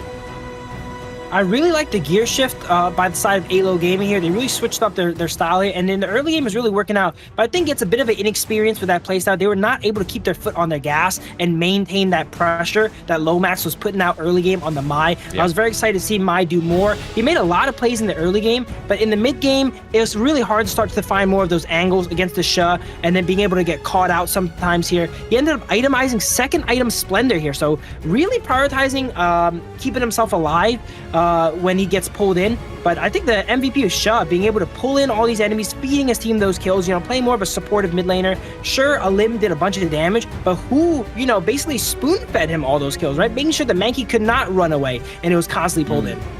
Yeah, I mean, 0, 1, and 9, so a lot of assists going over to the side of red, but I think it's also down to AYLO, because that's really where the shift changed, right? Like, it was all based around this player. The fact into the mid game, where we sort of started calling it out, into the mid lane, then we saw up to the top side of the map, where the fight came through, and it was just AYLO basically just dominated, and he got the steal onto the neutral objective as well. And then, obviously, 47k damage going through to AYLO. Orgrent, not always known for his best damage output within these games, but definitely very impressive damage output overall. And here is that goal graph, right? Like, we can see here that there was definitely sort of flirting with the victory of AYLO gaming at certain points. But then all of a sudden, it just turns around, and then there we go. VP gets that 6.5 lead, which is what they needed to get the itemizations and claim those team fights for themselves. The matches today, they've been 3-0 each time. But unless you've watched the games, you might not know. These are 3-0s that could go either way, you know? Both teams can, even the set against OG, right? 9Z Globant, they put up a great fight. Very competitive, and we are seeing the competition start to close that gap in skill that we've seen in, there we go, MVP called it here on the red here. 0, 1, 9 KDA, 22% damage dealt, not much damage taken here. And another thing that's important to note, WoW players can do really well with a lot of gold. Red was among the lowest economy players here on the side of VP, yet he was able to still provide all that impact. And it's not because he's playing poorly or he's farming bad. He's using his character to its fullest by giving his allies the kills, right? Giving his allies the farm, and he was just there as a utility mid. Exactly, he was just playing Mama Bear in this Grizzly Virtus.pro lineup, right? Like, he was just like, guys, I've got some food here for you. I need you to get fed up a little bit. AYLO, guys, you're looking a little bit slim. We need to get you some more food onto the table, get you those resources. And this, like, literally giving over that triple kill was the thing that really just opened up the whole prospect of Virtus.pro coming back in this one. And then obviously takedown of the Overlord as well. Huge. Picking off Solista into this team fight. Solista had a very bad positioning in that whole team fight. Just enabled AYLO to just come through, take him down. Then Lomax goes down. And at that point, AYLO Gaming has no damage, so it just becomes a much easier team fight and a much easier sort of takedown and execute for the side of VP. It seems like AYLO Gaming, once the game went off the rails, they were not able to get it back on track. They were doing really well when they had the lead and they were able to control it, but it seems like when they're losing these games, they kind of send people in one by one, you know? They don't regroup. Yeah. They're not very good at that regrouping and 5v5ing again. Once some members fall down and the devs get staggered, they get a little bit lost, as you can see there, and they just go in one by one, and then AYLO loves that, right? Getting all those executes off, being able to take people on one at a time. And amazing play by AYLO there, too. Jumping over the wall, securing the Overlord, popping Blood Rage at 1 HP, and then walking into the enemy jungle, securing all these KOs. Very well played. Very well played. I mean, this, again, back to your point, the fact that when they start to fall apart, the dominoes start to fall onto the side of AYLO Gaming, is also the fault of the Motsu pick, right? So as soon as you have that early game lead, you have to make sure you execute it and stay onto that oppression, onto your enemy team. But if as soon as that starts to crumble, like we saw in OG's game as well, it just, the Motsu starts to fall apart because the enemy team your team starts running on its own. The cannon blasts aren't quite setting up team fights. But what we are going to set up here is just a short break before we do get into our last series of the day, which is going to be Twisted Minds against 9Z Globant, the rematch from day one.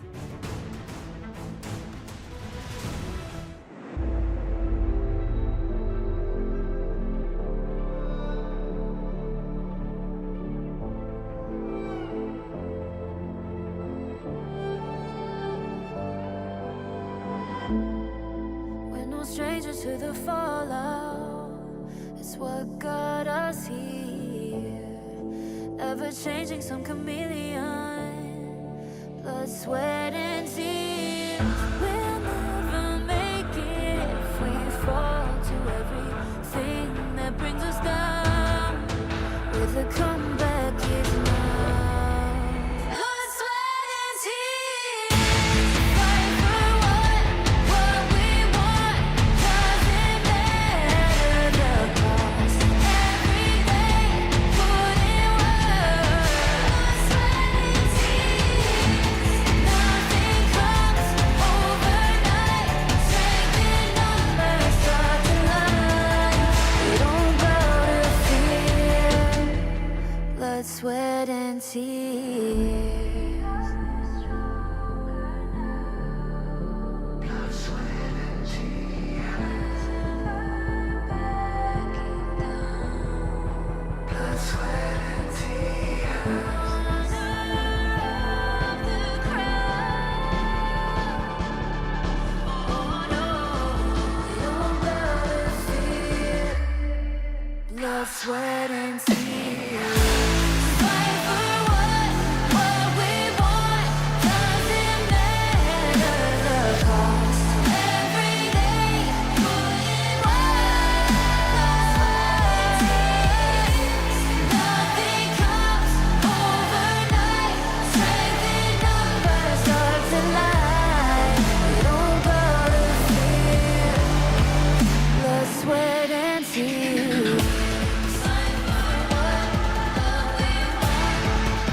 Welcome back, everybody, to the Honor of Kings Major West League Spring 2025. I am Blem, and with me is Phil as we get into the last series of the day, and it is none other than Twisted Minds against 9Z Globant, the match remake from yesterday's Survival Day 1. Again, Twisted Minds was able to take a 3-1 victory over 9Z Globant this time around, but maybe because they've just been battered by OG Esports, 9Z Globant are out for blood.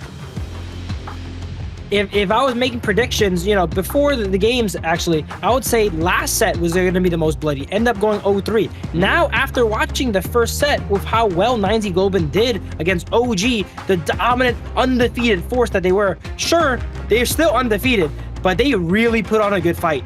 And Twisted Minds plays a lot like OG, probably not as strong. So 9Z Globant, they just felt the wrath of OG. Maybe they're ready to take on Twisted now. Potentially, right? I mean, they definitely went blow for blow in that first game. I think that's the problem with 9Z Globant is that they always have a really strong game one, but as soon as they lose, it's kind of like, oh man, like we got to try and do this all again. We got to try and get that momentum again. We don't quite have the Ganon Mo, which is probably one of Moon's and 9Z Globant's probably one of their biggest sort of like power picks that comes through. It always delivers, and maybe Twisted Minds may not let them get that throughout the entire of the series, and that's how Twisted Minds try and take like a very clean sweep here. But we'll be getting into the BP very soon. Obviously, we do need to introduce these teams as well, but they honestly don't need introducing. They have some fans. We know them very, very well, especially Twisted Minds and 9Z Globant at this point. But honestly, the way that it works with the best of 5 with the global ban pick, anything can happen, right? Anything can happen. 9Z Globant have already taken a round off of Twisted Minds yesterday. Can they take a little bit more? Yeah, and these best of 5 stamina and mental is very important. We don't talk about it too much. We only talk about the picks and stuff, but you got to have a deep hero pool, And like you mentioned, with 9Z Globant, very good in that game one. They seem to unravel a little bit as the series goes on, and that's only going to get harder and harder from here. We start off with the best of 3s, we're going to go into best of 5s, and if I'm correct, we're going to do best of 7s later on. So if they want to make it to there, make it to global battle, make it to ultimate battles, they need to be able to have the stamina to go through a really long series. No, we're looking for them just to go best of 5s, so it's still going to be best of 5s in the playoffs, so they don't have to adapt to that best of 7s, thankfully, for these teams, but it's still going to be a test of strength, will, and resilience at that point within the competition. So they are going to be all kind of like feeling out for themselves. They all have the kind of the details that they need and the intel that they need, knowing what they are going to draft, what they're good at, what they're not so good at. And basically, it's at that point where these teams decide whether they divide and conquer or they are the conquered. Okay, while they might not do best of 7s anytime soon, if you want to be the best of the best in Honor of Kings, eventually you're going to need to get through the best of 5s and get ready for some best of 7s, right? It's important to go into every game with that peak strength, peak energy, peak mental like you are in game 1. They played an amazing game 1 against OG, and honestly, I think if they kept up that same energy all 3 games, they would have taken a game or 2 off them, right? Let's see if they can go ahead and get the momentum here against Twisted Minds, the masterminds here. And I think if they just keep up the same energy, same game 1, they're going to take the win. And once the win's in their sails, they got the momentum. They're going to be looking really good. Yeah, it's kind of like the same kind of thing with Virtus.pro as well. But speaking of Virtus.pro, we're going to now introduce Team A, which is none other than Twisted Minds. See the fire in your eyes. You gotta fight for it. Let's go. The battle's calling. You better give it all you got. You gotta fight for it. The time is right for you to raise a bar. Yeah. Cause you could be the greatest of them all. Yeah. Let's go. The battle's calling. You better give it all you got. You gotta fight for it.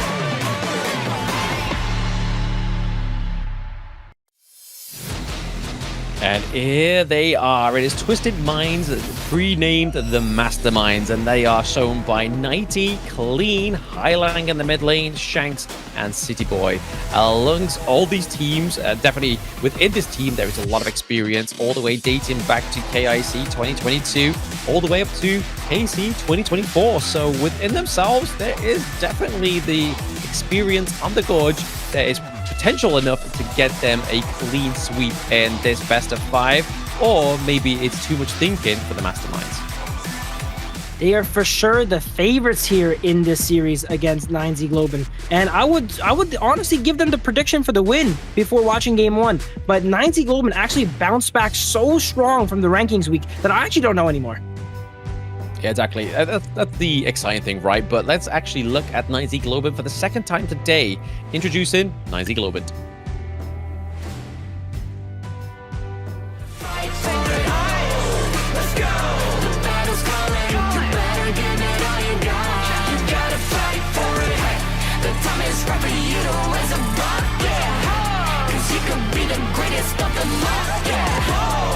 Let's go!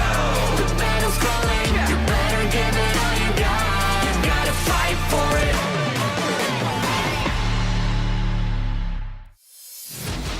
9Z Globant representing Argentina. The second time I'm introing them here, and I love me some underdogs. I don't know if they're gonna be underdogs after this here, but we got Moon in the mid lane, Stick in the jungle, Argro 1 in the Clash lane, Destro in the farm lane, and Kabibosa on the roamer. Yeah, again, a team that almost bet a victory over OG Esports earlier, but like we were saying, all it took was just that one team fight over the side of OG Esports and just kind of paying dues into the side lanes. Just basically made them fall here. But honestly, 9Z Globant have definitely been a surprising team within Group S, especially going up against these contenders like Twisted Minds and OG Esports, which within them have player calibers that are just kind of unrivaled within the Major West League. But at one point, in the very near future, they will be very contested. But here's the head-to-head. Talking of contest, it is going to be about Highlang and Moon in the mid lane. As we hear, the stats here are pretty well-rounded on both sides. 40 kills versus 31 kills, 61k to 67k. Gold is pretty similar to. Average team fighting is pretty similar to. This is probably one of the closest head-to-heads we've seen yet. Very close, right? I mean, what the difference is the 40 kills to 31, and then about 6k in terms of the overall damage, whereas the gold per minute is not that difference in between. And then team fight participation, these guys are in it for the team fights, as most mid lane players should be. Yeah, this series is going to be super important for 9Z. They know they're not going to be able to compete with OG anymore for the first seed here in the S group, right? But who are they going to be competing against? Twisted Minds. So if they want to take that second place slot and go into the upper bracket, they need to take down Twisted Minds. Exactly, yeah. That's what they got to do, right? I mean, it's not only just a place of second place going into the playoffs, it means that you get that little bit of a second wind as well, right? We were discussing this before the broadcast, that second place is very fruitful for whoever can get it in Group S, because it means that yes, you do make it up into the upper bracket, but if you fall at the first hurdle, it means you still have a little bit of a tightrope towards your back. It means you can bounce back and hopefully meet your defeaters in the grand final once more. But this is going to be the BP for game 1.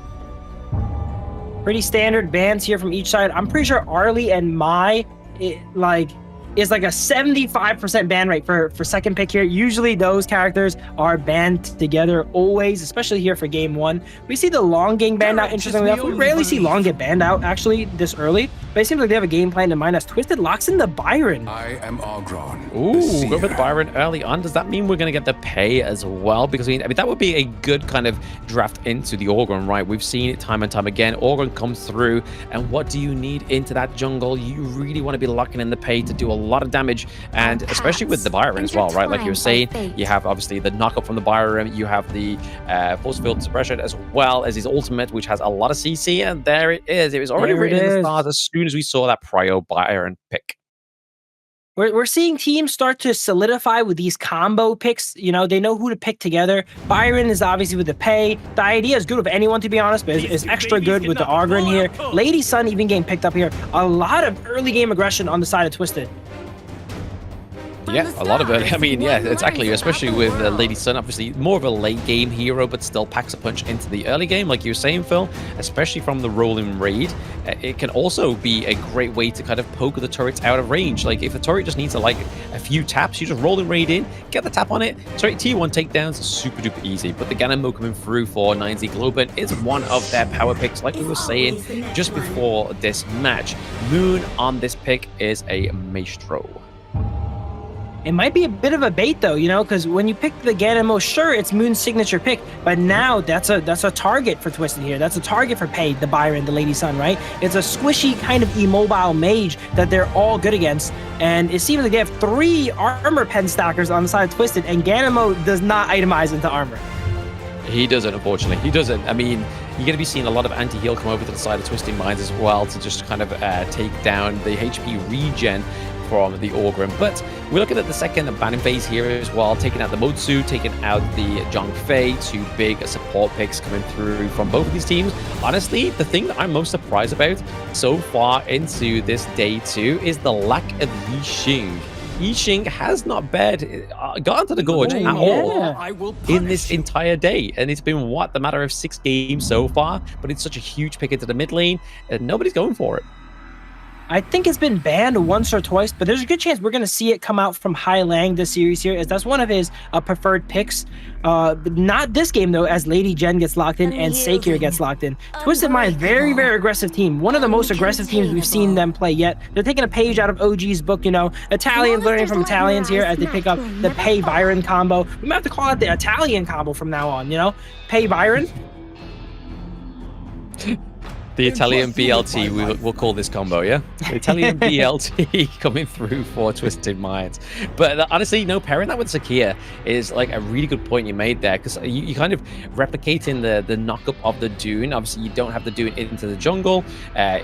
You are lacking a lot of frontline for the side of Twisted Minds, but this team comp isn't around frontline, right? It's all about sort of taking out the backline, taking out the squishy heroes onto the side of 9Z Globant, and then just dominating from that side onwards. But the one thing they do have on the side of Twisted Minds is the healing from City Boy. So it's going to be a lot of healing coming through from Sakia. So the only way I feel like 9Z Globant are going to be able to try and come out on top of this is if they try and focus City Boy into these team fights, which historically we've seen in the matches where City Boy sometimes is a little bit overzealous with his commitment into the team fights and does get caught out quite easily, especially such early on within these team fights. 9Z Globant with a pretty clear pick composition here. They're probably just going to play around the D-Renji, locking someone down with the ultimate and being able to burst them out. So if they can take these smaller fights and get these picks before Twisted Minds can go ahead and engage on them and get everyone rolling, they should be good. But this early game is going to dictate everything. Any game with Byron Pei in, the first 5, 7, 10 minutes is going to be deciding the game. Oh, yeah, absolutely. You don't want to be playing into the late game, even though they have got late game potential, right? Obviously, Lady Sun then activates, so it then becomes Shanks' main MO to try and finish off the game, but they've got to be careful of the Ganemo. They've got to make sure that Moon does not have that room to breathe, because he's shown it time and time again that if he is given the room to just lay down those couple blades, even in the early game, I mean, when they're going up against OG Esports, he got first blood, and he made it seem so simple. Yeah, Moon on the Ganemo just is always where he needs to be, but you don't expect him to be there. You know, he's randomly in Clash during a 1v1 to snipe some kills. One of the most tricky members aside 9ZG. Let's see if they can go ahead and do that again. Twisted being able to see the games that went prior, maybe they're ready for it this time, because OG certainly was not.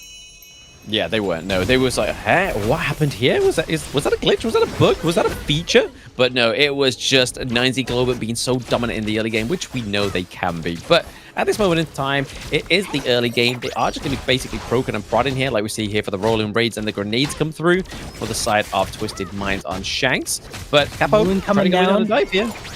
Does not get much here. A lot of action coming out. Highlight actually dropping really, really low there. Ganemo, I think, is actually a pretty good counter matchup into the Lady Jen, actually. Lady Jen has that ability to go invulnerable and freeze herself, but that's also going to put a big target on her back, because when she wakes up, there's going to be 4 blades waiting for her. Yeah, I mean, if they can dodge it or use the flash or anything like that, or even kind of just maybe even go for a Splendor to try and bait out some more onto the side of 9Z Globant, could be the way around the Ganemo here. But as you can see here, Moon is always very proactive on the kind of rotate to try and make sure he can get some intel over to Sick in the jungle. Yeah, that's what separates the good Ganemos from bad ones, right? They're always looming in the background, threatening your jungle, threatening your objective, saying, hey, I can steal this at any time, you know? It gives you, it's that chill on the back of your neck here that is Ganemo. As we see him come up to top lane, he's not quite level 4 yet, as they're trying to catch out Nightly. Nightly forced to burn Flash. I think that was a lot of respect coming out from Nightly there, flashing with basically full HP, not giving 9ZG any chance to continue that fight. I mean, to be honest, it's the way out of the only way of that team fight I could see, right? Because there's a lot of kind of push and pull thanks to the Guan Yu, but then there's also kind of like the guard her grave. If you use that kind of like aggressively, you could push him out of the turret as well. So in the realms of like a possibility of getting out of that team fight, the common skill had to be exhausted, but that means that he is very susceptible to a gank. Moon once again somehow went from the top lane, instantly back pressure into the bot lane. He's always where he needs to be. Ganamo just be able to. Oh, here we go. He does get counter engaged on Saker with the flash skill 1, and he actually takes him out. First blood goes on to the Moon. That was huge, man. The flash into the mulberry power, the slam. Oh, kind of the treat we've been waiting for Twisted Minds. City was not happy with Ganamo constantly interfering with his lane and goes up and runs him down for it. I don't think 9ZG was ready for it. They were not even in position to protect Moon, actually, as Kapisoba and Destro was busy clearing away. He went from country boy to city boy with that like travel from the flash. Oh, and a little bit overzealous. Using that common skill to take out Ganamo means he cannot use it to run away as he gets taken out under the tower of 9ZG. Yeah, there we go. We hyped him up so much that he ends up going to be a little bit too overstepping within that next play and then dies his City Boy, but he's going to be back up now anyway, so not too bad for the side of Twisted Minds. It does mean, however, that the gold lead is very, very slim between both of these teams. They're at about 500 gold overall. Caster's Curse there. Moon's trying to find the same angles as he did in the first game versus OG, trying to get these pickups here. That game, he really accelerated the game for himself. And Ganamo, one of those characters, if you participate in kills, not only do you get the money for, you know, helping out, you also get stats, right? If you participate in a lot of kills, it's almost like you get a free item from your passive. Exactly, that's exactly what he's doing, right? I mean, you can see him that like he's just rotating around the enemy's jungle, making sure he's kind of getting the best position coming through him. Can he steal this? He doesn't super quite get it, close there. Very close. I mean, the super potential from the Ganamo to steal these neutral objectives is probably one of the best within the mid lane.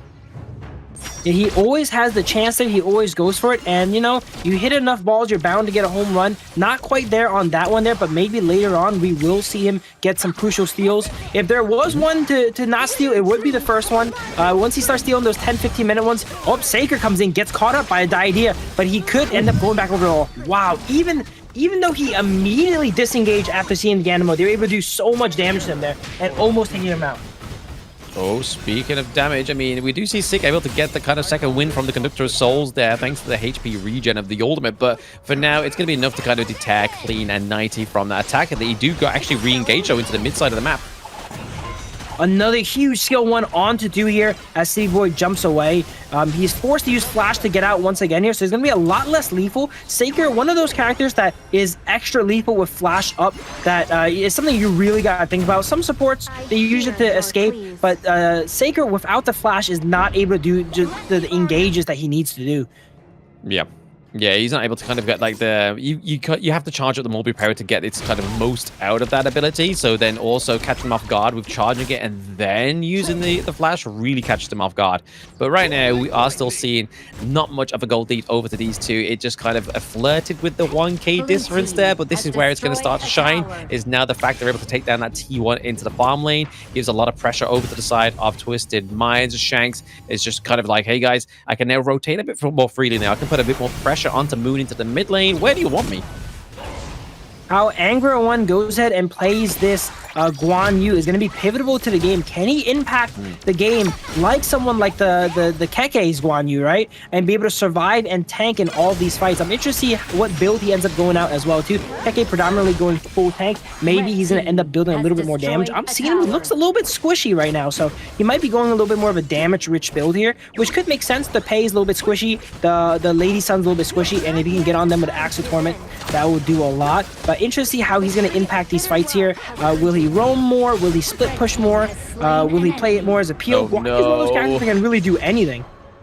Yeah, a bit of a bad mistake there by Twisted Minds, I have to say. They weren't able to set up the lane before leaving it, but okay, Clean gets the clean kill onto Moon. Is he going to be able to clean any more for the side of Twisted Minds? They almost lost the T2 down into the farm lane after having such a crucial, quick priority down there for themselves, taking the T1 very early. They weren't able to kind of prep up the minion wave long enough to mean that they left the lane a little bit too long without any kind of care. TLC for the side of Twisted Minds.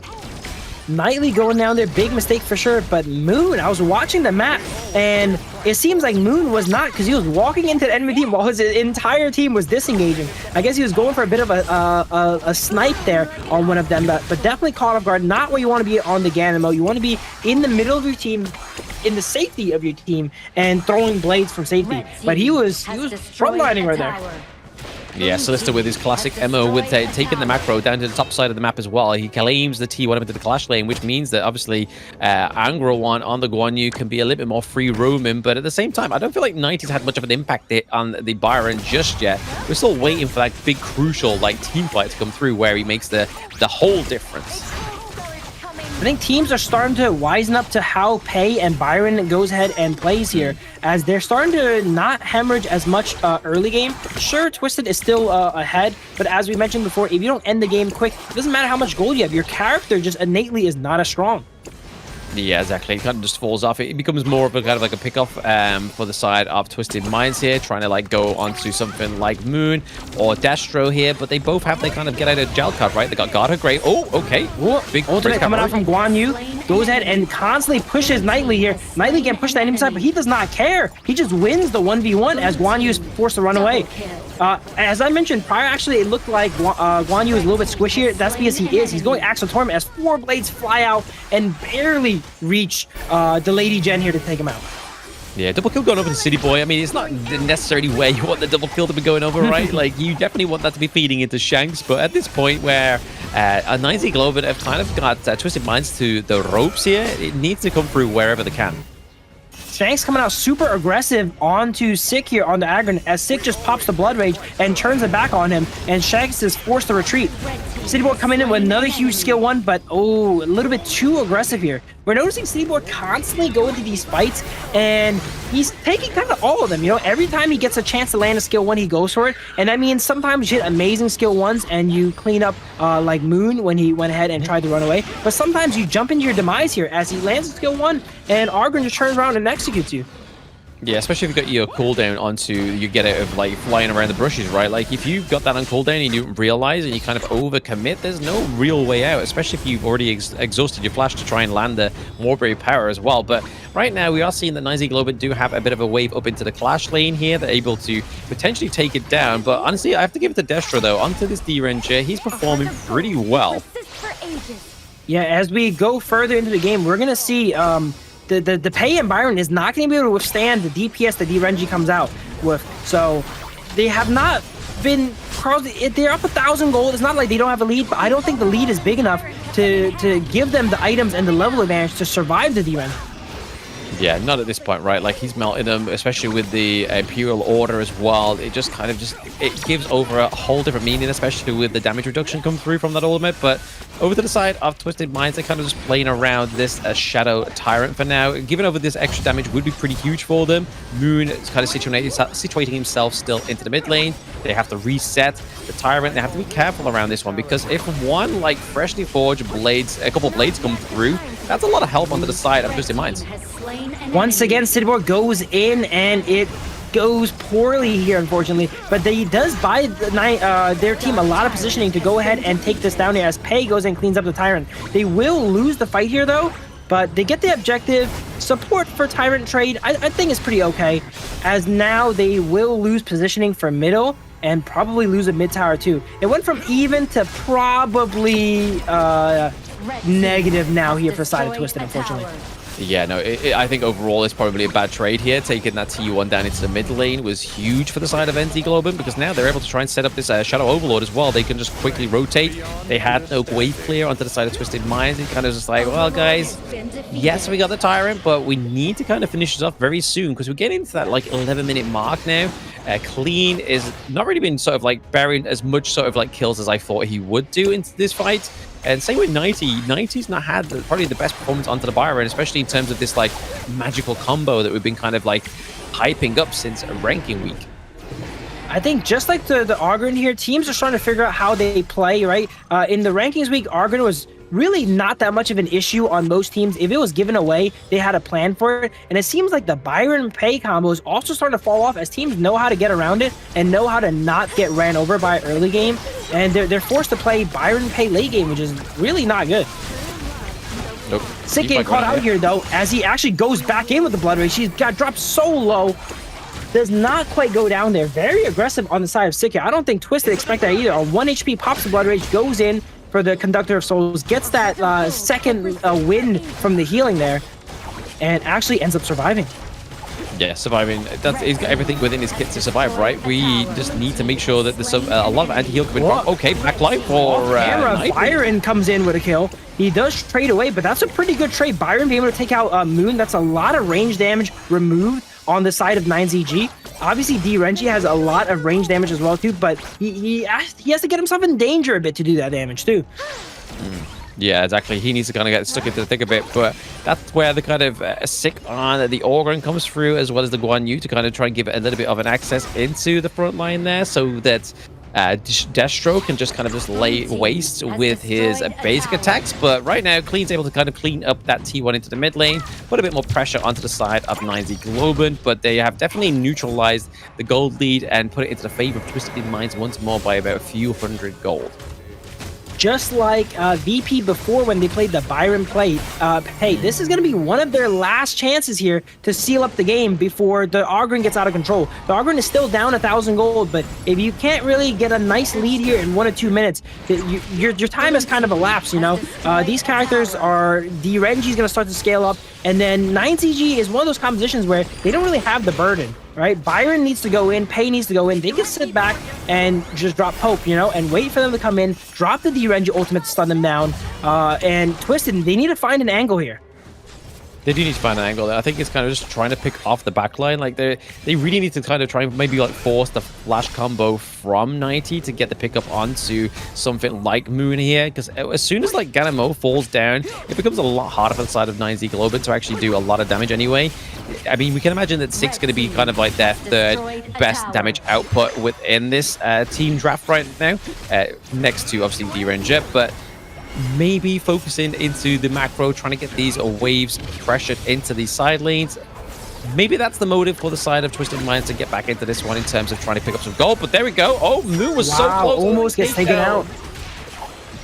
Byron constantly actually finding these angles. As we mentioned, they need to get these angles onto Moon, and they're actually finding them. Moon barely gets away, but last time he could not get away. As we go into these fights here, let's see what they do here. Argon sets up the path. Clean is just off screen, DPSing down the Tyrant. It looks like 9Z is gonna give this up here, as Lady Jen gives a great combo here to cut him off, and they give it over.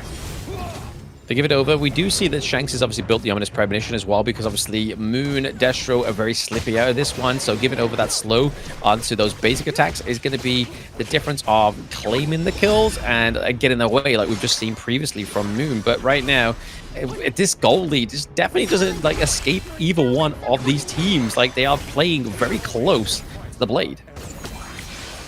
It could honestly go either way, but I'd probably say at this time it's probably a little bit more 9Z sided, but that's just what happened last time as well too. They don't really have the map, they don't have the tempo right now. Blood Rage coming out from Destro. He's going to be really hard to take out. Both carries getting their final items now, all itemed up. We see, well, Destro getting a little bit aggressive here, gets chunked to half by the Lady Sun. Lady Sun has all her items too. I would like to see Lady Sun probably go the more bursty build this game instead of the Ominous and such, because you're never really going to be able to tank Destro. If he stuns you down, you're going to go down. But if you go full damage, you can maybe get a nice skill 1, skill 2 auto and just one-shot Moon. It's still likely possible if you get some help from City Boy perhaps, but going a little bit tankier, I don't think is the best this game against the D-Renji. I think it's less about the tanky sort of aspect of it. It's more so just slowing down the enemy team, right? Like slowing them down so Clean can try and get like close the gap as well as 90, because so far they've been struggling, right? Like they're able to close the gap, but then at that point they try and escape, and there's no real slow onto the enemy team. But right now, Rezo Cavalry is being comes in with a used 1v1 on the Pei. Not much coming from it here. As we mentioned before, this is a higher damage Guan Yu build, but still not enough juice to take out the Pei, as 9Z is on the full retreats here. Yeah, try to commit onto the pay there, but obviously they allowed the collapsing of the minion wave into the mid high ground turret, which wasn't actually going to get taken down here, but honestly, they did exhaust the Frigid's charge as well for Angro one, so he's going to be waiting for that to get popped up before he can try and at least try and focus the backline of Twisted Minds. So they are getting a little bits out of 9Z Globant. It's just that Twisted Minds, they struggle to execute the finisher right now. Another Guan Yu fight comes out top. It looks like he goes ahead and uses that ultimate just to buy himself a little bit of time to clear that dragon here. Once 9Z goes ahead and gets some breathing room and they're able to get these lanes pushed out, I would say they're probably going to take the game. So it's up to Twisted here to seal the deal while they have these waves pushing, while they have the advantage right now, as we see the Shadow Overlord here in the Clash lane. They're not able to get onto the tower. Lady Sun getting some damage done. Shadow Vanguard, I'm sorry. As Lady Sun gets some damage done onto these towers, they're all really injured, but they don't have any of them yet. Yeah, they might get mid here, though. Mid should go down now. Oh, yeah, mid should go down. Yep. Potential start with the team fight there. Obviously, a lot of damage over to Destro already, but it's nothing that the healing link can't heal. But Byron comes out onto the DRNG, but it's not enough. DRNG is getting to the point where he has the Blood Rage, he has the Carius, he's tanky enough to survive the Byron combo here, and this is what I'm talking about here. 9Z being able to run through Twisted. Oh, we see Sanctuary being popped, it's still not enough. Wow, we got executed all the way over there. Everyone's low on the side of 9Z. It's really, really close here. Ooh, the minion but waves this might... I don't think anyone can go ahead and take him out here, but this is the moment. This is the breath of fresh air 9Z needs. If they can break out of their base, I'm pretty sure they can take game one. Potentially here, right? Like they're able to try and take this. They get the Azure Golem over to the side of Sick here as well. So stealing over that from Pei is going to be a bit troublesome for him in terms of the cooldown reduction on his skills. And it does mean that there's going to be a non-contested neutral objective as well. It's still, even though after all that, the gold lead is still over to the side of Twisted Minds for now. But like you were saying, if they can get out of their base, push these mini waves, get a few turrets here and there, this could be the return for 9Z Globant in this game one victory. I think it's now 9Z's game to lose. They have all their characters scaled up. Everyone's full build. We have Sanctuaries coming out. They just need to make sure to not throw here and go ahead and take good fights. All the waves are pushing in their favor. They could probably stall it out and wait for Tempest to guarantee the win as they go ahead and trade back and grab the high ground on Twisted side. This next fight here is going to be very crucial. Depending on how they play, it's probably going to dictate the game. Oh, absolutely. I mean, we can see here they're just trying to kind of like mitigate the mid wave as well. They're able to get the higher ground turret into the bot side of the map, which is huge because, again, Tempest is spawned on that side, so they have a lot of pressure already focused into the farm lane with the enhanced minions. Means that they can't always kind of be fully committed to this Tempest fight if they do decide to take it against 9Z Globant. But there's a lot of Sage of Sanctuaries coming through onto their side, right? Like I believe it's Orgren as well as the DRNG all have the Sage of Sanctuary. They all have that second lifeline to come back, activate, and do some more damage. It is effectively like an 8v9 right now if we count the Sage of Sanctuary as lives here. Twisted actually ends up getting positioning on Tempest though the second it arrives. 9Z needs to be very careful here not to lose that Tempest because that could be the end of them here. They have no vision. Now we get vision back. I thought they were baiting it looks like as 9Z get the positioning here now. Moon is caught in a bit of a bad spot. He gets chunked out, takes a little bit of damage here. But he's playing his range. City Boy trying to look for an engage on Moon. Moon playing his life, stays alive at half HP. City Boy, gets a bit caught out. Forced to use Flash to get away. Byron also looking for a pick on the Moon dude. It is not easy being Moon right now. He's being threatened by all sides, from the front from City Boy, from the side from Byron here. Sick might go down here as he burns his Blood Rage. He does go down, uses the Conductor Doors, try and stay alive. Sanctuary is popped and he immediately heals back up. He has refreshed his item and grabbed the Destiny now, so he has another lifeline here. And this is a pretty back and forth fight. 1-for-1, both supports right now. Sanctuaries are being popped. Ooh, barely mistimed it there on the Gan MO with the combo onto Clean. Oh, Destiny's being popped again. 90 might not have the firepower. Flash burn from Moon there. And Clean takes out Destru. Oh boy. They do not have waves in their favor, but maybe they can use this time to go ahead and set up positioning for a Tempest there. That fight was really unfortunate. Moon actually mistimed the combo on Pei, which was resurrecting from the Sage of Sanctuary. If he hit that combo, Pei would have been immediately killed on spawn, and Destro would have stayed alive. Yeah, look at this. Destro's just on the run here. He's just trying to get out of there. He doesn't have his passive proc either, so he was just kind of like running at a suboptimal speed. But right now we are seeing Twisted Minds looking to go for this Tempest Vanguard. It's a smite fight. It's a smite fight. He gets out onto Pei. Hey gets it, but he goes down for it. Can Sick survive? Sick pops his destiny, and he goes down. Oh, this is not looking good for 9Z Globant here. All their base towers are really, really low, and they are going to be fighting Tempest Vanguards here. Correction there, actually. Pei would not have died if he timed this combo properly because he had the Destiny, but he would have at least popped the Destiny. Yeah, exactly. I mean, we have an approach here with the minion waves. It's going to be all down to Moon with the wave clear. Is it going to be enough? I don't think so. Twisted Minds try to take this game 1 victory. Wow. And they get it.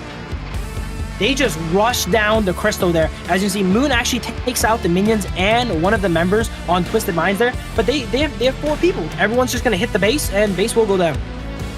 Yeah, I mean, not as clean as a game from Twisted Minds as we expected, especially with that Pei and Byron combo. We was expecting some really kind of like aggressive plays, catching off the back line. But honestly, the way that Moon was positioning in that entire game was super duper impressive onto the side of 9Z Globant. But we did say, obviously, into the introduction that Moon on the Ganon mode is a power pick for this team. Yeah, they've expended one of the strongest picks, and once again, they have not won. So if they keep up the same energy as set 1, where, you know, they kind of fell off throughout the series, this is going to be really bad for them. That was not an easy game to play Ganon Mo. City Boy constantly pressuring him. Byron always around the back. The Byron was playing like Guan Yu more than Guan Yu, it felt like. Always on the flank, looking for engages onto the Ganon Mo. And even though he survived a lot of them, because he's forced to play for his life, he's not focused on dealing damage, right? We see in these fights, he's not able to chunk out the Lady Sun. He's not able to threaten the Lady Jen as much because he's busy keeping himself alive. Yeah, trying to. I mean, 90 didn't have like the best performance in the early game as well, right? Like he was getting caught out sort of like left, right, and center, which when you're trying to go for this kind of like deadly Pei and Byron combo, you kind of taken off one of the big parts of the combo, which is the Byron with the knock-up as well. And then it just leads through clean on the Pei to just get them mob up the kills. But the fact that there was always one of those like key components taken off the board, it just made that combo a little bit of a non-start for the side of Twisted Minds. Yes, to try to pay a bit of an ode to OG Esports and the rest of the teams that have been playing this combo, but it just wasn't quite that same caliber. Twisted Minds always seems to struggle in terms of when it comes to, they have a clear early game, they get a good lead, but then they just have like these little like careless behaviors that sort of come through and translate onto the Gorge, like down to the bot side of the map where the T1 takedown very early on for the farm lane, they was like, cool, let's rotate around, but then they didn't set up the lane easy enough or strong enough for the side of 9Z Globant to be hard to try and take down or even contest their T1 down into farm lane, and they just left it wide open. So again, I feel like there is a bit of a cleaner version of Twisted Minds we're yet to see. I think Twisted Minds, the CT Boy is really aggressive, and while that makes for, you know, like amazing engages and catches like onto Moon early game, it also means he's a lot of times gonna go in and die, right? He had a lot of deaths here, most deaths on the team, and that's probably what made that game felt a little bit sloppy there, you know. While they get a lead here, City Boy goes in and goes back down and gives it back up. The tempo goes back over the side of 9Z. I would say 9Z got themselves in the position I mentioned in the game. It was their game to lose, right? They got themselves out of the base, and then they have all their characters scaled up. Everyone has all their items. We have all these sanctuaries, but they couldn't quite execute on the team fight. I think actually Guan Yu was not too impactful that game. He ended up going a little bit more of a damage build, but we didn't see many assassinations go out. The team fights was not having that much impact. Just goes to show Guan Yu is one of the hardest characters to pilot and get value out of.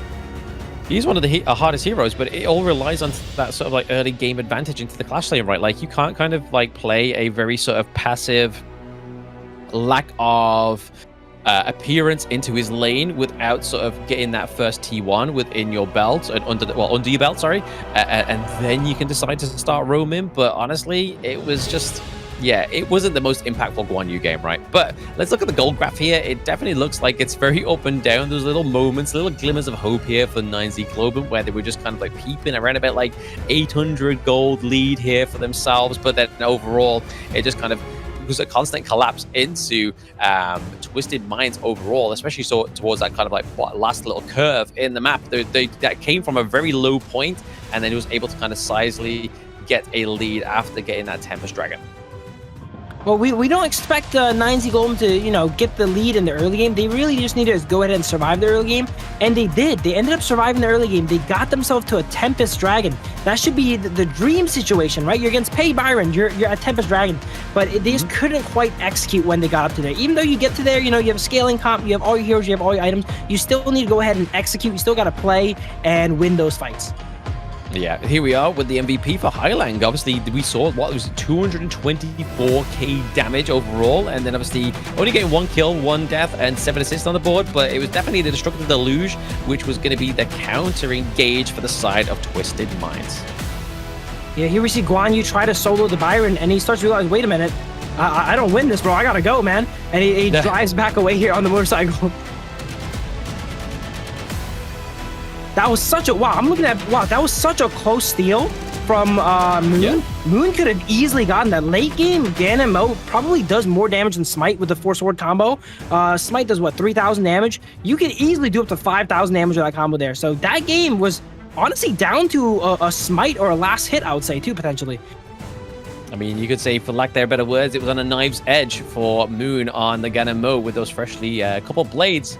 But we're going to go for a short break, guys, before we go into Game 2 between Twisted Minds and 9Z Globant. Don't go anywhere. It's getting heated in here.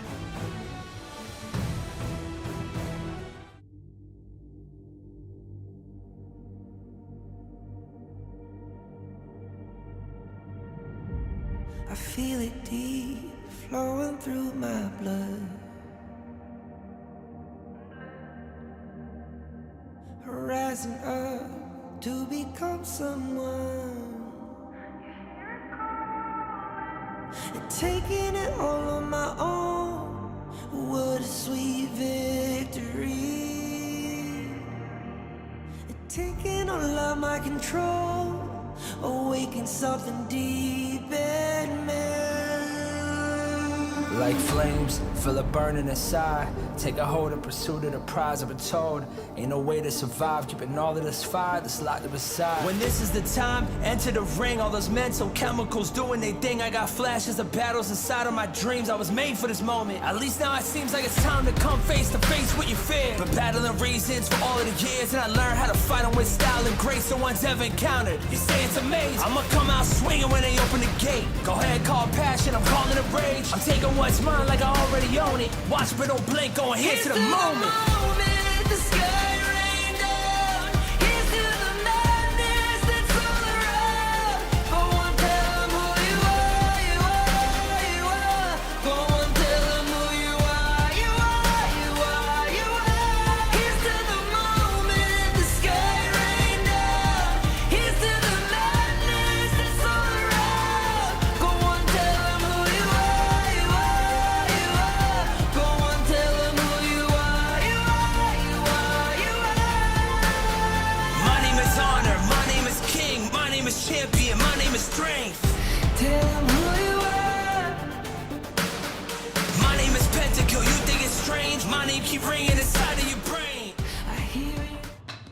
Welcome back to the Honor of Kings Major West Spring 2025. We're in the last series of this best of five in this day 2 of the survival week, and it is going to be Twisted Minds against 9Z Globant, trying to come back after that kind of sore defeat that 9Z Globant faced there, right? I mean, in this draft, it was definitely one of their most strongest drafts that we've seen historically within the Major West League, especially with the KMW, Sick on the Orgrin as well, and then obviously Capo Sepa onto the Diadea. So those picks and bans have come through, and they cannot pick them again. 9Z Globant are going to have to kind of try and force our picks elsewhere on their roster. 9Z Globant not pulling any punches game 1 here, and it has to be heartbreaking. You know, they survived the whole game, they got to the end game, and then they ended up losing, and now they expended all these powerful picks. Moon on the KMW, not able to pick that anymore. The Diadea, the Argon, all going down. All of their, you know, comfort and signature style picks here. Now they have to get through the series and go ahead and win 3 more games with fresh picks. Oh yeah, I mean, they might have to even put like priority for Sick onto the Llama at some point if they're able to kind of get that far within the best of 5. But right now, obviously, Twisted Minds are ahead by about 1 point.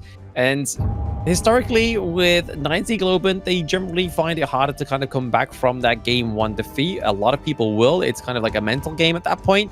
But hey, we're going for a draft of BP here for game 2. They take out the Liang. They don't want to see the Liang and the Princess Frost combo come through for the side of Twisted Minds. They've already expanded the Pei and Byron one. It was frightful to begin with, but like I was saying in the post game, with Byron being taken off the cards more times than not, it was hard to kind of completely successfully perform on that combo. 9Z should be able to play the game a little bit more at their speed, as Twisted expended a lot of these early game characters here to build up that Pei Byron combo. Now they should see a more traditional, more even pace game go down as they go ahead and potentially first pick the Long. Ooh, okay. So Destro with the Lung pick. They don't want to give it over to Shanks over on Twisted Minds there. So I think this is probably like one of the good prior blue picks they could go for. Obviously, they've already expanded the Orgrin, already expanded the Diadea, which over to the side of Twisted Minds, they could still go for Diadea, Orgrin. They have the likes of the Arlie's been taken off, sorry there. But the Lung does come through. They could go for the Dolia over to the side of Twisted Minds as well. Start to lock in the likes of the lane and whatnot, but it looks like 90 is looking to try and select his pick this time around, because on his Byron, it wasn't the biggest performance we've seen on 90. Generally, his Dharma is one of his strongest picks. Yeah, good to pick up Clash Lane early. They know they don't have to worry about the Orgrin and the Diadea being picked away from 9ZG, potentially making 9ZG go ahead and ban them later on. So they go ahead and pick the Clash Lane here. Very, very smart draft here. Motsu comes into, as we mentioned before, Motsu, one of the highest impact picks today, actually. We've seen him every single set and every game he's in. He provides a lot of value, as we see the Dune Dolia combo come out for 9ZG. Now, that's a combo I like. Oh, absolutely. I mean, we was hoping this come from 9Z Globant in the last series, right? It was like, hey, are you going to play Dune at any point?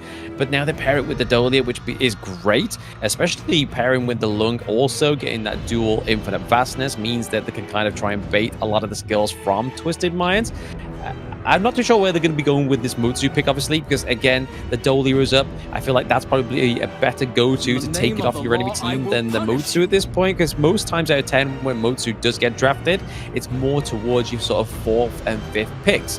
But now it did give over the Dolia to 9Z Globant. Let's see how the rest of this BP is going to unfold. Banning at the lane is pretty much a common sense ban at this point, especially with Dolia.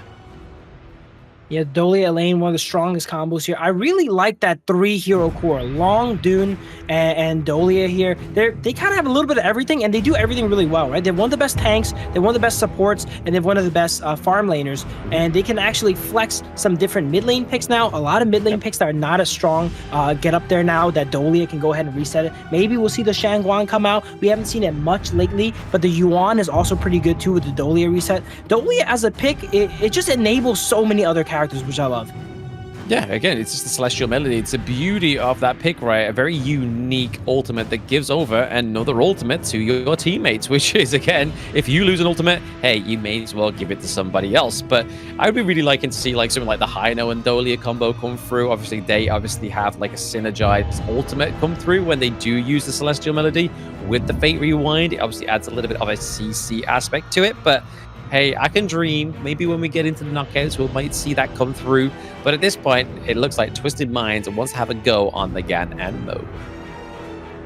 Interesting, we see Gan and Mo come out here. And as you mentioned prior, the Yi Jing has not come out yet, you know? That's one of Hailang's favorite picks here. That has not come out. The Sha is not coming out. He's opting to go a little bit more damage this game. The Motsu, Gan and Mo, pretty obvious combo once they are together, being able to convert off of those cannon blasts. And it looks like they're going to be playing for more of a poke composition. And then maybe the enemy team pushes a little bit too far forward. Dharma goes ahead and catches them here. Okay, I'm going to eat my words. There's Yi Jing right there. Finally, he comes through. I mean, we've been waiting for this pick as well as the Dune all day, Phil. It seems like they've just been like, you know what, we're going to tease Phil and Blam all the way till this last series of the day to finally bring out some of these like big picks that we've been seeing for the majority of the ranking week.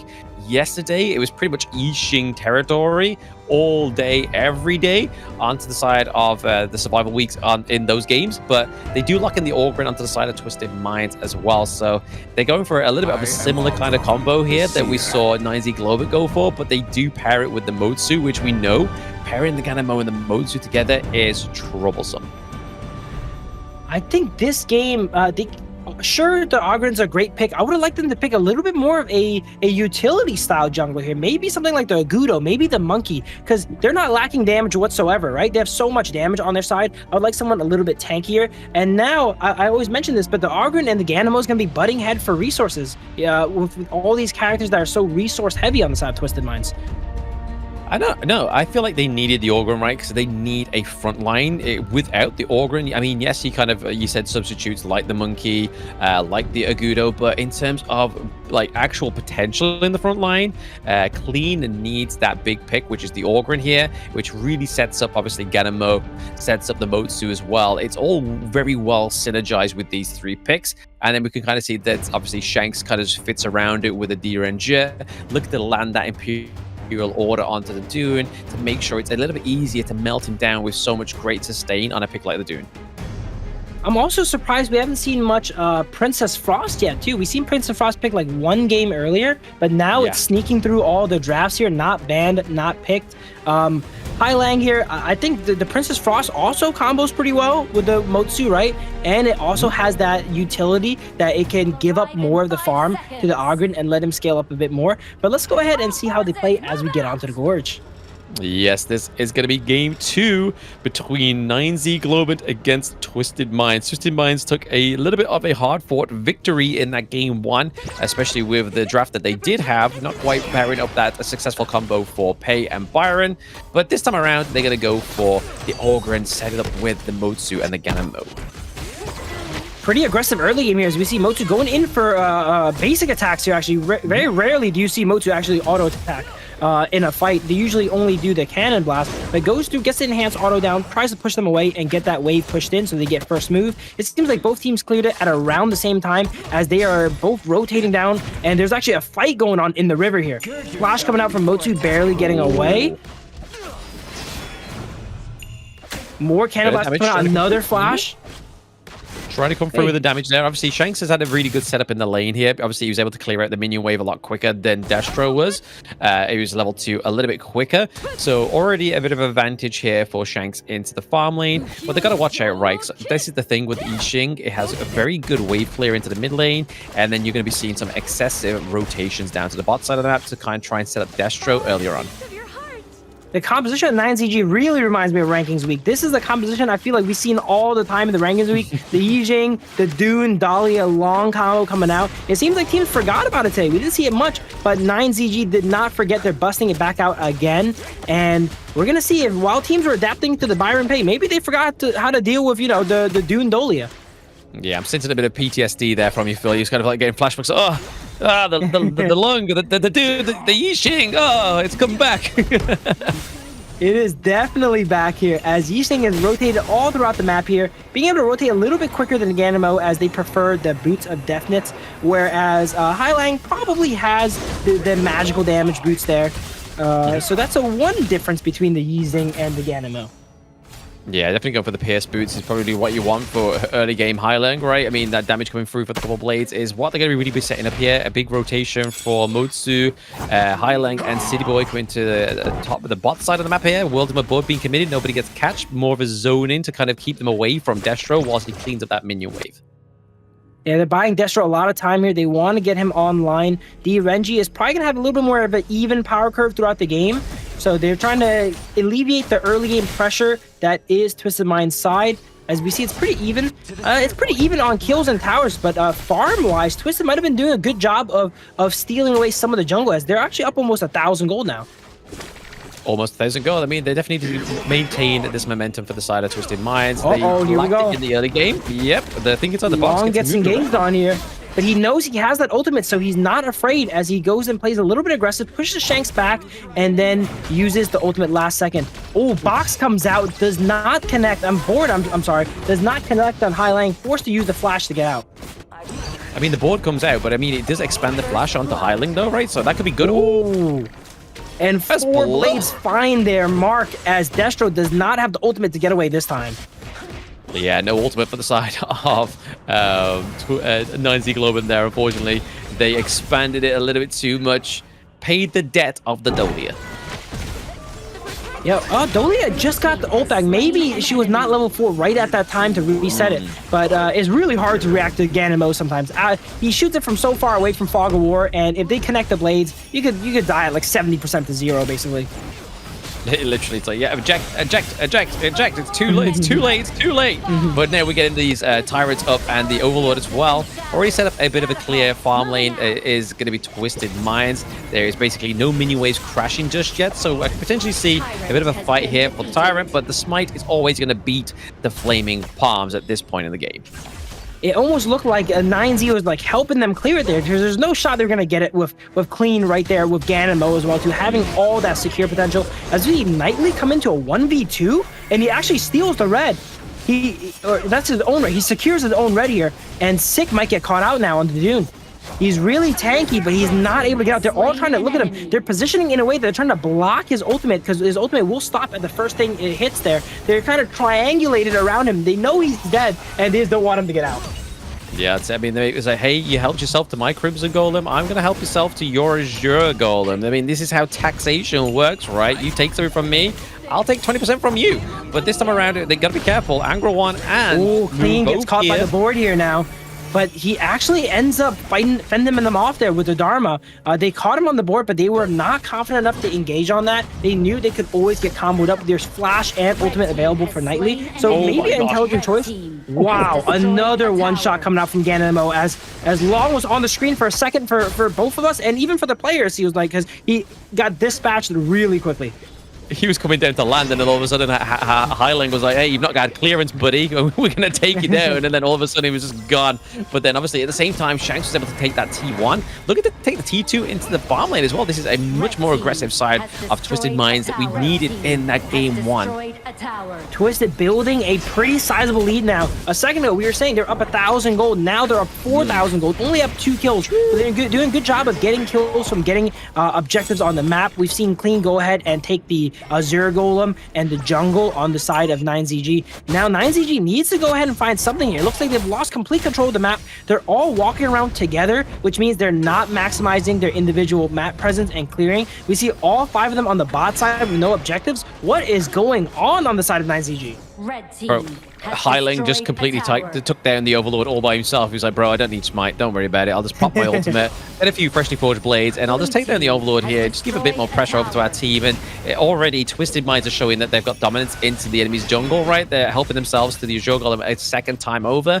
But over to the side of 9Z Globant, they are trying to get a bit of a macro play into the bot side of the map, trying to just create some kind of pressure onto the side of Twisted Minds, because they're lacking in gold, but they can still come back with these turrets if they can. I think 9ZG was a bit discombobulated there. They have 5 people of their team in the bottom side of the map when there's no objectives, right? They don't need all 5 people there to go ahead and take that tower. And Twisted was easily helping themselves to both the towers on the side of 9ZG. So it seems like they're a little bit off balance now from what happened there. Maybe the Gan and Mo combo on the plane landing that was Long knocked them off balance. Knocked off balance indeed. I mean, that's what they needed to do, right? Just keep them kind of toppled over onto the side of 9Z Globant. Oh, 90! Oh, big fight coming out. Board traps 2. They should take out Cleaner. Clean on 1 HP goes down. 1-for-1 Clean for Destro on the side of Twisted Minds here. But they still have the waves pushing in. Even though they lose the 1-for-1, they're getting tower damage. This is permanent here, this tower damage. We've seen last game, once those towers go down, it's really hard to claw your way back. Yeah, I mean, with the enhanced minions coming through as well, it just makes it a lot more pressure onto the unsuspected victim of the takedown of the higher ground turrets. But right now, we are seeing a bit of a push here, a very aggressive move. Whoa! Wait, let me reinstate that. We saw Moon, we missed Moon. Moon when? We blinked, it was gone. Yeah, you don't see the full moon very often, and that is why he was not respecting Highland's Ganemo, which he should, because that's one of his favorite characters. He walked up, tanked 2 blades, kept walking up. Highland would not allow that, sends another 4 his way, and takes him out. He thought there was something good going to come of that, but unfortunately for the side of Mindset Globant, it was just kind of like full moon, half moon, total eclipse, baby. That was, maybe he thought his passive was up. That was a play where I felt like he thought his passive was up, because he just walked in a straight line towards Ganemo. And I've learned the hard way, that is not a good idea.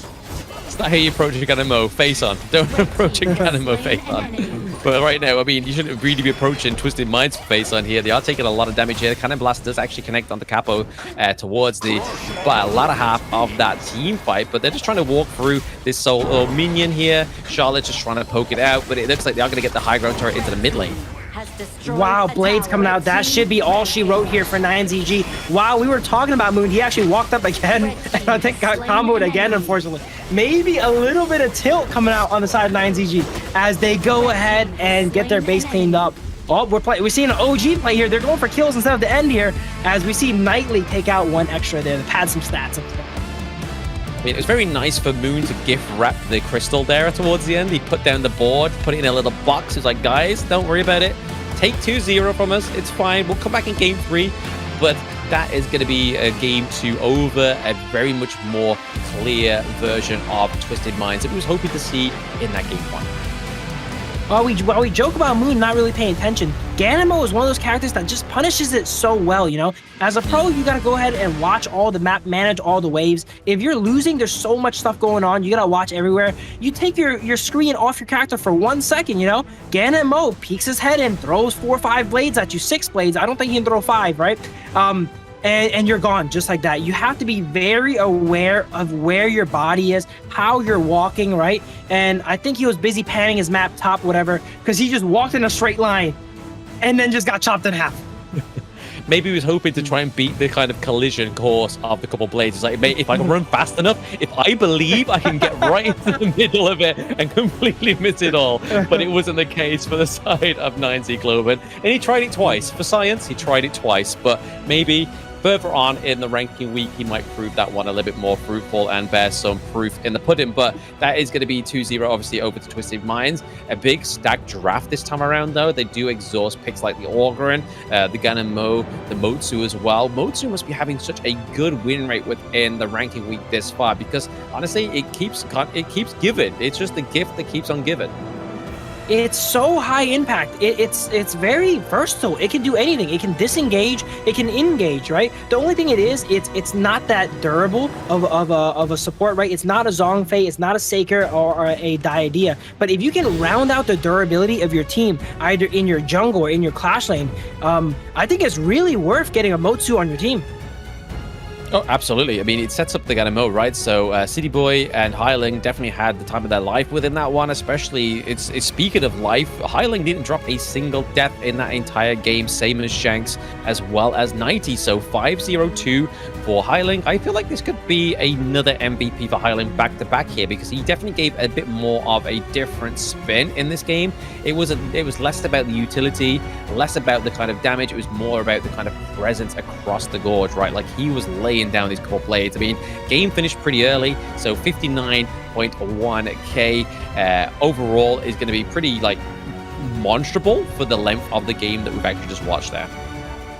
I really like the KMW pick here because he didn't pick it early. A lot of teams, they want the KMW, they just pick it early, right? And that allows the enemy team the ability to go ahead and pick characters that dive it really well, like the Byron and Pei we've seen before, right? And make it so that it's really hard to play the game. But he picked it in a spot where it's like, okay, the enemy team doesn't have many threats, I can play the KMW. And KMW is at its best when he's able to go all these damage-rich items.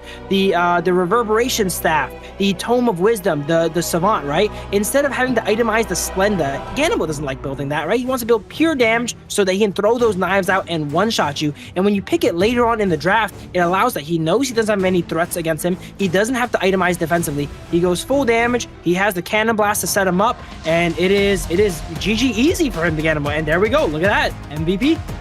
There you go, holding his fist because he's like, oh man, like throwing those couple blades there really wrecked my wrist there because I just landed so many.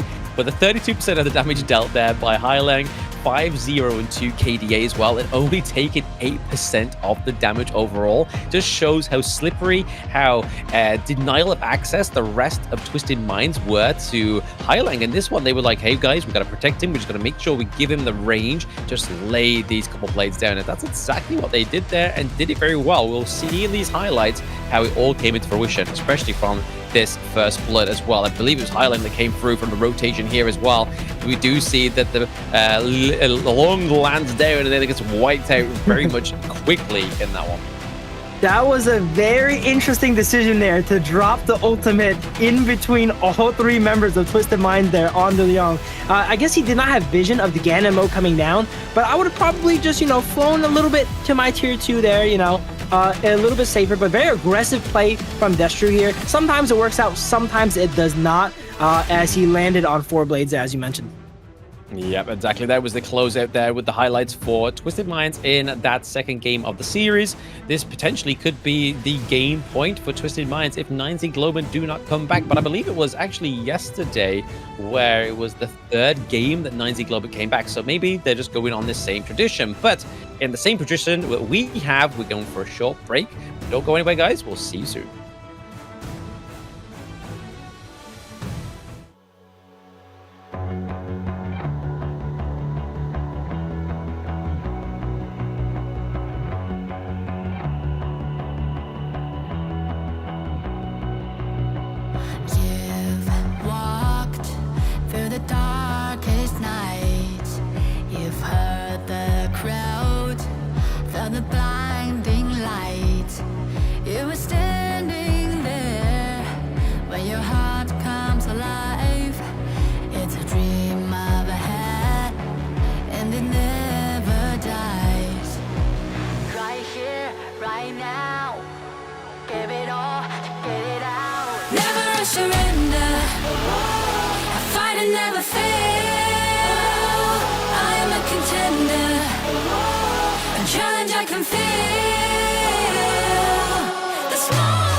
Welcome back to the Honor of Kings Spring let's start it again. Welcome back to the Honor of Kings Major Wrestling Spring 2025. It is the Survival Week Day 2, and we are still Blam and we are still Phil. After that complete couple blades being thrown at us, completely cut my words, cut my vocal cords at that point because I didn't know what I was saying, but we're back in the game, and here is the updated global BAM picks so far.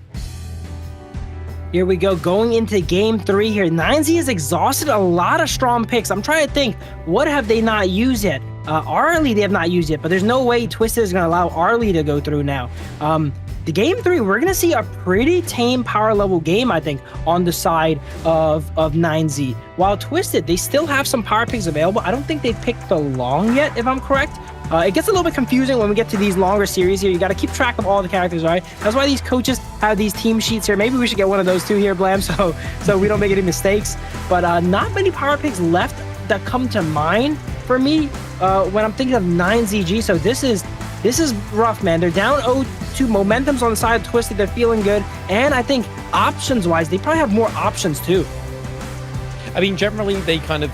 Twisted Minds still have the likes of the Lung, right? Like, they played Lady Sun in first game and then D-Ranger in the last one. But over to the side of 9Z Globant, they still have the use of the Console U. They like bringing this pick towards the latter part of the best of 5. They still have the D-Ranger as well, I believe. Actually, no, they don't. They use the D-Ranger. They've used Lung, but they haven't used Lady Sun. So they still have Lady Sun available. But over to the side of the jungle, Six still has his Lum, which is basically his signature pick. A little bit of his kind of like his swan song, especially within these kind of best of 5s, where he needs to kind of put a strong foot forward. But we just need to see an adaptation of how he plays the Lum, because again, we both were quite critical about it, that he's just rarely ever into team fight. He's just always farming up. I would like to see Twisted maybe potentially remove the pay, you know? Don't give 9ZG the option to, you know, switch up the tempo of the game on them, right? They've been doing great early game. They end up not remove. Okay, pretty standard bans here from Twisted, you know? They're like, don't fix what's not broken, right? We ban Arlie, we ban Mai. That is our job as pick 2 here. So they've been doing that. They keep that going. As you see, Princess Frost potentially being first pick from 9ZG. This just goes to show, you know, as you get later into the series, the global pick ban, characters like Princess Frost become really high value. All the mid lane mages are expended, right? The Lady Jen is expended, the Yi Zing is expended, Gan and Mo is expended here, and we might see some bans for more mid laners come out, and you can force players on these really low tier characters actually as the series goes on. Yeah, I mean, it could be a good setup for a team fight as well, right? I mean, the Winter is here is a very oppressive sort of team fight tactic for the side of 9Z Globant, maybe kind of already trying to usher in that alarm pick because it's going to slow them all the way down onto the side of Twisted Minds. But we look at Twisted Minds here, they have locked in the Huan as their first pick, which could still be flexed into either support or jungle, but they are going to be locking in the Yixing. So we've not seen it at all today, and all of a sudden, boom, boom, pow, 2 games in a row, it comes through, as well as the Motsu. Motsu is probably the hero of the day, I think. If we can crown like an MVP hero of the day, it's probably Motsu. Seeing amazing presence, 100% presence, I'm pretty sure, today. Pick or banned in every match here. Interesting about 9ZG draft, I don't like that they first banned the Liang and picked the Princess Frost, you know? I would have maybe kept that option on the table for me there. It seems like they do want to play the Motsu. Motsu Princess Frost is a good combination as well too, but I don't think if they want to win the series, they don't need to rush to get the Motsu, you know? They need to win this game anyway, right? So maybe keep the Liang up, pick the Liang Princess Frost, leave the Motsu for later. You know Twisted can't pick it anymore, and it looks like Twisted is eyeing the Dolia here. I would really ban the Dolia here for 9ZG. Yeah, if they had their head on their shoulders, they would ban out the Dolia, because I mean, it looks perfect into this draft, right? I mean, Elaine, Huan as well, 2 huge synergy picks for the Dolia. But over to the side of 9Z Globant, about like the Princess Frost being first pick and banning out the Liang. I mean, if they didn't ban out the Liang, you know for a fact Twisted Minds would take it. I believe City Boy has played it like once or twice already.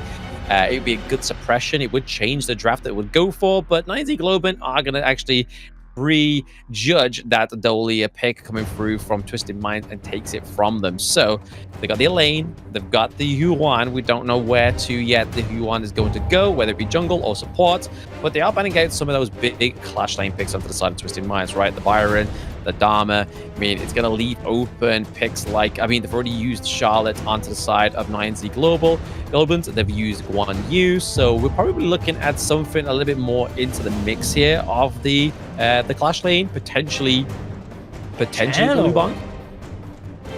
Okay, Lu Bang. Okay, we have not seen it yet. It might come out, but to build off of the point you mentioned earlier with the Liang more, I think Princess Frost and Liang are kind of like Motsu and Gan and Mo, right?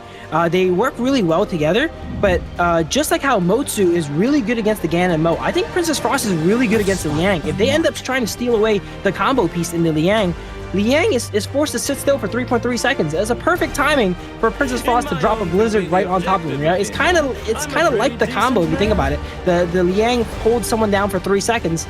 Princess Frost drops a combo on his head and he stands still for 3.3 seconds. As we see, Fade being potentially picked here on the side of Twisted.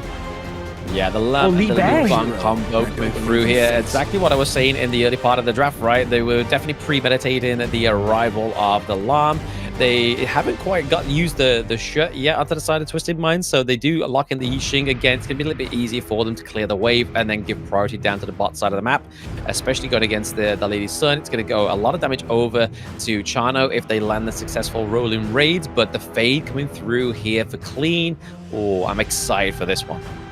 I'm very excited. Lu Bang, one of my favorite heroes. Actually, I didn't think it would come out, and it actually did it. So this is the power of the draft format we're in, letting you pick all these different characters, because you're going to be playing a best of 5, right? All these powerful characters get expended. These characters that I don't want to say that are not powerful, but they're not as like omni good like the Lu Bang gets able to get some shine here in the spotlight.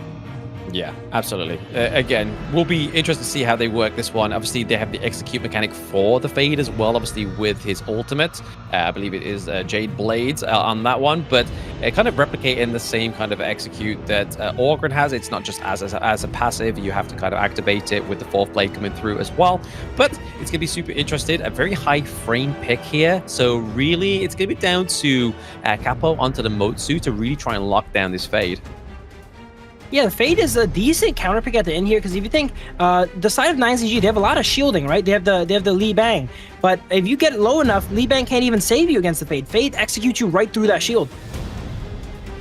Yeah, exactly. But again, the battlefield command coming through from the Lam as well, paired with the Lu Bang, it could be very good, because again, you could use the death from below to think, hey, they're going to try and take out one of our teammates, but actually they're just going to go straight into your backline, use the battlefield command straight onto the Lam.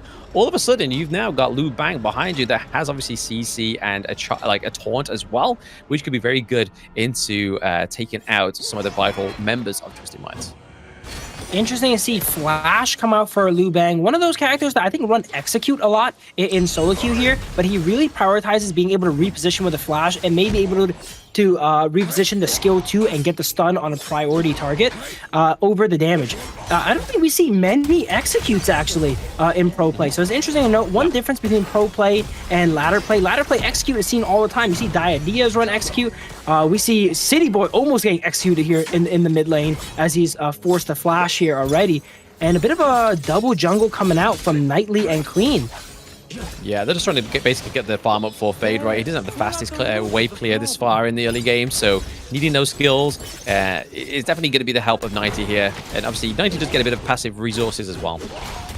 And then Sick tries to equalize what they stole here on the Azure Golem side. Hai Lang taking some damage from the Motsu, but he ends up taking out... He might go down here. This is pretty bad. Wait, can he churn it? Ooh. No. Twisted doing a great job of catching him, saying, hey, we can take your stuff, but you can't take ours. City Boy on 1 HP, no flash. Oh, that should be it for him there. Motsu with threading the needle with the cannon blast there. And another one. Capo with the double kill. I mean, hang on, where's this guy been all this series so far? He's just all of a sudden become activated. He's like, you know what? I've seen City Boy get a double kill earlier. I fancy a little bit of a taste of that double kill, and that's exactly what 9Z Globant need in this game 3, right? They're coming back, they're bouncing back, and even stealing some of the jungle from the side of Twisted Minds. Knightly needs to be careful here. He's trying to defend his jungle, but he's on 1. Good thing he's next to the wall, able to go ahead and fly back over here. But as we mentioned, Motsu is the MVP of today. Like he might be the GOAT of best of 5s, it seems like, because it's so impactful. He threaded the needle on their first cannon blast there. There's 4 people in front of him and hit the one person he needed to hit that was also at the very back, right? Leaving that damage on the ground for I think it was Shanks to retreat into and going down to. So amazing play by the Motsu. Yeah, exactly. He's just got to keep check off the side of Twisted Minds, right? So they can't have that great engage that we know that their team comp only really allows either the Elaine or the Huon to get that big engage, right? Especially trying to dodge those cannon blasts. We do get the level 4 onto the Huon now. Could be crazy. Yuan goes in, does not quite connect the stun, but board comes out. Motsu forced to flash away there. And as we see both sides kind of back off, City Boy's playing extremely aggressive. It doesn't matter what character City Boy plays, you know? Yuan, Saker, he plays very aggressive, always fishing for these combos on the enemy team here. Speaking of aggressive, we have Sick here in the top lane, gets on to Knightly, does not commit to it though. We see the Fade coming up. Knightly still has the ultimate available here, so he knows he cannot get that kill. Yeah, exactly. Just trying to get the kills where they can. So I think they need to just make sure they don't overextend in this early game because they're already being punished by the side of 9Z Globant. So they have to just make sure they're just mitigating that collateral damage. And right now, they're getting a bit of a push onto the farm lane as well, putting down the Winters here to try and kind of zone both the Huon, so both City Boy and Shanks away from each other, which is probably going to be a good call because, again, the healing can't quite reach the Chana, which is going to be troublesome. High Link almost getting hit by the Cannon Blast. The channel might be actually a good pick into Motsu. We saw there Motsu is really struggling to deal with one wolf, and later on in the game, there's going to be a lot more than one wolf here. It took him multiple auto attacks to take out that wolf. It's going to burn the enhanced auto from the Motsu there. I'm very interested to see how Lu Bang ultimates here. Maybe goes ahead and ultimates on the Lamb here to keep him alive. Not sure, but how Liu Bang plays with that ultimate is going to be pivotal. He's able to split push and pressure a lane and at a moment's notice go and join a team fight. Yeah, you can either use it very defensively or aggressively, right? But we saw there that Sick used the death from below very defensively as well. He had to use it to get completely out of range of Twisted Minds. If not, he would have faltered, which probably at that point we may have seen the Battlefield command come through. It was more likely going to be communications from both Sick and Angro One, just to basically letting them know when he needs that ultimate come through. Yeah, if I was Sick, I would have been calling for it right there. It looked like a pretty dire situation. He ends up using his ult defensively to get out, as you've mentioned there. But I think maybe if Liu Bang came in, he might have been able to actually churn that and win it instead of run away. Potentially, right? But I mean, at that point, he already kind of committed the death below, so he kind of is already disengaged at that point, which would have been a bit of a big waste. board comes out. This is not good for Lady Sun. Lady Sun. Wow, okay, Liu Bang saving Lady Sun. Lady Sun I thought was for sure gone there, but that just goes to show the power of this pick ulting in and keeping Destro alive on a hair there. Great timing here. A second later and he would have been gone because Lady Sun was trapped in the edge of the box with a lot of damage coming our way. The only problem is that like it's trading it's like, shall I go and save Destro or shall I let my turret, my T1 stay very healthy? And honestly, it's literally just a minion arrow away from dying. And here we might be seeing a dive here. There's the Elaine coming in with a dive. They burned the flash of Motsu here, and Elaine ends up buying their team enough position to take out the tower there. As we see Liu Bang teleporting in. Nope, cancels it. Okay, looks like he's kind of stretched really thin here. You know, he has to go bottom, protect his farm laner, go back top, clear the wave, then have to teleport back down, seeing if they make a push here. And even though that character is able to move around the map so quickly, that doesn't mean they can do everything at once.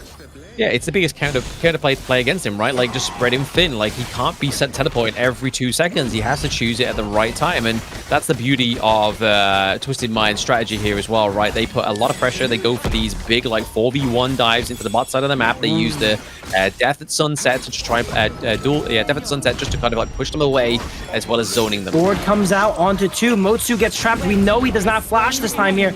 9Z getting a little bit too careless there, I think, with no ability, no flash, no anything. I would not walk up that far against them here, as they almost clean back up one. Does not quite connect it. Yuan here looks for a stun. Everyone on 9Z is so low.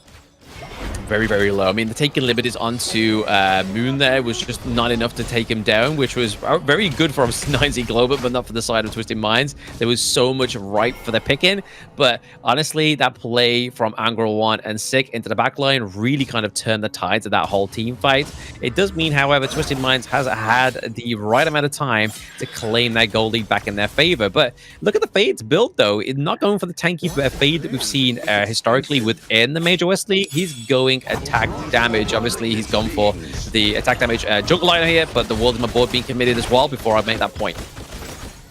Another board being committed. This time does not get the as bountiful of a catch as last time. Lang caught both Moon and Motsu there when they both did not have flash. That was, I think it was a little bit careless by the side 9ZU to walk up that far without those skills there. And they had vision as well. As we see another fight come out, Knightley gets onto the Moon, and yep, you can only survive so many dives when you don't have flash. Yeah, trade for T1 mid lane to T1 up into Clash lane. Not the fairest of trades here. Obviously, it is going to be in terms of like real estate of the Gorge. But oh my gosh, clean. Just going off the Destro there with that ultimate. But that's 2 kills he picks up. Obviously, it was Shanks that got the kill onto Moon, however, previously. But really aided by Clean here. And Clean's the damage is definitely coming through. But Sick once more playing the Llama exactly in the same fashion, right? He's just cleaning the minion waves, hoping to get a bit of a push macro play come through. But in terms of actually presence in the team fight, he's not been that present. Yeah, Sick prefers to farm a bit more, as we've seen from prior matches here on the Lamb. He is good at getting himself ahead. He's level 13 here. He's matching Clean here in the game where they're behind. But here's the problem here. He gets the lead angle, but it's not enough. When you eat so many resources and funnel so many resources into yourself, you cannot go down. You need to do your job, if not more. And him going down there gives up a big shutdown to the side of Twisted, and now we see that gold lead starting to grow. Yeah, Angra 1 wasting that ultimate there. Obviously, it was with well-intention. He was there to try and save Sick, but it just wasn't enough. Sick was already gone at that point. He should have basically said, guys, I know you communicate for me to like Battlefield Command on top of you, but let's face reality. You're gunned down here. There's too much damage onto the side of Twisted Minds right now, so we'll just keep it in the bag for the next fight. But now they could potentially push the T1 into the Clash lane here, just basically reconvert the lead that they had onto the side of 90 Globant into the Clash lane, back as a neutral objective for the side of Twisted Minds here. I'm definitely not a big fan of the Lamb. I can't tell if it's the pick or how Sick is playing it, but when you pick an assassin, an early game character like this, and you play so selfishly, you have all these resources. You need to have a really high impact, you know, because you don't have CC, you don't have that utility, right? It looks like he is going more of a bruiser build here with the Giant's Grip and the Frost Score. Interesting enough, Lamb and Fade trading places. Tank Lamb and full damage Fade as we see Sick once again go down. Yep, down in an earlier round, and that's exactly going to be the Capo Sipper going down as well. Double kill going over to Clean once more. That is free on the side of 9Z Globant as they're pushing the higher ground turret as well. Twisted here, they don't want to play it safe. They want to end the game right now. Everyone's on 1 HP, pushing in their last 2 minions here. Can they go ahead and walk these minions in? Leebang ends up, the minions do go down. There's no minions to go ahead and leave the crystal vulnerable. Can they now push up this one cannon here? We should see Lamb come up. I don't think this push is going to be successful, but it's interesting that Twisted tries it. Can they get a catch here on the way out? Here's your chance to shine here, Lamb. Make up for all of those plays earlier. No! Oh, the Blood Rage. It's not enough. He is going a little bit of a tankier variation of Lamb here, as you can see here, with the Giant's Grip and Frostscar, and he ends up getting punished for that. Does not have the firepower to take out Knightley there, as he turns on the Blood Rage and beats him. That has to be soul-crushing there for the side of 9ZG. Yeah. I mean, the Frostguard makes sense though, right? Especially when Clean is on the Fade, like such a sort of like high mobile pick as well as a Chano. You really want to try and slow those down, but they don't really have a solid front line onto the side of 9Z Globant. It is showing here. Destro gets taken down in the early team fight as well. Destro is definitely not ready for the full damage Fade. Not many people are. Usually, as you mentioned earlier, Fade goes a little bit more of a bruisery build with the Blood Rage and the Burning Cape, but this time he's going full damage, Master Sword, Axe of Tournament, Pure Sky, and that should be all she wrote as we see elite minions pushing in. 3 O's all around today. 3 O's all around today. I mean, not a Kindo Fu in sight, so it's not going to go the full best of 5 series because he's not here. So we get a clean sweep in day 2 of this ranking week. But this time around, survival week, sorry. This time around, it's going to be Twisted Minds getting a bit of a better progress against 9Z Globant, right? They took a 3-1 victory over 9Z Globant yesterday. And now there's like, you know what, guys? We need to improve. We need to make sure we don't actually drop a round at all. And that's exactly what they did. Finishing up here the second day of Survival Week, 9Z Globant should be pretty squarely locked in to be the final seed from Group S. So while they are advantaged, they're going to be playing against some of the Group A players going forward. I think outside of like a miracle, you know, they end up beating OG a few times or something. I don't think they can climb up there. It seems like Twisted and OG have pretty securely claimed 1 and 2 seed here from Group S. Yeah, I mean, the only like you said there, you were right in calling it. The only match that 9Z Globant have left is one more match against OG Esports. That's it. Like, that's their survival week done. So I feel like it's safe to say that they have secured the 3rd place, and Twisted Minds may potentially go up into the 1st place here if they are able to take their next game over OG Esports. But yeah, it's already seeming like it has definitely come into fruition into Group S this far. But honestly, the shakeup into Group A at this current moment in time, obviously Virtus.pro making their way up into the top spot is going to be something that's I'm keeping my eye on over the next 2 days as well, right? Because anything could happen in Group A. But let's speak about this game before we get ahead into those standings for the rest of the week. The fact that Twisted Minds with the Yixing, the Fade coming through towards the end of that draft as well, being very dominant for Clean. I mean, I think this is the first time we've ever seen like the attack sort of orientated build for Fade come through in competitive. It's normally always been that kind of tanky build because they don't have a front line. But onto the side of Twisted Minds, they had the front line there as well, more than likely paired for the lane and the Hue one. So Clean was like, guys, let me be free. Let me do the damage I need to do on this Fade. I definitely like the Fade a lot more when you go damage. Sometimes he's kind of forced to be a tank, and characters are never good when they're forced to go a build they don't really like. As you mentioned, they used to go Blazing Cape, right? How is Fade gonna proc his Blazing Cape on them? Who is on top of a wall that he's gonna set on fire? No one, right? He needs to go ahead and jump in and pop that. So it's not the best itemization for him. Obviously, you need a tank in some teams, so you're forced to do it. But when he's allowed to be able to spread his wings, go that Master Sword, you can see what happened here. Destro was caught so many times not ready for the damage. Fade coming in, 1 skill, 1 in ultimate, and he's gone, right? And I'm looking at some of the standings here. It looks like 9Z, even if they win the game versus OG, they are still going to be the 3rd seed here coming out of Survival Week. So they better get ready for Group A.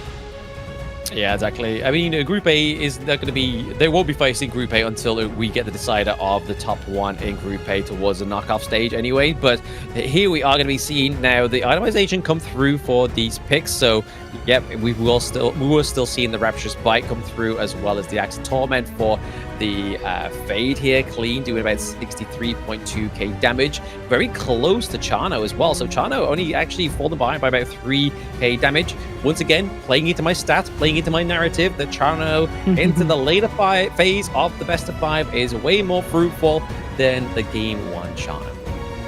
I think definitely a lot of picks that give him trouble get removed. And then now, as I mentioned earlier, those wolves gave Motsu a lot of trouble, right? When you can pick him in the good spot instead of first picking him kind of blindly, he seems to be a little bit better of a niche, more utility counter pick instead of this great blind pick character here. And I thought it was very interesting that Lamb went tank this game. I would think that, you know, with the Guardian Angel, that is the Liu Bang to save you there, right? You don't need to go as much durability, but he went the opposite way around. The Fade and the Lamb swapped builds this game. He went a little bit more bruisery with the Giant's Grip and the Frost Core, and because of that, he didn't quite have enough firepower to take out the members of the enemy team.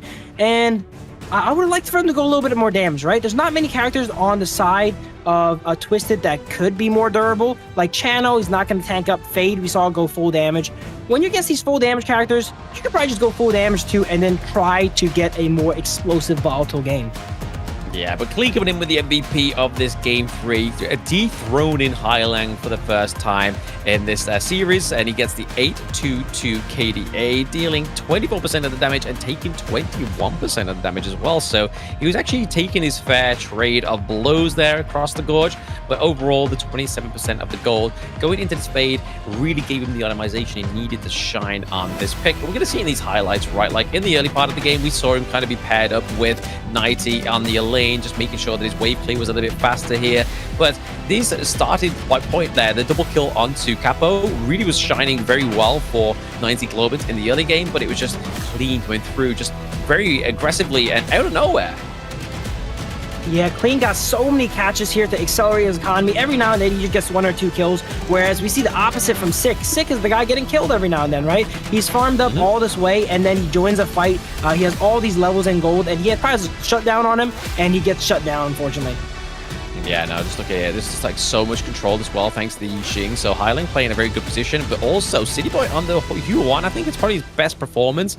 Yes, he's kind of like had a stronger sort of like foundation on his team that were very aggressive this time around.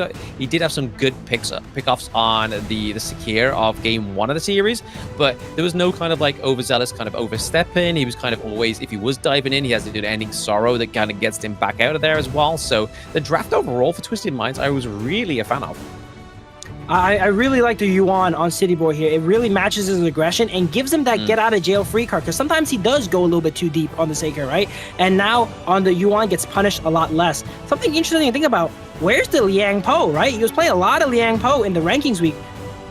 Now he's gone. It feels like some characters get forgotten and then they get brought back up. The game's been the same. They haven't changed it at all. Liang Po is still the same, right? That was one of City Boy's signatures in the ranking week. Yep. But he's shown that he doesn't need it. You know, he's not a one-trick. He can play these other characters too, and playing it to a very good level. Exactly. I mean, this is the thing as well. I mean, they're going against teams that, especially going into the knockout stage as well, will be kind of always looking and keeping a close eye on these drafts, on how they draft it, where they draft it in these best of 5s, to see if they can kind of beat them in the BP, because that's definitely where the kind of battle starts within these Honor of Kings esports, is all down to that BP. But at the same time, the Liang Po is great. It's just that they weren't basically building into it. They obviously had a game with the Orgrim, which most times it generally gets paired with the Orgrim rather than pairing against it. but they decided not to go with that. They went with Sakir as well, which was, again, just a very fruitful pick for the side of Twisted Minds this time around.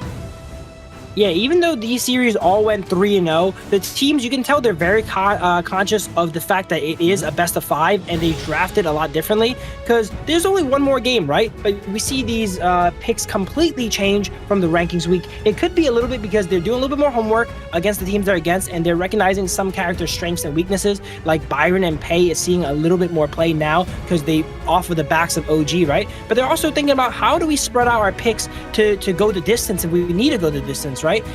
Today, it didn't end up happening here, but it seems like a lot of those teams had that backup plan. They thought about what picks they wanted to save, what combos they wanted to go ahead and save here as we go ahead and recap Survival Week.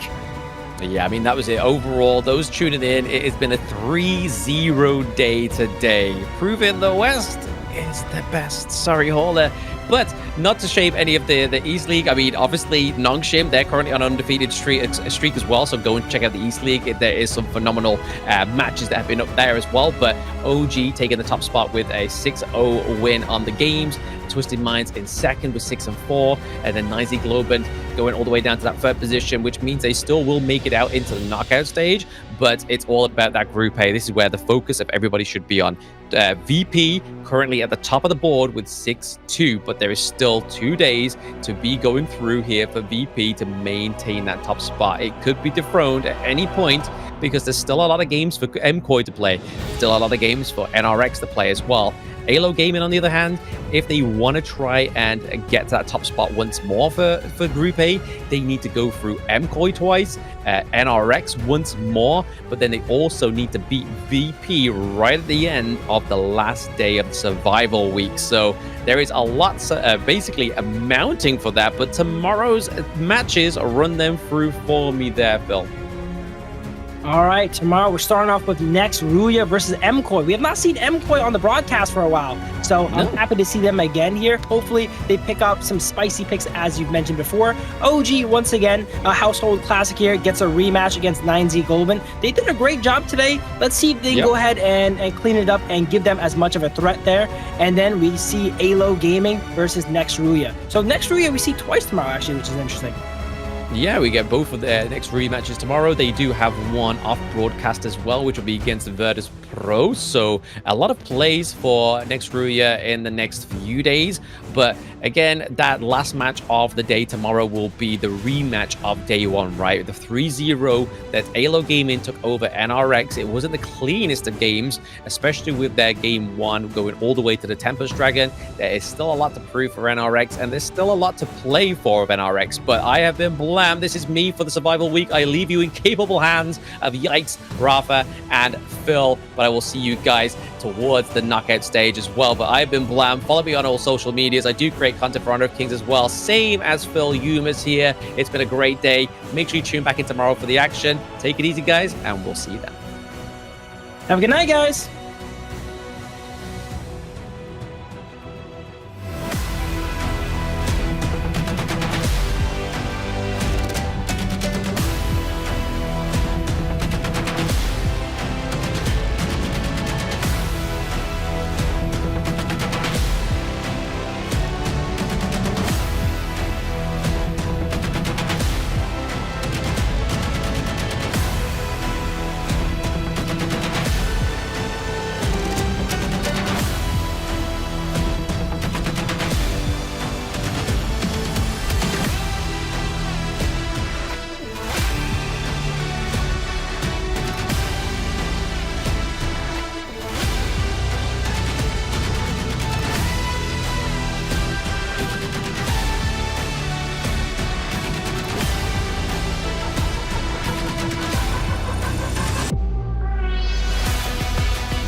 Kings, it's an honor showtime.